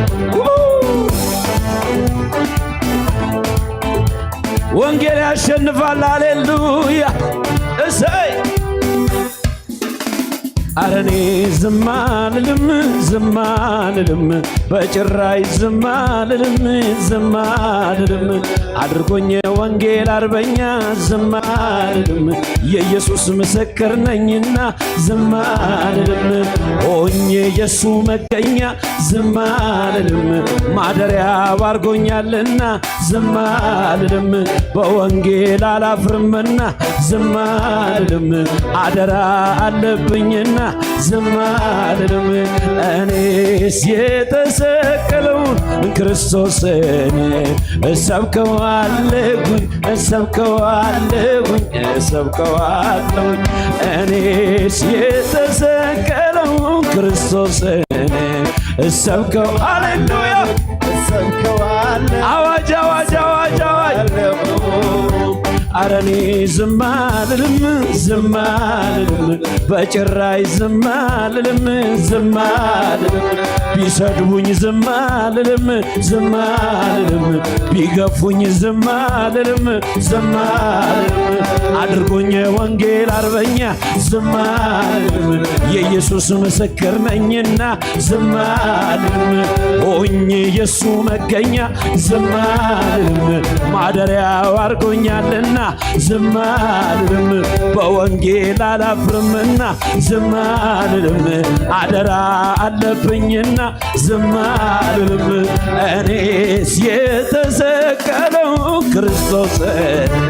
እሰብከዋለሁ እኛስ የተሰቀለውን ክርስቶስን እንሰብከዋለን አቤት አቤት አቤት አቤት ኧረ እኔ ዝም አልልም በጭራሽ ዝም አልልም አድርጎኝ ወንጌል አርበኛ ዝም አልልም የኢየሱስ ምስክር ነኝና ዝም አልልም ሆኜ የሱ መገኛ ዝም አልልም ማደሪያው አድርጎኛልና ዝም አልልም በወንጌል አላፍርምና ዝም አልልም አደራ አለብኝና አቤት እኔስ የተሰቀለው ክርስቶስን እሰብከዋለሁ አዋጅ አዋጅ አዋጅ እኔስ የተሰቀለው ክርስቶስን እሰብከዋለሁ ሁለተኛ በዚህ ስም አትናገሩ ቢሉን መቼ ዝም እንላለን መቼ እንችላለን ሁለተኛ በዚህ ስም አትናገሩ ቢሉን መቼ ዝም እንላለን እንዴትኛ እንችላለን እኛስ የተሰቀለው ክርስቶስን እንሰብከዋለን አዋጅ አዋጅ እኛስ የተሰቀለ ክርስቶስን እንሰብከዋለን ስሙኝማ ወንጌሉን ሰብኬ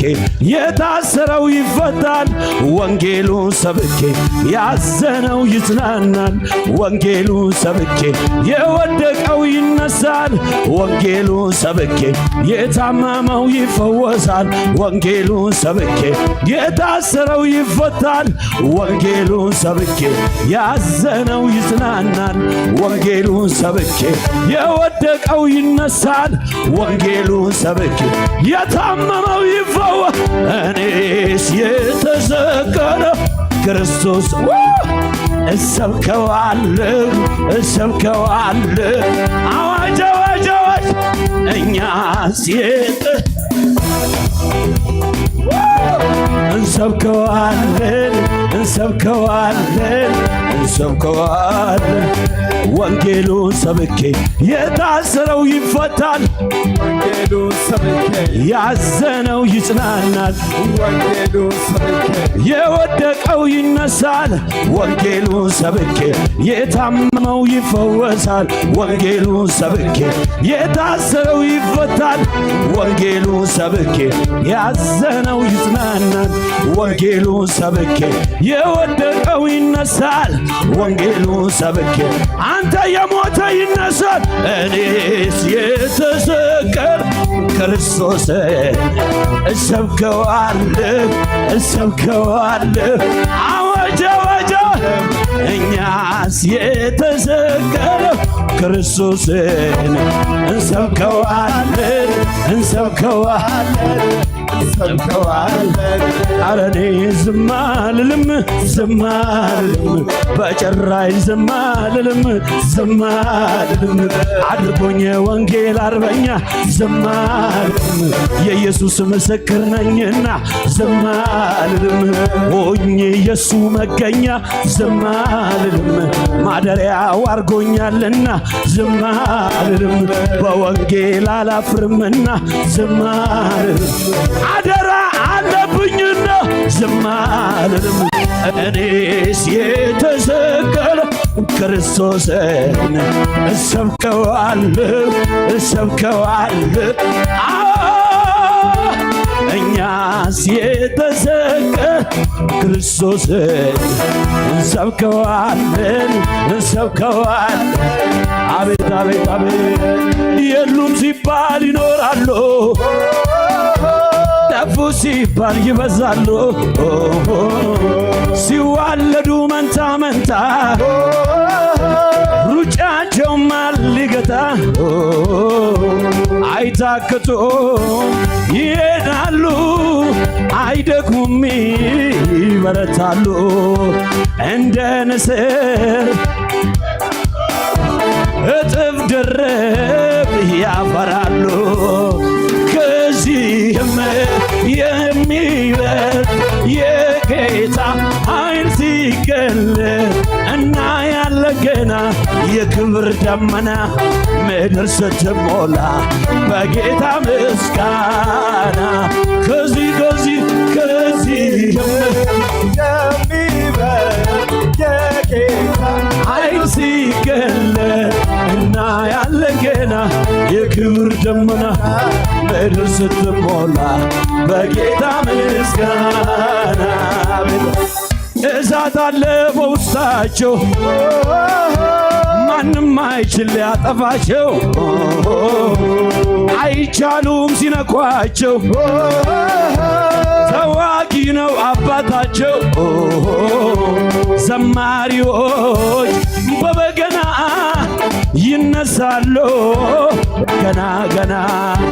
ሰባኪዎች በመገለጥ ለዳቢሎስ እሳት ረመት ከዚህም የሚበልጥ የጌታ ኃይል ሲገለጥ እና ያለን ገና የክብር ደመና ምድር ስትሞላ በጌታ ምስጋና ዓላማ ይዞ የተሰለፈ የሚያስፈራ ያንተ ሰራዊት ጠላትን ሁሉ እያሸነፈ ባንተ መሪነት ቀንና ሌሊት ባህር ተሻግሮ በምድረ በዳ ጊንጡን ረጋግጦ ጥቂቱ ሕዝብ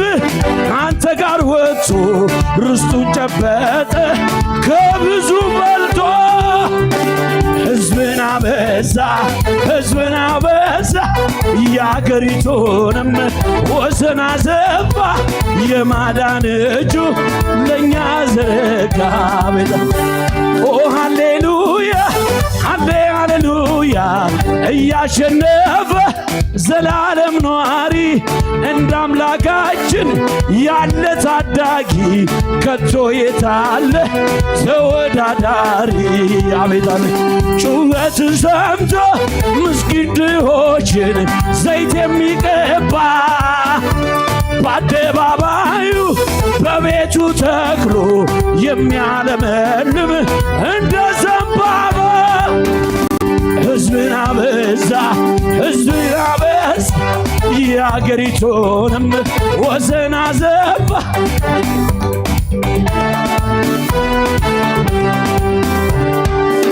የኢየሱስ ወታደር ነኝ የኢየሱስ ወታደር ነኝ የኢየሱስ ወታደር ነኝ የኢየሱስ ወታደር ነኝ እዋጋለሁኝ አልሸነፍም ለጠላት እጄን አልሰጥም እዋጋለሁኝ አልሸነፍም ለጠላት እጄን አልሰጥም እጆች ከፍ ይበሉ ሃሌሉያ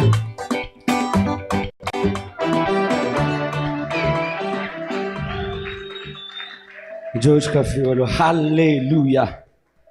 ሻማ ካሪያዶስ አልግሬኒዮ ሳንቶ ፕራዳ ማጃጋ ቫሺ ካዲጋስ የሰማነው ወንጌል በሕይወታችን ላይ አካል ለብሶ ይገለጣል። ጩና አሜን በሏ። የሰማሽው ወንጌል አካል ለብሶ ይገለጣል። የሰማነው የሕይወት ቃል አካል ለብሶ ይገለጣል። እግር ይኖረዋል፣ ይራመዳል። እጅ ይኖረዋል፣ ይንቀሳቀሳል። አትጠራጠሩ። ዛሬ በሰማነው ቃል ድል ይሆንልናል። አፋችን ይከፈታል። የሕይወት ቃል እንናገራለን። ሰዎች ይድናሉ። ከጨለማው መንግሥት እንናጠቃለን። እግዚአብሔር ብዙ ትውልድ አሳልፎ ይሰጠናል። ቤተሰቦቻችንን አሳልፎ ይሰጠናል። ጓደኞቻችንን አሳልፎ ይሰጠናል። በዙሪያችን ያሉ ሰዎችን አሳልፎ ይሰጠናል። አችንን አሳልፎ ይሰጠናል። ኢትዮጵያን አሳልፎ ይሰጠናል። ኤርትራን አሳልፎ ይሰጠናል። እረጩና አሜን በሏ።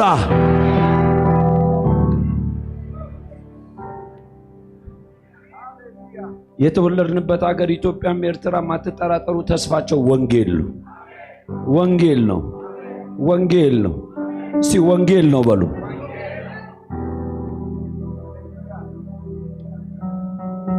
ርዕሳል ቀይርም እደጋግማለሁ ኢየሱስ ስላለው። ርዕሳል ቀይርም እደጋግማለሁ ኢየሱስ ስላለው። ሁለት እጆች ከፍ ይበሉና ርዕሳል ቀይርም እደጋግማለሁ ኢየሱስ ስላለው።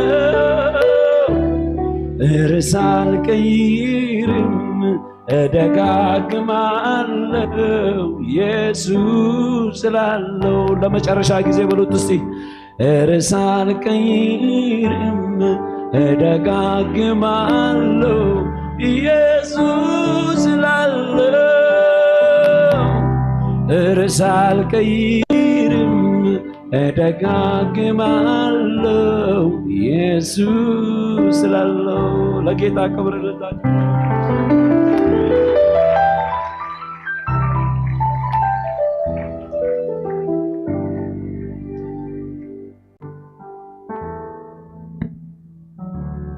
ሃሌሉያ እግዚአብሔር ስሙ ይባረክ። ስለዚህ ወንጌል ስለዚህ ምድሓን መሊስና እግዚአብሔር ክብር ንህቢና ሃሌሉያ። በዚ ወንጌል እዚ ባህይልኒ ዝብል ሃሌሉያ መጻኢ ተስፋ ዝረአኹ በዚ ወንጌል ሃሌሉያ። ስለወደ አምላኽ ስሙ ዝተባረኸ ይኹን ሃሌሉያ። ስቲል ንሱ ድማ ህያው እግዚአብሔር ስሙ ይባረክ። እዚ ወንጌል እዚ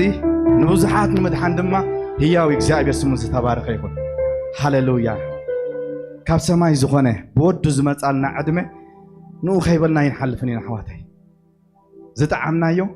መታንቲኦም ዘይፈለጥዎ መታን ክጥዕሞ ኣብ መንጎና በቃ ተሓቀኛ ወንጌል ሎማዓንቲ ተረዲእኒ ወዲ ኣምላኽ ክግለጽ ስለ መድሓነ እዩ። ወዲ ሰብ ክኸውን ድማ ስለይ ስለ ሓጢኣት መታን ክመውት እዩ። ሎሚ ግን በዚ ወንጌል ከኣምን እየ ዝብል ሰብ ኣብ ማእከልና እንተሎ ኣይንሕፈር። ንሱስ ንሕፍረቱ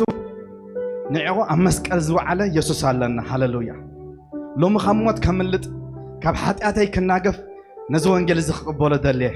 ንሱ ወዲ ኣምላኽ ምዃኑ ክምስክር ይደልየ ዝብል እግዚአብሔር ስሙ ይባረክ። ኣብ ማእከልና እንተለኹም ኢትኩም ከተርእዩኒ ሎሚ ምድሓን ክኾነልካ እዩ። ሎሚ ምምላጥ ክኾነልካ እዩ። ካብቲ ናይ ዘለዓለም ጥፍኣት ብጎይታ መድሓን ክኾነልካ እግዚአብሔር ስሙ ይባረክ። በቃ ሎሚ ክድሕነ ደሊ ኣለኹ ወዲ ኣምላኽ ኣባይ ክሰግድ ክነግስ ይደልየ ኣለኹ ዝብል ሰብ ተሎ ጃስ ኢትኩም ኣርእዩን እግዚአብሔር ስሙ ዝተባረኸ ይኹን። ህይወት ዝቕይር ንሱ እዩ ሃሌሉያ። ንእግዚአብሔር እናመስገና ስለቲ ወንጌል ስለቲ ዝረኸብናዮ ሓጎስ ብጎይታ ስለቲ ዝረኸብናዮ ሰላም ንእግዚአብሔር እናመስገና ከለና ኣጀኹም ኣይትፍርሕዋተይ። ሎሚ ካብ ሞት ትወፅሉ ግዜ ሃሌሉያ። ሎሚ ካብ ሓጢኣት ትወፅሉ እግዚአብሔር ስሙ ዝተባረኸ ይኹን። ስም ጎይታ ኩሉ ግዜ እናፀዋዕኩም ስም ጎይታ ኩሉ ግዜ እናኽበርኩም ትነብሩሉ ግዜ እግዚአብሔር ስሙ ዝተባረኸ ይኹን። ግን ኣብ መንጎና ሓደ ሰብ ተሎ እዚ ዕድል እዚ ክንህበኩም እግዚአብሔር ስሙ ዝተባረኸ ይኹን። ወንጌል ሰላም ሰላም ዝህብ እግዚአብሔር ስሙ ዝተባረኸ ይኹን። عرفت زهبي እግዚአብሔር ስሙ ዝተባረኸ ይኹን ሃሌሉያ። እግዚአብሔር ስሙ ዝተባረኸ ይኹን። ስለቲ ዝነበረና ቅንያት ንእግዚአብሔር ክንባርኾ ኢና ሃሌሉያ። እግዚአብሔር ስሙ ዝተባረኸ ይኹን። ተመስገን ጎይታ በምልኾ ብቃልንስ ጎይታ ስለ ዝበጻሕካና እግዚአብሔር ስምካ ዝተባረኸ ይኹን። ህይወትና መንፈስና ጎይታ ስለ ዝረስረስካ ጎይታ ስምካ ይባረኽ። نمسكن حواتي هاللويا سمو زتبارك يخون لوم قويتا أبزق النيات زي سلة سرح እግዚአብሔር سمو زتبارك يخون. تمسكن قويتا هاللويا هاللويا እግዚአብሔር ስሙ ዝተባረከ ይኹን ክብርና ኣምላኽ ይኹን እቲ ናይ ኮንፈረንስ ዝነበረ ግዜ እዩ ኣብዚ ሎሚ ተወዲኡ እቲ ሎሚ ዝጀመርናዮ ትምህርቲ ግን ሶሉስን ረቡዕን ክቐፅል እዩ እግዚአብሔር ስሙ ዝተባረከ ይኹን እቲ ኣብዛ ዓንቲ ወይ ኬክ ዝቆረፅናያ ድማ ኣብቲ ድሕሪት ተዳልያትና ኣላ ኣመስጊና ምስ ወዳእና ካብኡ ድማ ንውሰድ እግዚአብሔር ስሙ ዝተባረከ ይኹን ደቂምና ንምዝኽኻግር ሶሉስ ሰዓት 7 ምሸት ከምኡ ድማ ረቡዕ ሰዓት 7 ኣብዚ ንራኸብ ሃሌሉያ ጎይታ እግዚአብሔር ነባርከካ ኣለና በዚ ቅንያት ብመንፈስካ ተንኪፍካ ኣነቃሕካ ናይኻ እሞ ጎይታ ስምካ ይባረኽ ናይ ወንጌል ምንቅቃሕ ኣብፅሕካ ይኻባና ጎይታ ተንኪፍካ ናይኻ እግዚአብሔር በኢየሱስ ክርስቶስ ስም እግዚአብሔር እዚ ምንቅቃሕ እዚ ምቅፅፃል ይኹን ጎይታ ምቅፅፃል ይኹን እግዚአብሔር ኣቦ በኢየሱስ ክርስቶስ ስም ንብዙሓት ንምድሓን ክሳብ ዝበፅሕ ጎይታ ንፈውሲ ክሳብ ዝኸውን እግዚአብሔር ኣቦ በኢየሱስ ክርስቶስ ስም በዚ ነገር እዚ መሊስና ክንነቃቃሕ ንስኻ ክትረድኣና ይፅሊ ኣለኹ በጌታ በኢየሱስ ክርስቶስ ስም በዚ ቅንያት እዚ ዝተቀበልናዮ ዘበለ ኩሉ እግዚአብሔር ኣቦ መሊስና ኣብኡ ክንውስኽ ጎይታ መሊስና ንውሽጢ ክንኣቱ እግዚአብሔር ኣቦ ንስኻ ክተንቅሐና ብሽም የሱስ ፅሊ ኣለኹ ጎይታ ብነገር ኩሉ ንስምካ ንባርኽ ኣብ ማእከልና ብኩሉ ዘገልገሉና እግዚአብሔር ኣቦ ንባርኾም ኣለና በኢየሱስ ክርስቶስ ስም ሓይሎም ይተሓደስ በጌታ በኢየሱስ ክርስቶስ ስም ቤቶም ይባረኽ ንብል ኣለና እግዚአብሔር ንስምካ መሊስና ንባርኾ ኣለና ስለ ኩሉ ነገር ንስምካ ንባርኾ እግዚአብሔር ኣቦ ዝተረፈ ሰሙና ንስኻ ሕለፎ ኣብ ኩሉ ንወፅኦና ኣትዎን ዘበለ መጎስካ ይቀድመልና ብስም ኣብን ወልድን መንፈስ ቅዱስን ኣሜን